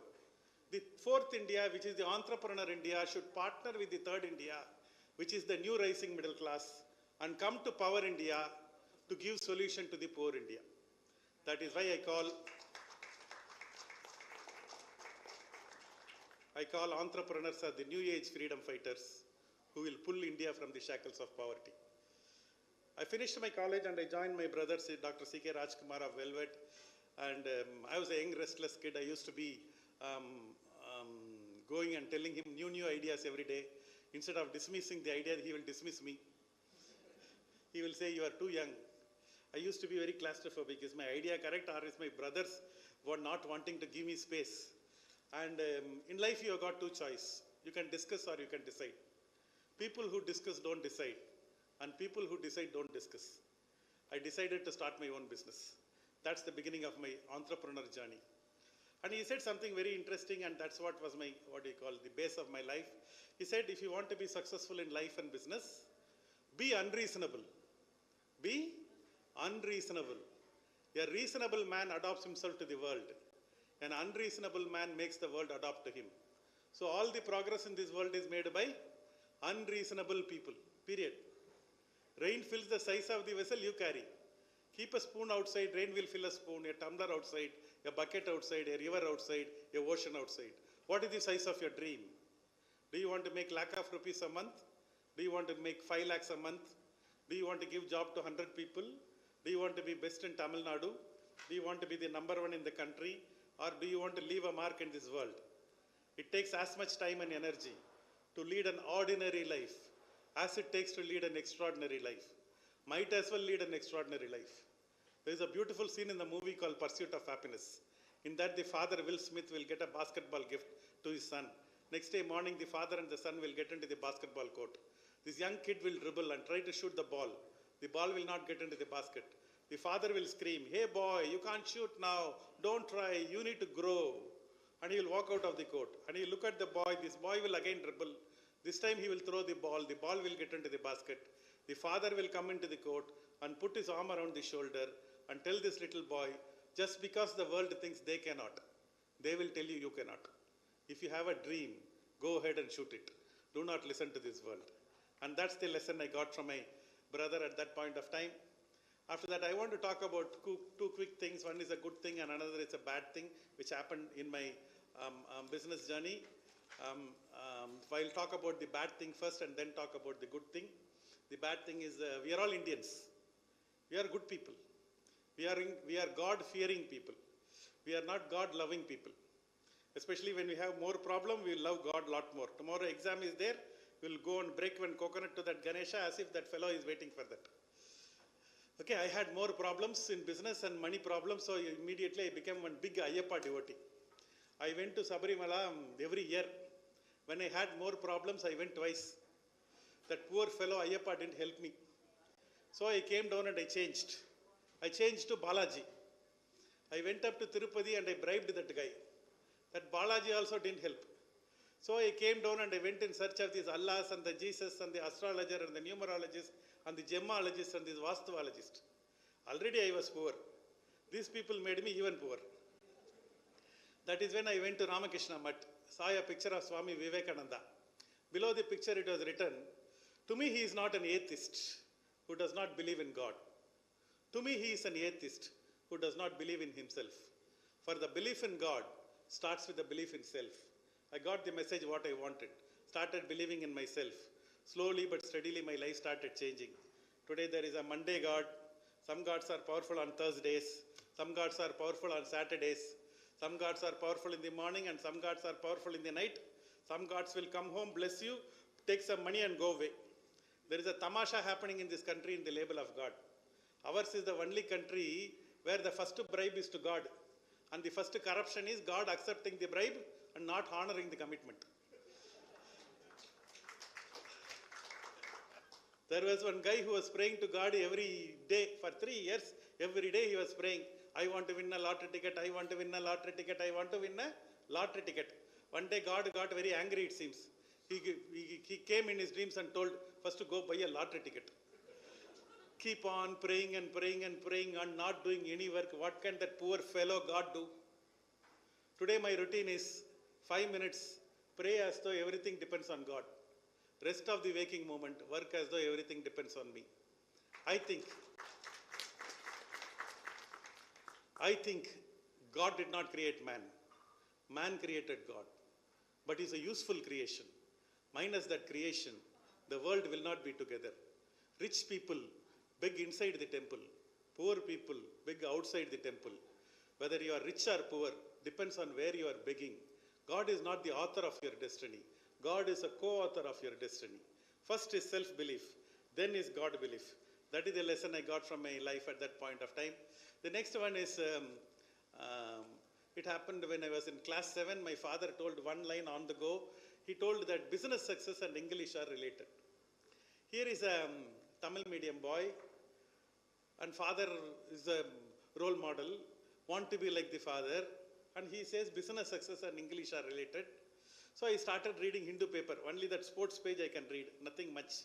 And then I went to Coimbatore, bigger college, co-ed college, bigger city, co-ed college, English medium. I was like a fish out of water, not knowing what's happening, but slowly but steadily got adjusted to the new environment. And I used to bunk most of the classes. One Professor Tyagarajan used to take class like that without any book. One day he was talking about a book called Future Shock by Alvin Toffler. In that the Alvin Toffler predicted whatever is the digital revolution, what we are enjoying today is predicted by Alvin Toffler way back in 1970s. And one of my favorite Alvin Toffler quote is, he says, so nice, which is very relevant at this point of time. He says, the illiterates of the 21st century are not the ones who cannot read and write. The illiterates of the 21st century are the ones who cannot learn, unlearn and relearn. Corona has come and told us, boss, whatever you are doing before Corona, after Corona, life has completely changed. Don't come with the old rules because life has changed. People have changed. The world has changed. Are you willing to unlearn?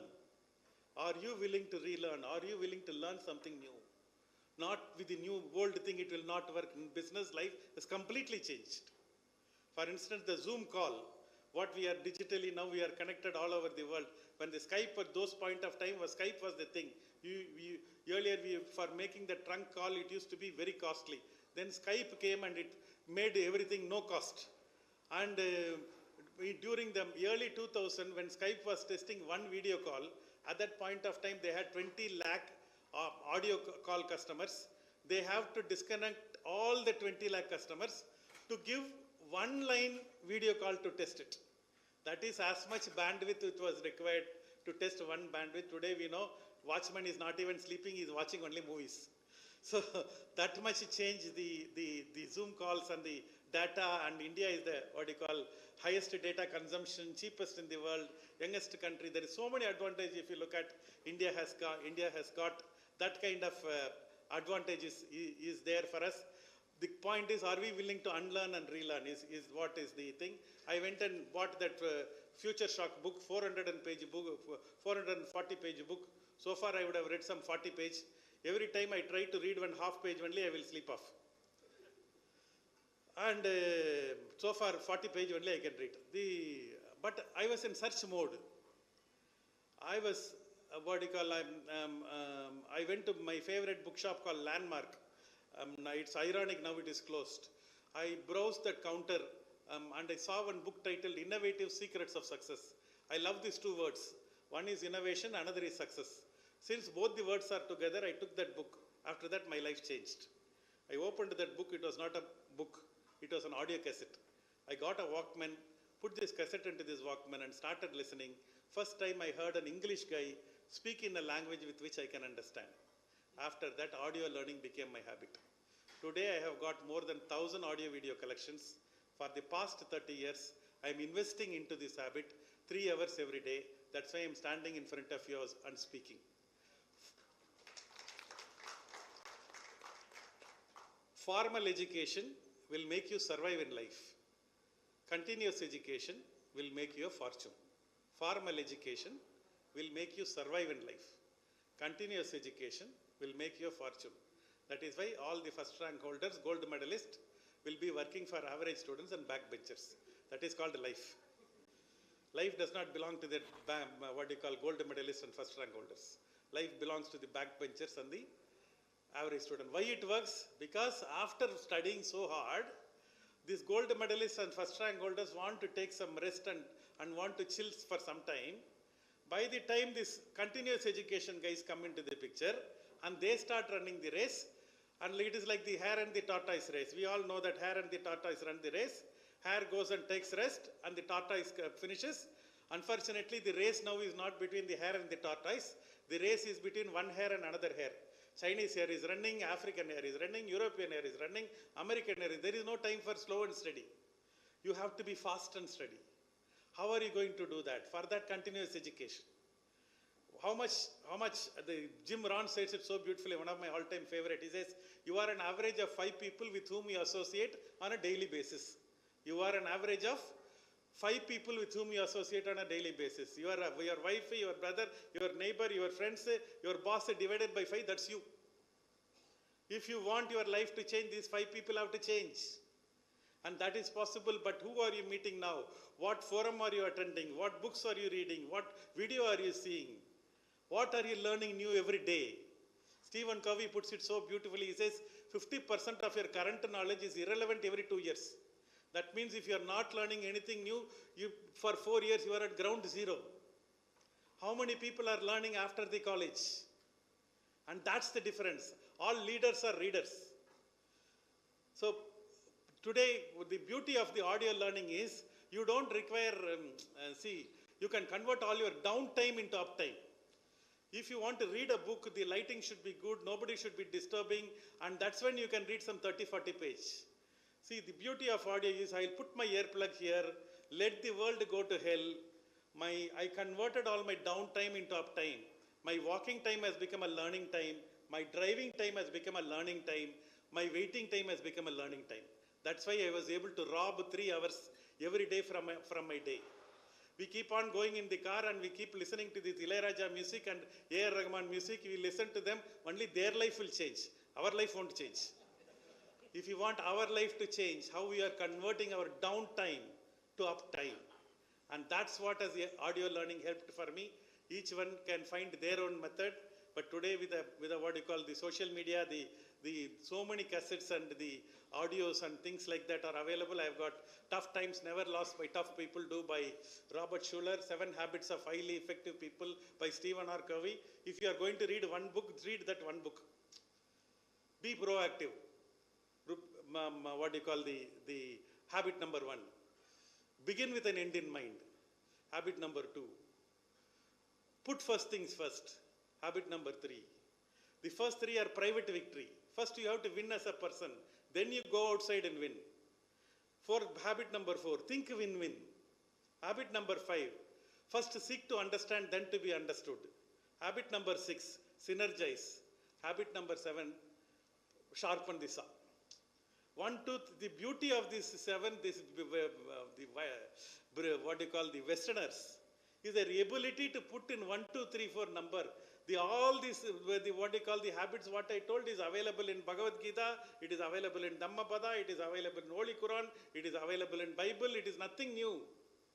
But the way in which they have sequenced it, and that's what is important. Success is like knowing the combination to your number lock. If you put the number right, the lock will open. The lock won't mind whether you are a male or a female, black or a white, rich or poor, educated or uneducated. As long as you are able to put the number lock in sequence, the lock will open. And that's what the 7 Habits of Highly Effective People by Stephen Covey has put it there. And that one book is a classic. And what do you call, listening to that book and then reading it, then internalizing it, then using it. You had 1, 2, 3, 4. I think that's how you go through life. And I want to share one, 4-step lesson what my mom taught us. The first one is, as a parting thought, first one is, be an eternal optimist. It is not once in a while optimist, or when things are going well, being an optimist, anyone can do it. The glass is half full or half empty. Depends on how you are looking at it. Can you look at the glass as half full always? Be an eternal optimist. It is not once in a while optimist. The optimist learns more. Because he learns more, he has the right information at the right time. The optimist tries more. Because he tries more, he is invariably successful. Optimist persists more. Because he persists more, invariably he is able to hit the right button. Be an eternal optimist. Second point she was talking about is value people. People are very important. Especially the people who are physically, mentally, financially, psychologically, socially below you. Pull them up. Don't push them down. Call the driver by name. Celebrate the maid's birthday. Little things can change lives. Can you pull them up? And that's what is the duty of people who have arrived in life. People who have got money and knowledge have to be shared. Are you ready to do that? Value people. People are very important. The third one is the most difficult one, which will appear very simple. It's called be true to yourself. Be true to yourself. What you feel, what you think, what you say, what you do, and what you report having done should be the same. What you feel, what you think, what you say, what you do, and what you report having done should be the same. That's called be true to yourself. And last one is enjoy life. Don't take life seriously. Life is not an ordeal. Life is a celebration. Look at life and enjoy life. A lot of people take life very serious. No. Life is to be enjoyed. Every day should be a celebration. And that's the 1, 2, 3, 4 point she says, one of this thing is take pictures. It's a very simple, very powerful way to enjoy life now. Like I say that in life and selfie, find your own place. Life has kept a, imaginary frame. We will not be able to see that. Whereas when I keep a selfie frame and keep it something like this, unless you come into the frame, I won't be able to take your picture. Same is life. Life is kept an imaginary frame.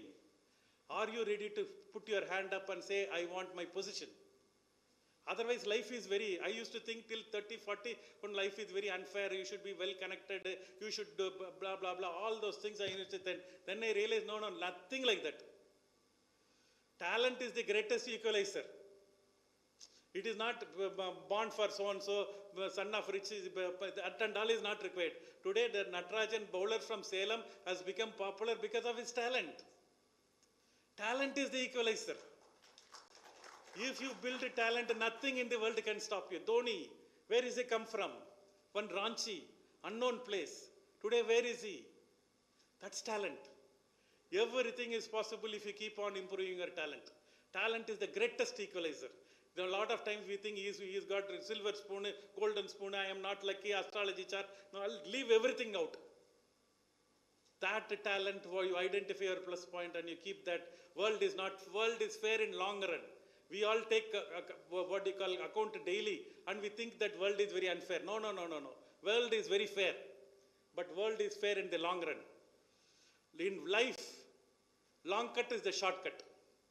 People who take the shortcut will keep on coming around and around in circle. People who take that long cut will take a little more time, but eventually they will arrive. And that's what is my life lesson. Thank you so much for this wonderful opportunity.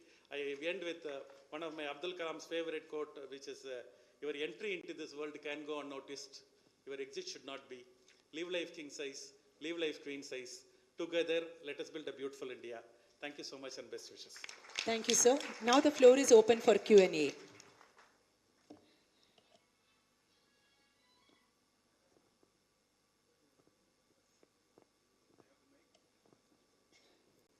Any questions?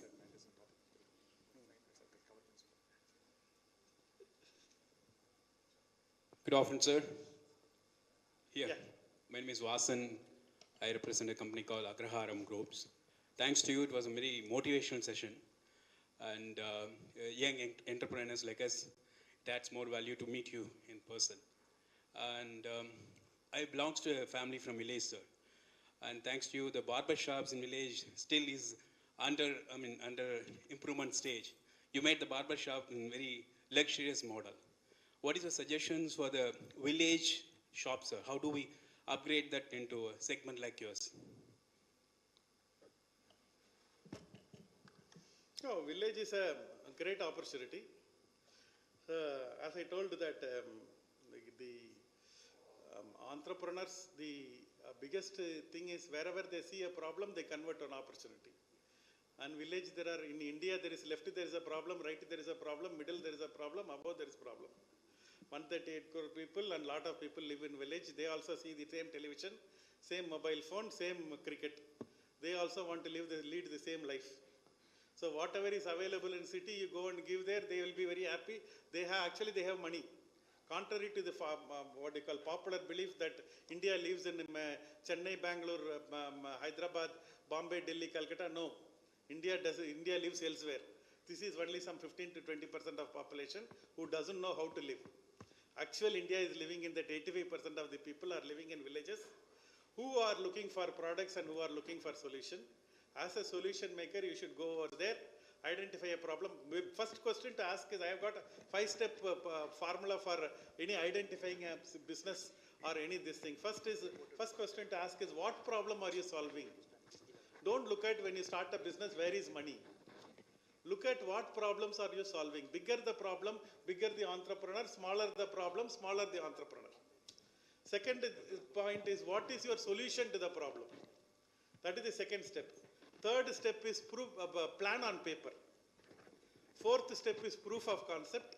And fifth step is scaling.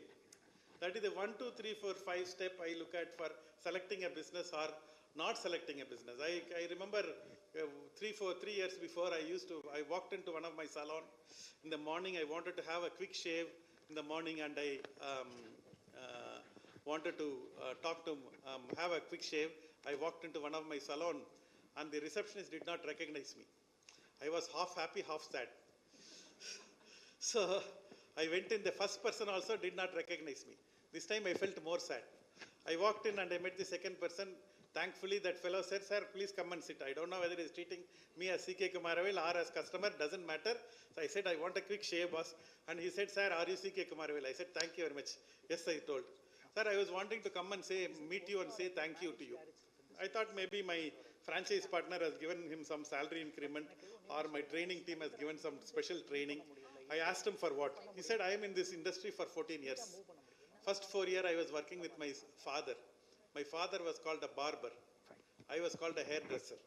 I joined Naturals. I became a hairstylist. Then I became a style director. Today I became the salon director. The way in which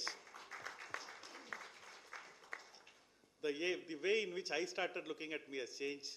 The way in which the society looks at me has changed. The way in which my family looks at me has changed.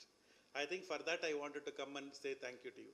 That is when I realized I unknowingly touched a taboo activity and converted to a lifestyle activity, and that's what a naturals for you. I always used to say that there are 5-6 largely unorganized business. What naturals have done? We have not done anything new. Salon, already people were going, cutting hair, all the tamasha was happening. We organized the unorganized business. And you identify a lot of unorganized business around you. In India, that's why I told a florist, how many people poo katranga nalla organize panna, what do you call $1 billion opportunity.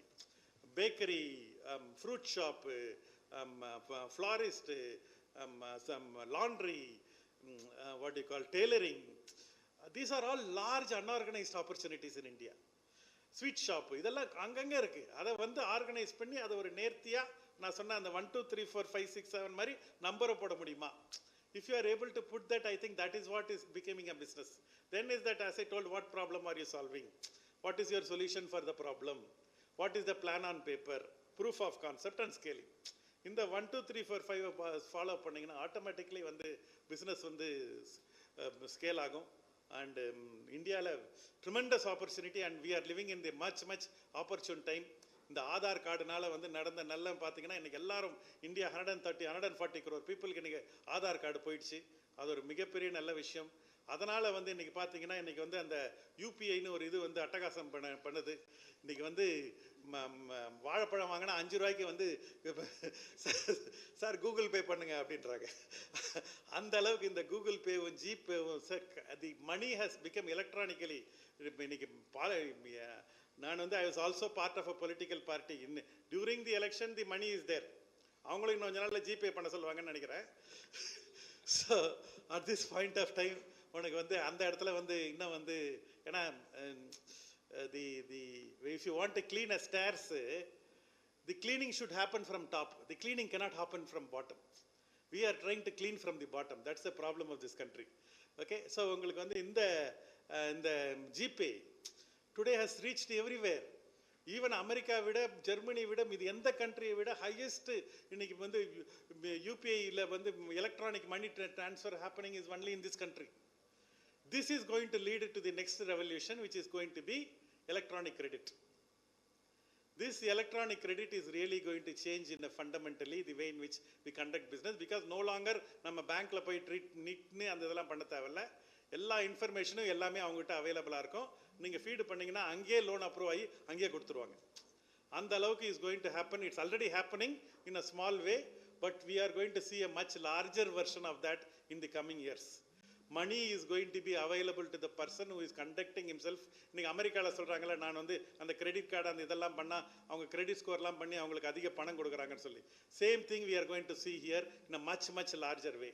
That is the second revolution. Third revolution is going to be that ONDC ன்னு சொல்லி ஒரு புது concept வரப்போகுது. அது வந்து open network digital commerce. இந்த open network digital commerce வரும்போது அந்தந்த நம்ம ப்ராடக்ட் பண்ணுறதை இனிமேல் அமேசானில் தான் போய் விற்கணும், ஃப்ளிப்கார்ட்டில் தான் போய் விற்கணும்ல, நம்மளே விற்க முடியும். அந்த 3 ரெவல்யூஷனும் சேர்ந்து is really going to take India forward in a big way. And that's what is the what you call the opportunity in front of us. India is the youngest country, most mobile connected country, data cheapest in the world, உங்களுக்கு வந்து aspirational country. All this is all put together, உங்களுக்கு வந்து is a tremendous opportunity timeல இருக்கும். And but having said that, there are other challenges கூடவே தான் வரும். நம்ம வந்து முள்ளில்லாத ரோஜா வேணும்னா நமக்கு வந்து பிளாஸ்டிக் ரோஜா தான் கிடைக்கும். ரோஜா வேணும்னா முள்ளோட தான் வரும். So we will get all this plus point with the politicians. Okay, that's how life is. We have to take that and move forward.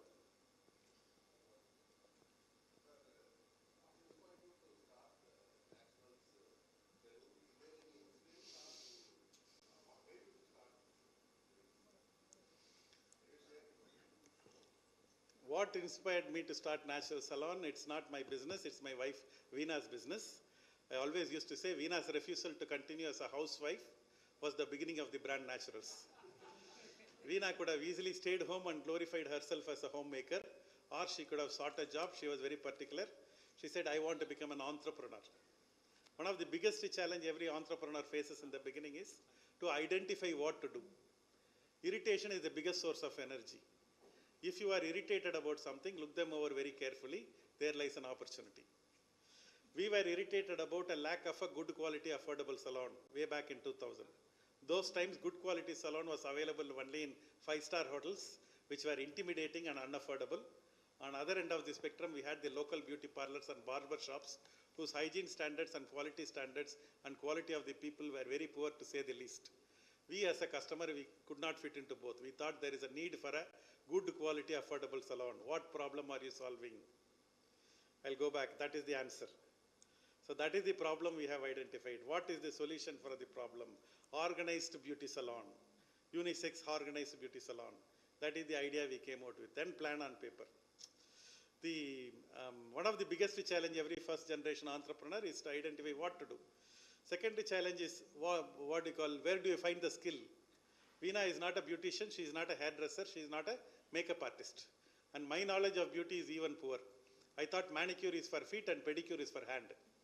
With such poor knowledge of beauty, we hired somebody who was heading the Taj salon, and she in turn hired the rest of the people, and we started that. One of the biggest myths is you should understand the business to get into the business. No, you should not know the business.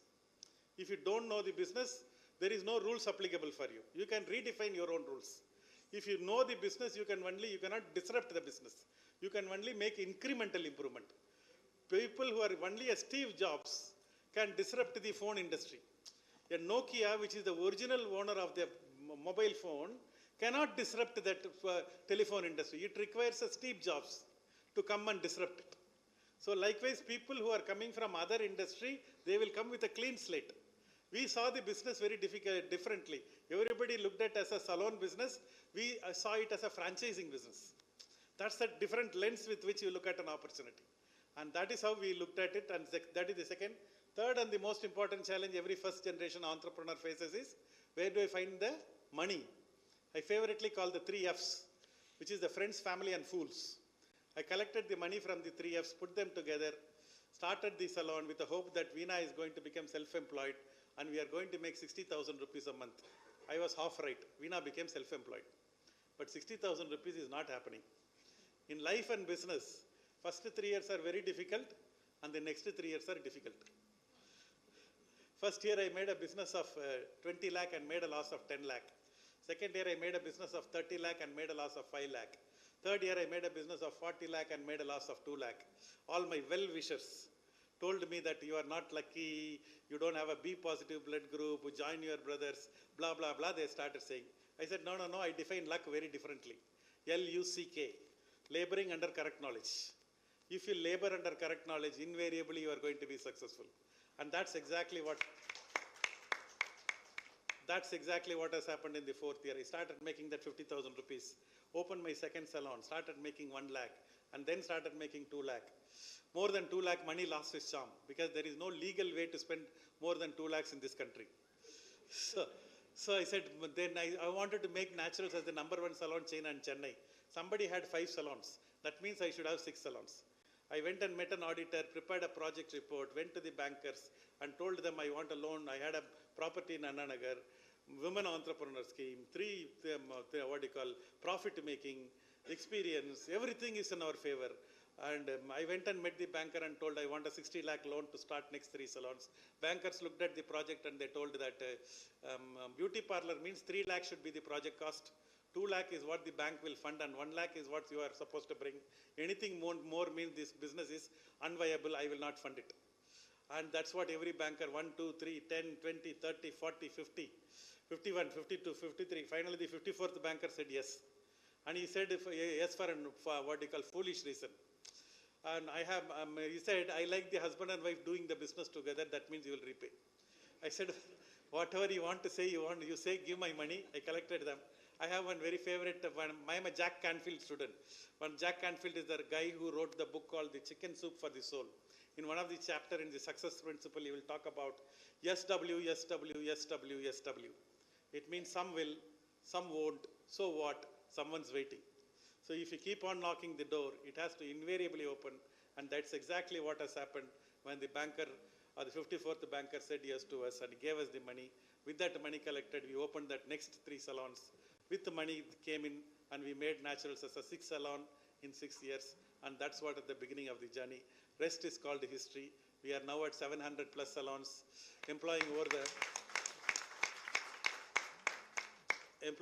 than 12,000 people directly, 400 plus financially independent women entrepreneurs, and completely redefined this industry at this point of time. And that's where Naturals is reached, but we still pride ourselves as a southern wonder. The opportunity and the mandate is to make it national wonder and to make Naturals as the #1 salon chain of the world. And that's the goal we are pursuing at this point of time. So thank you, and thank you for the wonderful opportunity. Thank you so much for your informative and inspiring speech, sir. May I now invite Srimati Rama Venugopal, Chairman, Quality System and Productivity Subcommittee of the Chamber, to present a memento to the speaker, please.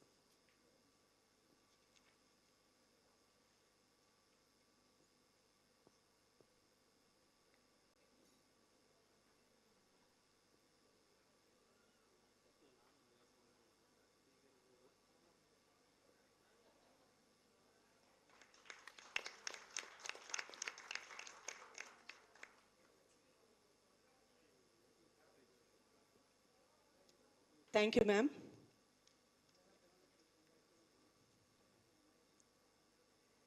Now we are moving on to the session 4. Customer ecstasy is a new normal. Even if the MSMEs have a good product, service on hand, without marketing, it won't reach the customers. So marketing is very, very important in business. We have with us today the marketing expert, Mr. Rajesh Srinivasan, who is a modern marketing strategist, author and a TEDx speaker.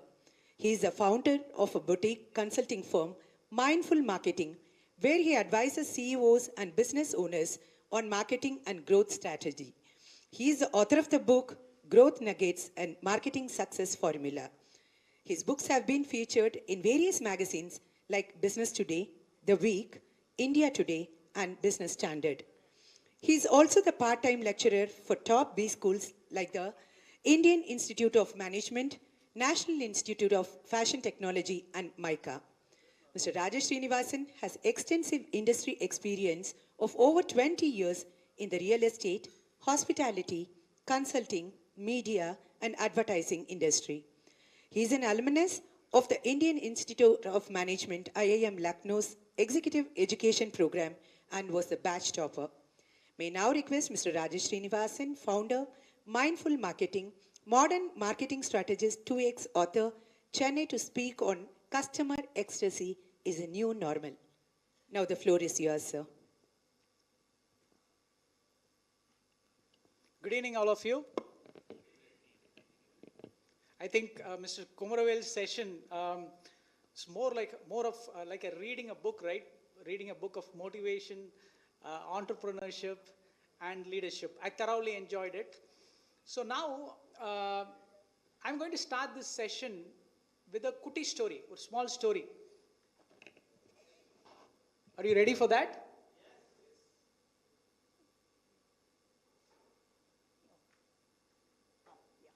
Thanks. Okay, so let me introduce you to the hero of this story. Okay, so his name is Doug Deach. He is the lead designer of General Electric's MRI scan device. You must have seen this device, right, in the hospital. He is the lead designer of this MRI device. This gentleman has recently retired from GE, but way back in 2013, he was just wrapping up a design project where he rolled out an MRI scan after working for 2.5 years. So now he's going to launch this MRI scan. It's going to get installed in a children's hospital in Pittsburgh. Okay, so he was quite excited because he has worked for 2.5 years in that mission, and he was very eager to see how technicians are using it, how kids are using it, using his own MRI scan device. So he was entering into the hospital on that particular day after installing the MRI scan device. He just wanted to understand people's mindset, technicians' feedback. It's a good thing, right? So he was casually interacting with the technician. He was all pride about his new invention. So he thought it's the best mission in the world because he has submitted that mission, that new MRI mission, for an International Design Excellence Award. It's kind of Oscars to designers. So this gentleman, our hero, Doug Deach, was casually interacting with the technician and casually asking him how things are going on and how people use this device. Suddenly the technician told that, Mr. Deach, can you just wait for some time in the corner because I have a kid patient to take some scan. So Doug thought, yes, I'll wait in the corner of the room because it's very important. Let me also learn and see how kids use this device. So he was casually moving out and standing in the corner of the room and observing this. Now, inside the room comes a small kid, a girl entering into this room along with the father and mother. Frightened, totally frightened. Even we adults, in the MRI scan, it's fearful, right? You would have experienced, a lot of people. The chamber, inside the chamber, placing our head for 5 minutes, sound. So this young kid got frightened. Mama, Appa, எனக்கு பயமா இருக்கு. நம்ம தான் இந்த வீட்ல பேசணுமேமா, இது உள்ளார கொஞ்சம் பொறுமையாரு. So Doug, the inventor of this mission, was all proud of this device, casually standing and seeing all this. He's an emotional man. So suddenly the technician is calling the hospital assistant saying that this kid we need to sedate this kid in order to get this MRI scan done. Now, this gentleman, Doug, understood that almost 90% of the time, most of the pediatric patients have to be sedated before putting their head inside the MRI scan device. Even I checked this personally with one of my friends. If you have any background on this, you must be knowing. Most of the children who are frightened they have to be sedated before placing their head in the MRI scan device. So this gentleman, there is something happening within him. He was suddenly seeing this situation from the young girl's shoes. Now the mission which he was very proud of, from the eyes of that young girl, it was a big scary mission.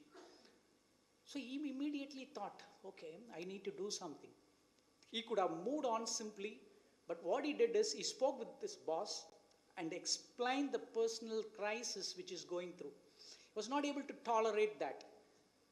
So his boss suggested him to go and approach a school in Stanford, a design school in Stanford. And this gentleman, he had only one objective in his mind. He desperately wants kids to happily use this device. He don't want people to get frightened when they use this device. That's his only objective. He's a normal technician, he's an engineer. But he took an effort to go and do a small workshop in Stanford Business School for 1 week, 10 days.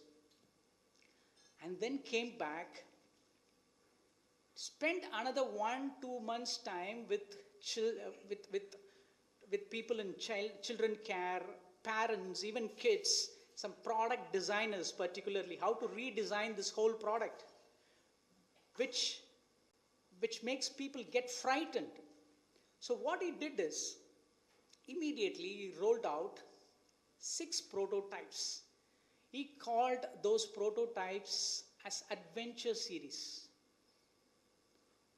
Okay, 6 prototypes, 6 devices without spending huge amount of money, because he knows that his company will not help in redesigning the whole mission in a totally new way. But what he decided to do is, he converted that mission, MRI scan mission, big scary mission, as a game.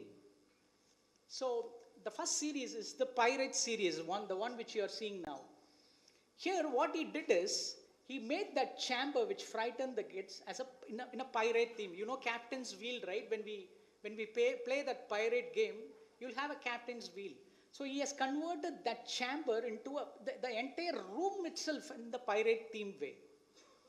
So even he gave a script to the technicians saying that if a kid comes, they'll say something like this. Now, you're going to play a small game here where you need to keep your head. The game is called Pirate Ship Game. What you need to do is keep your head at the top. We will send you inside the pirate ship. All you have to do is just be quiet for 4 or 5 minutes time, because the ship will be sailing to the other side. Some kind of script like this. So the kids would happily place their heads, and he would send them inside to take the scan, but kids wouldn't know that. And at the other end of the scanning device, they kept a treasure. And they told kids that after 4 or 5 minutes, we will push you outside the pirate ship, and you have to take the treasure from the pirate's heart, and we will pull you back. So the game is done. So kids thought, okay, this time kids were playing a game. They are not getting into an MRI scan device, even though they have created they have created an entire environment. Similarly, they have created 6 themes for an MRI device. These are some of the themes which they have created. Spaceship. It's a plain MRI scan device. So now this gentleman, the problem which the Pittsburgh hospital was facing was twofold. One is, every time the kids come, when they are frightened, they have to sedate them. And most of the times, even the anesthesiologist, if they are not available, they have to postpone the schedule to some other day, and the patients have to go through the pain one more time. And the hospitals cannot do scans continuously. It affects their bottom line also.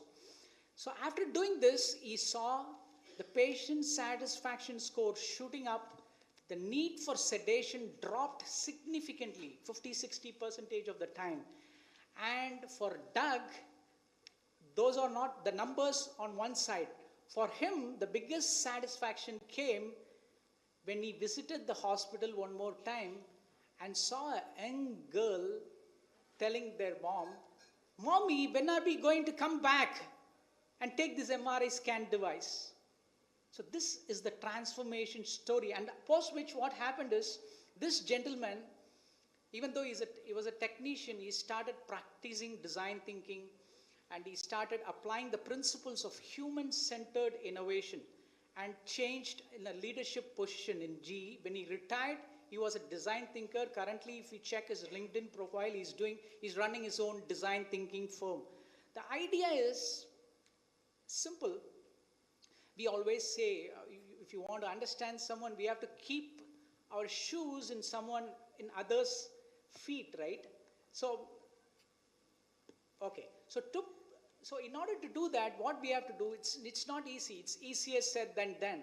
So what we need to do literally is, we need to remove our preconceived notion as product owners, entrepreneurs, because when we see from this angle, we will not be able to understand a lot of things. This gentleman, what he was doing, even though he had pride in his own product, when he saw the young girl suffering, getting frightened out of his product, he was able to transport himself into the shoes or into the world of that young girl, right? In Tamil, கூடு விட்டு கூடு பாயிறதுன்னு சொல்லுவாங்க. ஒரு இடத்துலேருந்து ஒரு உடம்புலேருந்து இன்னொரு உடம்புக்கு போகிறது. So that's the need. When we try to make people happy as marketers, as entrepreneurs, the critical aspect which I would say is to transport us into the lives of customers. See, what happens is, we think primarily we sell some products or services. But what really happens is customers are not buying the product or service which provide. They buy something else. They buy something else, right? So let's say we think we are selling a car, but what the person is buying? He's buying a social status. The reason why Nano failed is because they played the game of marketing purely from the perspective of functionality, right? But majority of the Indians buy own car for the purpose of social status. For example, I worked for a company, I was a manager, now I have been promoted as a vice president, now I need to go to office in my car.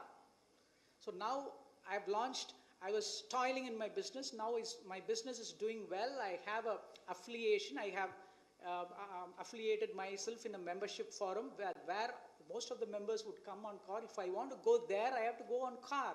So people are buying social status. It's very, very critical for us when we design products, communicate something to customers, sell it to them.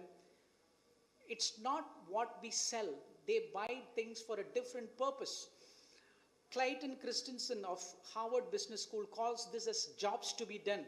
What people really want to do with your product, if you understand that, you will be able to innovate and market it to them better. Last week, I was going to, I usually go to a juice parlor near my home. I sometimes go to drink some juices. I also wear the hat of a marketer and see things, try to understand things. When I go there, I usually see two types of people when I try to fit into some segments, right? One segment of people are intimate, young couple kind of people. Mostly they are not married. They'll closely sit, drink juices, and meduva abde pesittu irupanga. Lovers mari people, the juice parlor.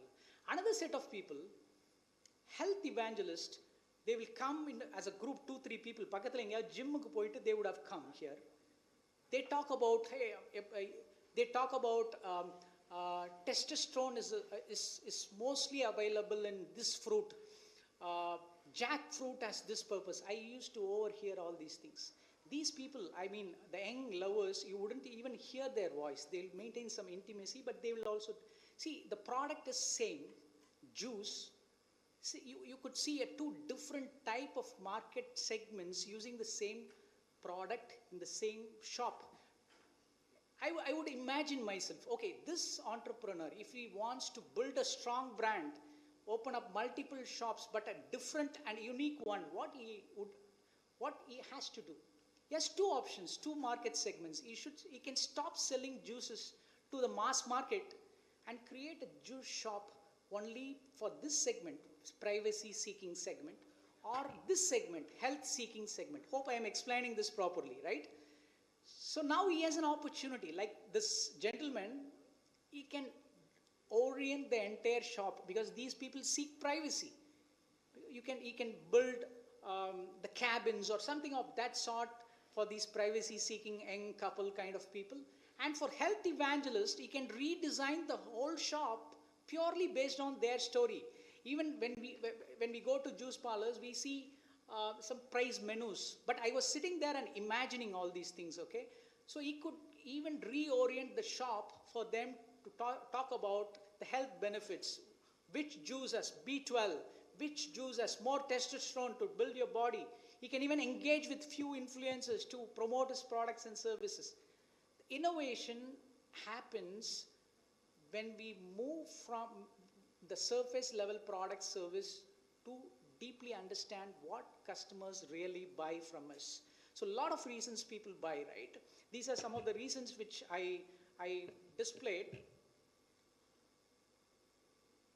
Another gentleman, we all know him, right? How he applied the human-centric design and reoriented a commoditized auto service business.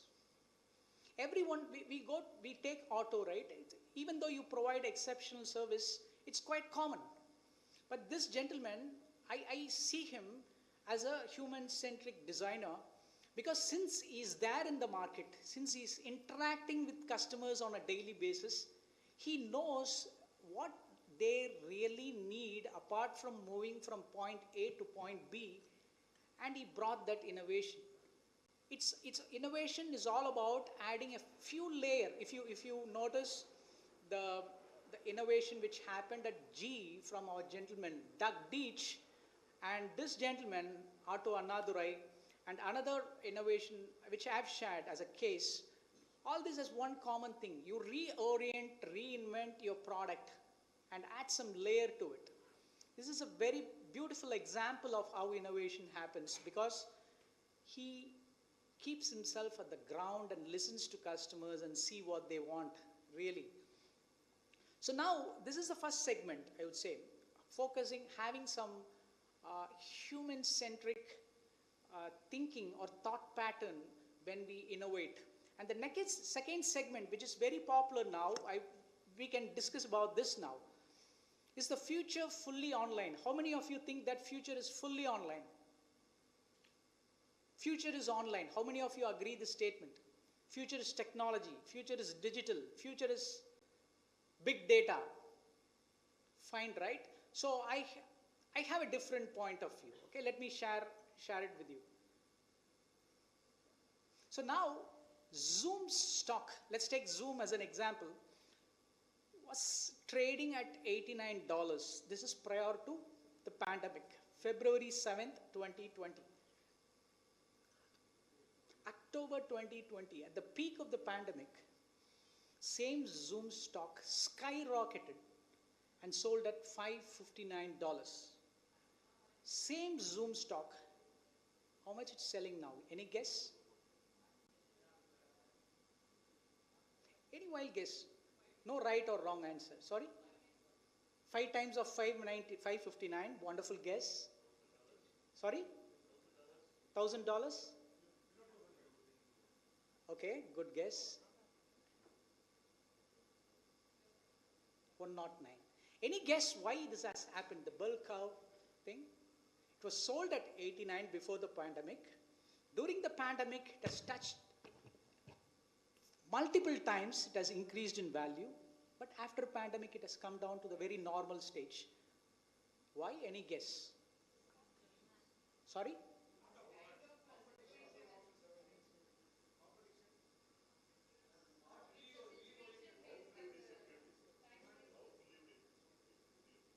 Okay, good guess, good guess. Yes, very good attempt. Who said Zoom is not necessary? Okay. So let me explain you. Okay. So stock market indices, this is just a stock market price. Even Zoom's sales prior to the pandemic, it was at, let's say, it was at $1 million. Even during the pandemic, October 11th, it has skyrocketed multiple times. But even after the pandemic, it has dropped significantly. Now, any guess why it has happened? Sorry?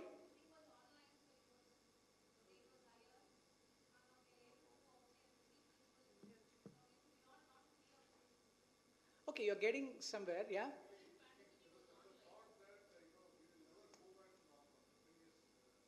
Okay, so now let me explain you. It's a very simple human behavioral idea. I've told you, right? We are enamored in technology. We are enamored in a lot of things which is happening. Now, let me request you to remove that hat of an entrepreneur, all of you sitting here. How many times you used Zoom prior to pandemic? Ask this question yourself. How many times you used Zoom during the pandemic? How many times you use Zoom today? That's the indication. This stock price indicates the sales of Zooms, indicates our behavior. Anyone denies with me on this? Prior to pandemic, we were all doing things very casually in the offline world, met, and we never even thought of Zoom. We were using Zoom. We used it sporadically. But during the pandemic, we were forced to stay inside our home, and we are left with no other option than using Zoom or online video conferencing platforms, because of which the sales of Zoom has increased and the stock price has increased. Once after the pandemic is over, we again start rolling back to the old normal and started doing things. That's why we are here. We are all meeting here, right? Now you're able to connect technology with human psychology, human behavior. This is very critical for us to understand, because all the news media, news channels portray something, but if we remove that from the equation and see our own behavior and connect it with some broad trends, we will be able to see the reality of what's happening. So that's my submission. The reason is, I'll tell you, we humans are social animals. We all know that, right? 2 million years ago, we were in the caves, we were in the plains of savanna, living in small groups of 150 to 200 people. And then we moved to agricultural era 10,000 years ago, and then industrial era 200 years ago. And all these technology which we are seeing now is just 25 to 30 years old, 30-year-old. Prior to that, we were interacting with people. We were living in plains. What evolutionary psychologists today say is, humans, we live in a technology world. We use all the technology device, but still all those primitive behavior is within us, because our genetic code has still not accepted the external conditions. Let me give you an example of what Mr. Anil told. He said, once after I post something on LinkedIn, I go and check it every 30 minutes, right? I would check 2 minutes once when I do some post, 5 minutes once. Why we do that? It's because we all do this. He's good enough. I'm thankful to him because he has openly shared that irrational behavior with all of us. Why? The success of social media and all these technologies, because they understood clearly about human psychology and evolutionary psychology. As humans, we need, one of the core motivators of human beings is belonging. We seek validation from others. நான் ஏதாவது ஒரு நல்ல விஷயம் பண்ணனா எனக்கு உங்கள்கிட்டேருந்து ஏதாவது ஒரு appreciation வேணும், என்கிட்டேருந்து வேணும். இது நம்ம குழந்தையா இருக்கும் போதே நம்மள்ட்ட இருக்கு. But what's happening? A like is nothing but a social validation of what I do. If I write a book, I post it on social media and wait how many people like, how many people comment, how many people share. Because I seek social validation as a human being. You're getting my point? So now coming back to our main point of online and offline world argument, we were living on planes, we were interacting with people only at the physical level. Even the new normal, as we call today, it has started immediately after the invention of internet. Last 2 years, it has just accelerated and went into the peak. Internet ஆரம்பிச்சதுலேருந்தே, social media launch பண்ணதுலேருந்தே new normal ஆரம்பிச்சாச்சு. We have stopped interacting with people. Personal engagement, it has reduced dramatically. And last 2 years, we were forced because of an external black swan event. But what happened is we thought, இதுதான் future. This is going to be the future. This is how it's going to happen. But in every other aspect, take schooling as an example. We thought the future of during the 2 years, we thought the future when the schooling இப்படிதான் இருக்கும். Future shopping இப்படிதான் இருக்கும். Future working aspect, the future is all about remote, everyone shared. But after the pandemic is over, even during these 2 years, I have interacted with, I'm not sharing my own personal view. Even if a lot of people who are sitting here are parents, you must have undergone the plight of your kids who stuck inside the Zoom, waiting for emotional connection with their fellow peers.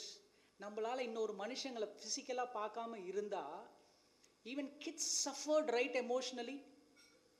Even work from home now, the people think of a hybrid model. Even the big companies who said, we are entering into an era where we will do only remote working. Now are asking their employees to slowly come back to home. I'm not against technology or online. I'm coming to the point. So what's really important is, I've just shared this with you. We as human beings, we cannot ignore. I'm just trying to bring some balance, okay? While you think of everything is technology, digital, and big data, I'm just trying to bring balance.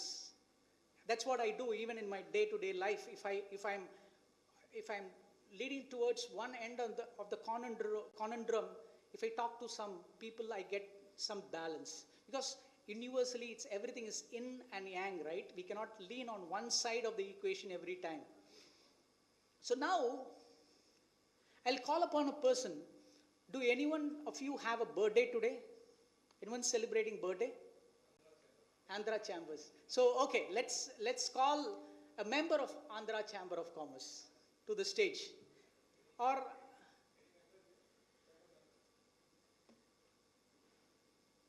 okay, you can sit there, no problem. You don't have to come to the stage. Okay, I'll ask you a question. Today is your organization's birthday, right? Okay, so now you have a member who's just posting a wish. Congratulations, Andhra Chamber of Commerce, on your social media post, Facebook, let's say. One person is doing that. The next person is sending you a WhatsApp saying that, I wish Andhra Chamber of Commerce a happy anniversary of. Third, another person is calling you and wishing you a happy anniversary. Another person, like me, what he's doing is, he's coming to your office.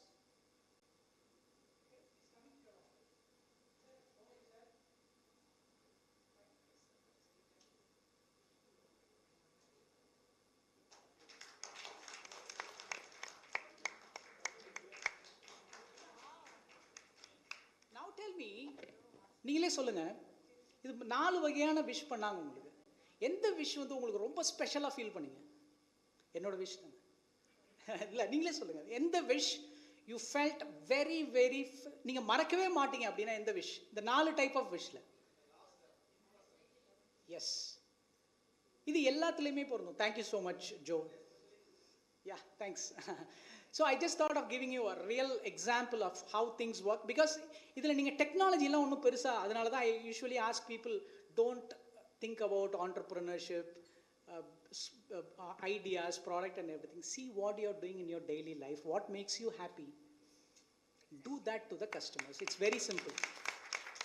Right? So I've created a ladder of engagement framework based on what we did. The first ladder says a social media post or a direct message, phone call. At the top of the ladder is meeting in person, meeting people in person. Now, someone of you should argue with me, saying that then what else technology is doing? You looks like, Rajesh, you're going on the other side of the equation where you appreciate intimacy of human relationship. Right? So let's park that question and enter into another segment. So you're calling a call center. Let's say or bank, ungaloda call center bank, edo or urgent, you have some urgent thing you want to discuss with them. You're calling them. For English, press 1. Hindi ke liye 2 dabaye. Tamilukku en 3 அழுத்தவும். Okay. நீங்கள் savings bank வாடிக்கையாளராக இருந்தால் எண் 1 அழுத்தவும். நீங்கள் current account வாடிக்கையாளராக இருந்தால் எண் 2 அழுத்தவும். உங்கள் கையில் டெபிட் கார்டு இருந்தால் எண் 1 அழுத்தவும். உங்கள் கையில் செக் புக் இருந்தால் எண் 2 அழுத்தவும். Which one, how many of you like this experience? Don't think from business perspective. You as individuals like this experience. Tell me honestly. Monday pichikirama illaya? Sammakadi. But you know, as an entrepreneur, what you will do when you scale up? You see, productive இருக்கணும்னா நம்ம நிறைய customer handle பண்ணணும்னா automate பண்ணுவோம். எல்லாத்தையும் automate பண்ணுவோம். Let's automate, because we have to be productive. We have to save cost. right? So now you understand the paradox. When you think like a customer, how, what make you unhappy, and when you become an entrepreneur, what makes, நம்ம எப்படி decide பண்ணுறோம், நான் உங்களே கேட்கல, even என்னையும் சேர்த்து தான் சொல்கிறேன். So these are some of the things which we need to, the topic came, customer ecstasy nights. On one side, we are, in the first segment, we have asked you to think about human centricity. On the other side, even normal day-to-day interactions, if you think from a human standpoint, it will make sense. You can make people happy. When they are happy, when they interact with you at the personal level, when I go and meet someone in Andhra Chamber of Commerce, I'm interacting, they will remember me. If I நாளைக்கு ஃபியூச்சரில் ஏதாவது engagements, நாளைக்கு ஃபியூச்சரில் ஏதாவது collaborations, they will remember me rather than sending a conventional message, right? There is a company called Zappos. You can study this company. They openly mention their phone number in their website and allow and recruit people and allow customers to talk to them. What will happen is, see, some notice, most of you are small business owners, right? You will display the phone numbers in your website now, and your team will talk to customers. But what happens when you grow big is you fall into the trap of growth. Big businesses like Ola, we all know that we are facing a challenge, right? Driver challenge, cancellation. But why they have not corrected it? Have you thought about it?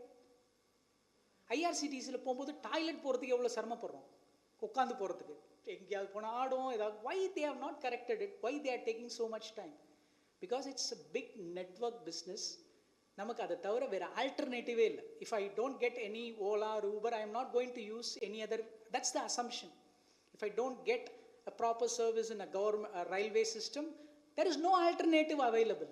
But whereas for us, small businesses, there are hell a lot of opportunities for customers available, right? The point which I am trying to drive across is, be a small business startup. Even if you grow, try to retain that charm, magic.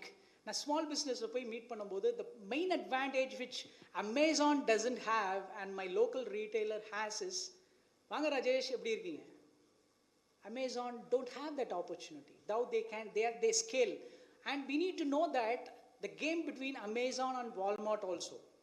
If you want to, என்னோட logic, if I want to put forth to you, how Amazon and Walmart is the number one revenue generator in the whole world, right? And their competition is Amazon. Walmart's revenue is around $440 billion yearly.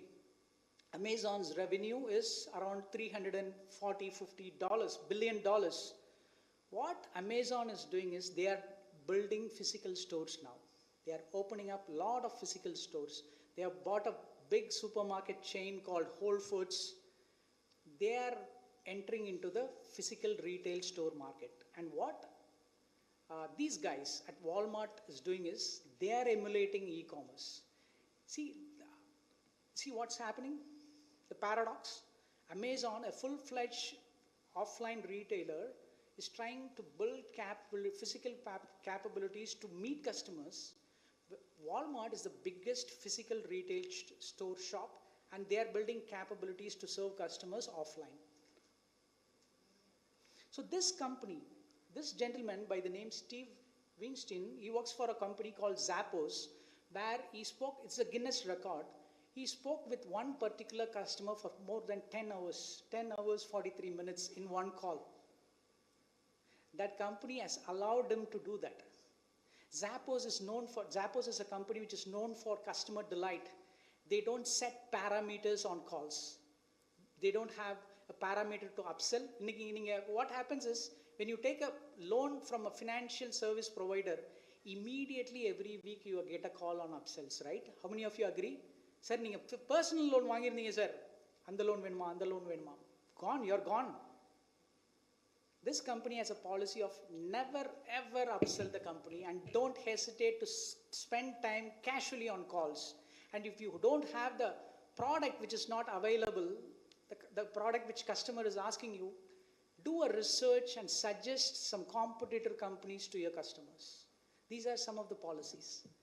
See, as a business, as customers, நமக்கு இதெல்லாம் ப்ராப்ளமாக இருக்குது, இந்த IVR and all the other things. But as entrepreneurs, அந்த side of ஈக்குவேஷனில் போனோன்னா நம்மளோட திங்கிங்கே மாறிடும். I, as a marketer, I'm sometimes big, now entrepreneurs, நான் பேசும்போது, when I discuss with them or when I speak in in this forum, I try to bring balance. Sometimes people may even mistake me, but I try to bring balance between entrepreneurship and customer delight, because now let's take an example of this call center thing. The more we speak with people, the more you get opportunity. Like this gentleman we have seen, Doug Deach, earlier during GE, he met the customer real time. That is when he saw an opportunity.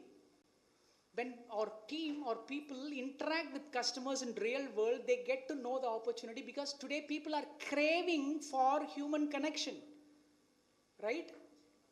So the game changer is not just technology.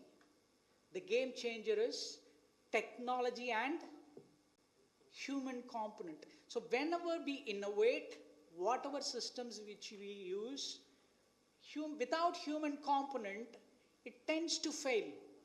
Facebook is a successful technology because they have adopted human psychology in it, engineered with variable rewards, engineered with social validation, all those social media sites which I am talking about.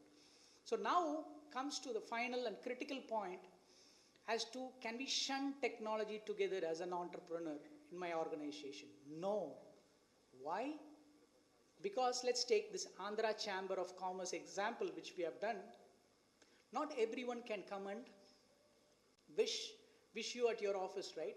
Today what technology has done is, if we understand this, we will understand most about engagement. Earlier we operated in a world where every interaction happens on a physical world, but that cannot be scaled, right? Not everyone. Let's say, for example, if today I celebrate my birthday, my friend, school friend who is there in my native place, Tanjavur, cannot come and wish me. You're getting my point? But today, in today's world, he can wish me through Facebook, he can wish me through WhatsApp, he can fix up a Zoom session with me and wish me, rather than coming and meeting me in person. Everything boils down to only two things: what is scalable and what is unscalable. If we are an entrepreneur or a marketer or trying to build customer delight in today's world, we need to use technology to do things at scale. When you employ technology, for example, when you incorporate a chat bot in your website, unga company website la nariya traffic varanga, 10,000, let's say 10,000 people are visiting your website. You cannot serve all those 10,000 people with 5,000 employees, right? It's practically impossible. Let all those chatbots, because that's where we are moving towards, right? Ellame chat bots is slowly entering into our life. So we need to adopt technology. We need to use it to scale. Let me come back to that website example. 10,000 visitors are coming to my website. Let's use my technology to serve all those 10,000 people at scale, and then some high net worth value customers, the numbers will be very less. I need to bring in, because when I use technology, I don't need many people in my office.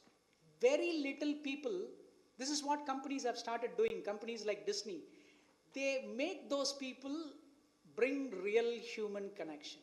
They ask people to speak to their customers over phone n number of minutes, because your technology is taking care of all the mundane things. You can ask your employees to go and meet customers. If you're running a retail firm, give high importance to people who are entering into the shop. Not like when customers are there in front, idhum நம்ம பாத்துருவோம், the other person in the store காதுல phone வச்சிட்டே நம்மள்ட்ட deal பண்ணிட்டு இருப்பாங்க. It irritates us, right? When people are there right in front of us, it means you're all sitting right in front of me and listening to me. It's the most valuable moment for me, even for brands, companies. So on one side, let's use technology for things to scale. On the other side, let's balance it with the human element, people component, servicing, and all those things. That will be a game changer. That's what companies are doing as we move forward. Let's adopt technology, parallelly balance it with human element. So today, I've shared two key points, concepts with you. Number one, we have seen a story of this gentleman, Doug Deach, where he innovated his conventional technology, an MRI scan device using human-centric approach. He has just told a different story using the same device. And another one is we discussed about how to bring a balance between offline world and the online world. Yeah, we have drawn this cartoon just to illustrate that. How many of you would have remembered this has happened in my home during the pandemic? Even I got into an assumption saying that future is off-tail. I was listening to a Zoom session where at this end of second wave, my wife casually asked me, வாங்க கொஞ்சம் அந்த mall வரைக்கும் போயிட்டு வரலாம் அப்படின்னு. I thought, okay, we are on one side I'm hearing something like future is retail, future is offline. My wife, she's asking me to go out and purchase something in the offline world. So that's when we draw this cartoon. So 3 book suggestions for you as we end this call, as we end this session. Most of the case studies which I have discussed, number 1 case study of Doug Deach. I took it from Creative Confidence. It's a book written by David Kelly. He's a founder of a world's famous design thinking company called IDEO. You can emulate them. A lot of ideas, you can go back and casually refer to them. When I said you need to go beyond products and services and understand customers, why people are using your products and services at a much deeper level, you could refer a book written by famous Harvard professor Clayton Christensen. He calls this book as Competing Against Drug. And the third one, when I shared the experience of Zappos, they totally changed how the call center system and customer service. You could refer the book written by Tony Hsieh, CEO. It's called Delivering Happiness. Both these two gentlemen, Clayton Christensen and Tony Hsieh, they have passed away recently. So these 3 books I would recommend to you. If you don't have time to read this book, you can even type these book titles and next word summary. This is how I quickly grab books if you don't have time. Creative Confidence, summary. Type it in Google. You'll get some summary. You can finish it off in 10-15 minutes time. Thank you so much. Thank you, sir. Now the floor is open for question and answer. And one more thing, important thing which I thought of, I forgot. Even this invitation, I've got personally from Andhra Chamber of Commerce. They could have easily sent it through WhatsApp. Sent us, இப்போ கல்யாண பத்திரிகைலாம் WhatsAppல தானே வருது. They have sent a person to my home for invitation. So immediately I was moved by that gesture and even informed Anand also. I mean, when we discussed about human engagement, personalized intimacy, I was meaning something like this.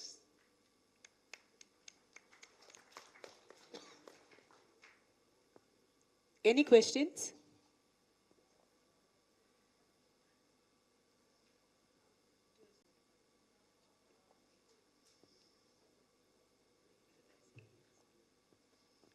Okay, thank you. Yeah. May now invite Mr. Nar. Yep.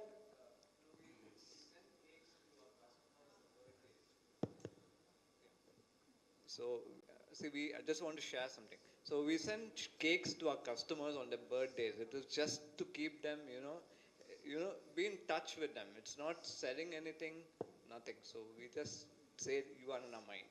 That's it. Good, very good. Very good example. Yeah. Thank you. Thank you so much, all of you. Thank you so much. May now invite Mr. Narasimhan, EC member of the chamber, to present the memento to the speaker, please.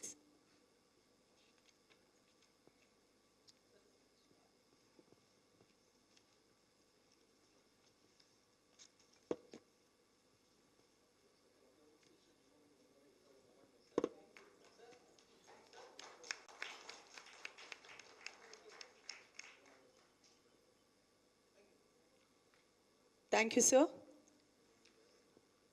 The CEO of Tansim could not join for the meeting today due to an urgent meeting. I now call upon Mr. Nagendra Prasad, Mr. Venkateshwara Rao, Vice Presidents of the Chamber, to come up to the dais, please. I also request Dr. Muthuvel, Treasurer, and Mr. R.R. Padmanabhan and Mr. M.K. Anand to please join with him in the dais, please.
Now it's time to honor our sponsors and the media partners who have supported us to a great extent in organizing today's program successfully. To present the memento to S-Bank, I now invite Mr. Prashant Kumar, Co-Chairman, MSME Subcommittee, please.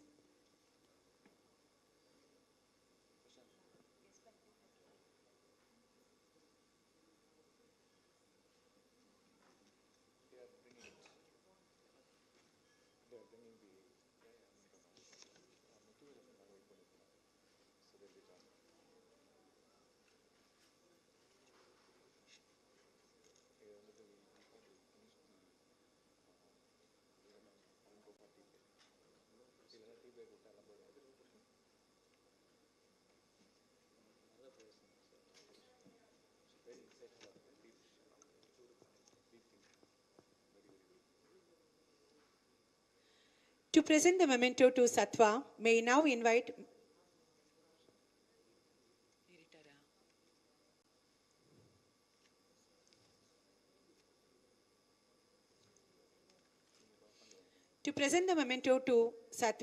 I now invite Mr. Prashant Kumar, Co-Chairman, MSME Subcommittee, please.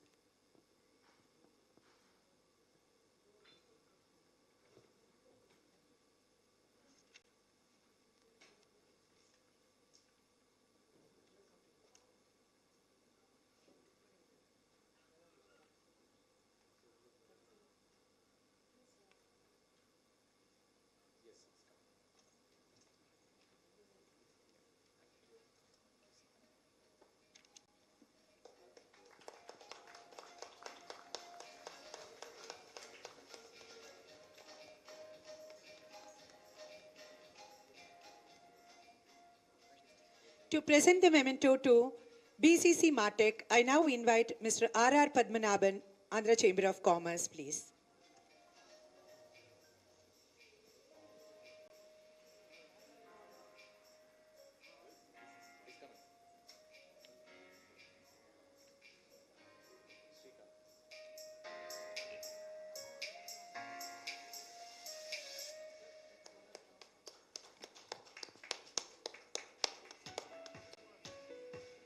Thank you, sir. To present the memento to Nane Megadan, I now invite Mr. M.K. Anand, Chairman, MSME Subcommittee, please.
Please plan out your future programs and connect with us through our Secretary General, Madam Vijayalakshmi, and we will start rolling out our programs as we go along, which means a lot of momentum is already set thanks to this program as well. And then the first speaker, Mr. Kumar Vembu, presented so beautifully. So many things he covered, multiple dots he connected. Quickly, I would like to share this with you. Business have to go for digitalization. Delay is less time to catch up. Explained digitization as process to be practiced daily.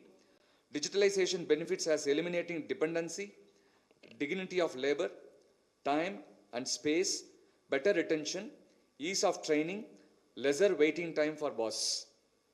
In fact, he said, how many of you have missed calls? If you have more than 10 calls a day from your office today, which means there's a lot of gaps that has to be filled in. Then he said, transformation required for implementing digitalization, customer journey transformation, culture transformation, that essentially mentioned in a very beautiful way, business model transformation, technology transformation, and finally people transformation. Then he went on saying, there is a historic opportunity and there is no choice for all of us. Leverage and grow instantly. Digitalization is not an event, it's a journey, and start the journey today. As Mr. Batmanabhan beautifully said, he started 1.5 years back, and today when 20,000 people are viewing whatever he writes on a LinkedIn. Why they view? Why 20,000 views, 25,000 views? Because they like it. Not only they like it, they also reshare it. I'm able to see I'm also one of the pattern of your writings. So which means anybody and everybody should start doing it. Many of the entrepreneurs I see from MSME perspective, that we don't really operate our social media handles. How many of us are actually posting in social media? Not just about promo, but about content, your organization's content. How many of us have YouTube channel? How many of us have Insta? How many of us tweet? Not that all the channels have to be handled regularly. At least one channel you can choose, which is very close to your heart, and start building that. It will bring quite a lot of results. It has brought quite a lot of results to me personally. And then second session, Mr. Anil Kumar SG, Samunadi Financial Services, and he spoke about his organization's journey. He spoke on vision and mission and its value chain, the agri value chain he presented. Collaboration needed for exponential growth. Exponential organization is a book which he referred, and he's been talking quite a lot. Whenever I meet him, in fact last week also I met him, he spoke about 45 minutes on this exponential organizations.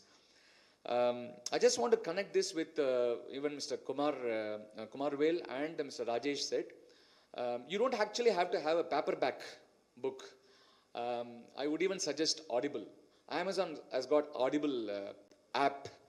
I buy books online. All are digital books. I have a digital library. I'm building digital library, which means you can actually listen while you're driving, while you are in the reception waiting for somebody. You can put your Bluetooth and start listening. So 10 minutes you have time to really listen to some of the books, great books. So this Audible is quite popular nowadays, and they are actually offering free credit as well. Monthly one book free. So if you pay $200 to Amazon as a yearly subscription, you get monthly one book free. So 12 books you get free. This is an additional input. So the exponential organizations, what Mr. Anil mentioned, I immediately bought it when I met him, and I'm actually listening to those content. Then he talked about formula, explained on exponential organizations formula. One is idea, I mentioned, hope you recall. The other one is scale, hope you recall. So I'm sure this is going to really revolutionize the way in which we operate business. Leverage external workforce than owning employees. He said, no, employer is outdated. In fact, Mr. Anil used to tell me, I know him for the last 20 years, he used to tell me that love to build co-travelers in the organization. No more employee. No more manager, executive, whatever. Maybe for customer's sake, we may have senior executive, manager, and all that, project manager, all that. But otherwise, internally, they're all co-travelers. That is why in 1974, if you recall, there is a concept which is quite popular in America, and now it's quite popular. I'm actually an activist on that. I've been doing sessions on that called intrapreneurship. There are employees in the organization who have entrepreneurial skills, but they cannot take risk of starting a company on their own like each one of you. And they love to do like entrepreneur, but they cannot start on their own because there is a risk element in terms of financial, aspects. For those guys, you can actually create an intrapreneurship model and create a co-traveling model, and they will actually do better than all of us. If you have a person who's better than you, he's going to bring you 2x for the organization already. And I'll take a little pride and share this. I have built my business of consulting only through that.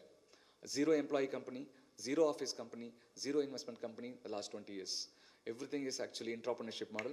More than 100 consultants are associated. So this is quite possible. And even if you take Andhra Chamber of Commerce, all of us are honorary people. Like, we are not paid employees. We are all honorary positions we carry. We are all volunteers. We are all humble volunteers. We want to contribute to the society.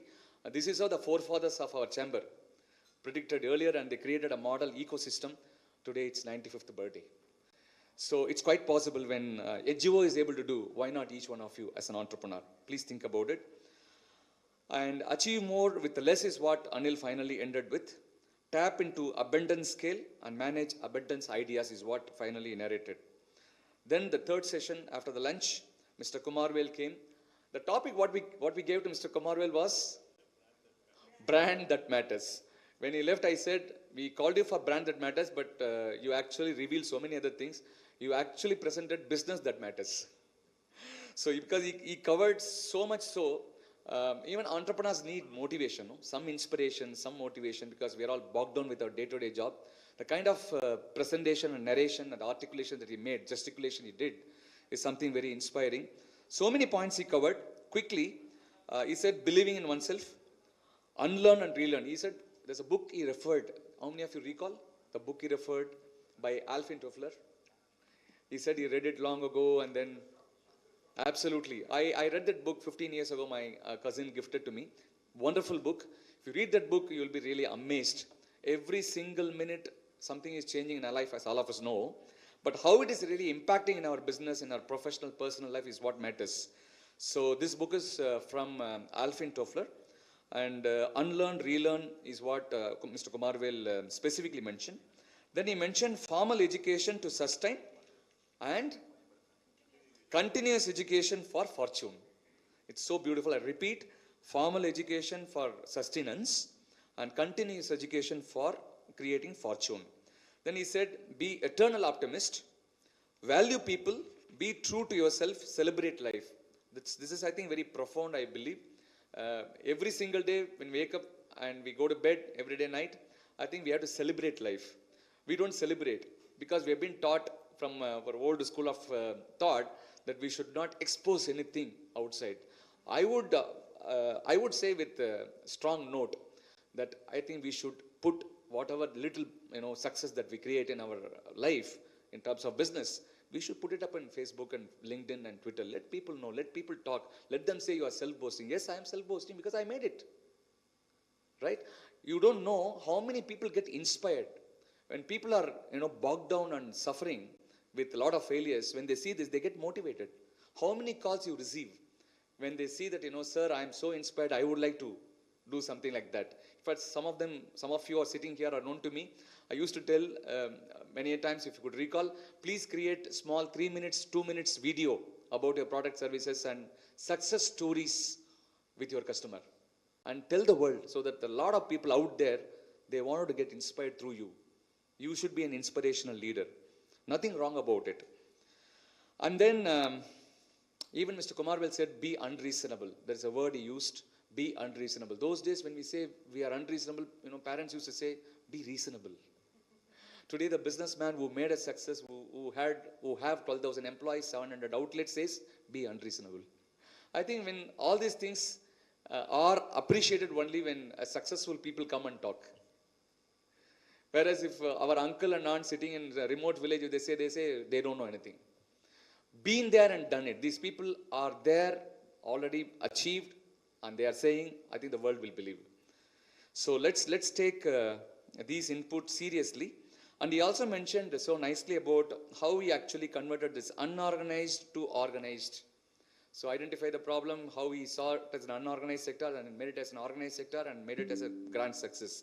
One of the gentlemen has from that corner, can you provide a suggestion like how we can utilize the retail shops and unorganized companies who are out there in different parts of the country? How do I make it more, profitable and productive? He mentioned choose the unorganized sector and make it organized. I think business is all about, like what Philip Kotler said in MBA we used to study, business is nothing but, anybody? Business is nothing but, what is business? Philip Kotler said, during MBAs we studied, business is organizing. No great shake. It's not skyrocketing. And then finally, Mr. Rajesh Srinivasan came, and a deep thinker, as I mentioned in the beginning, in the morning.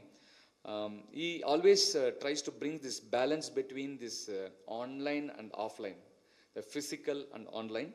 So beautifully explained 2-3 examples with that.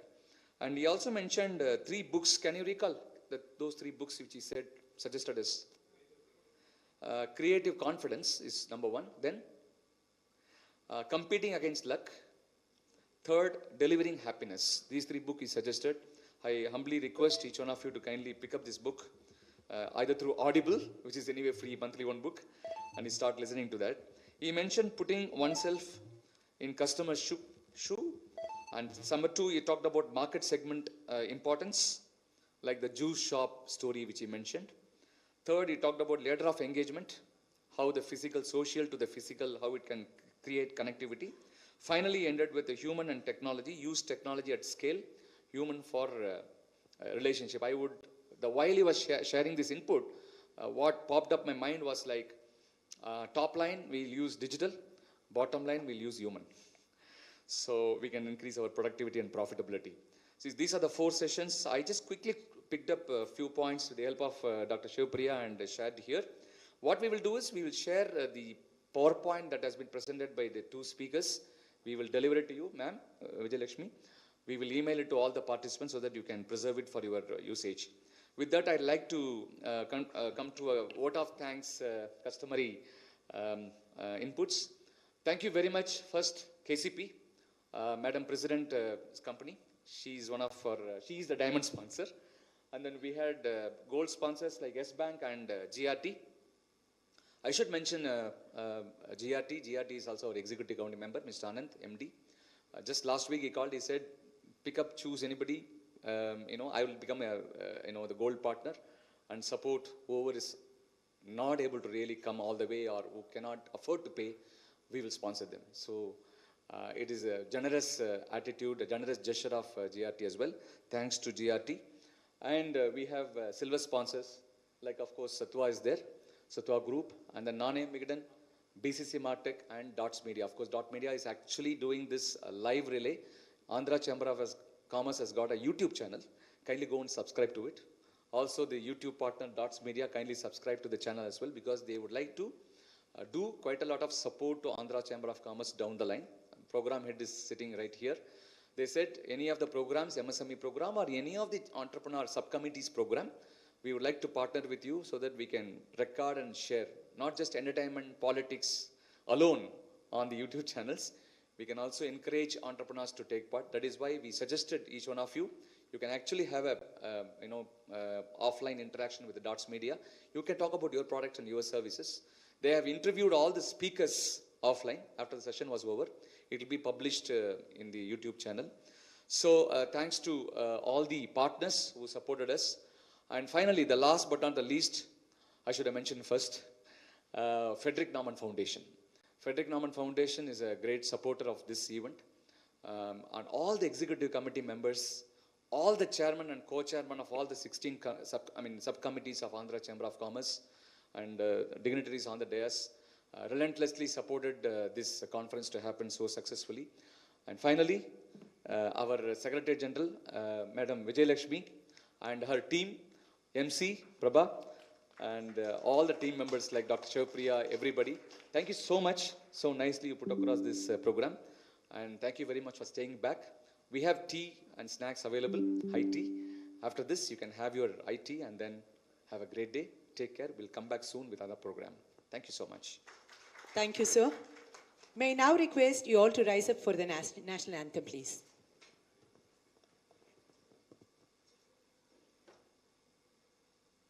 जनगण मन अधिनायक जय हे भारत भाग्य विधाता।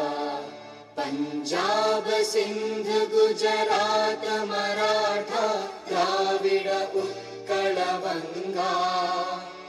विंध्य हिमाचल यमुना गंगा उच्चल जलधि तरंगा। तव शुभ नामे जागे तव शुभ आशीष मांगे। गाहे तव जय गाथा जन गण मंगलदायक जय हे भारत भाग्य विधाता।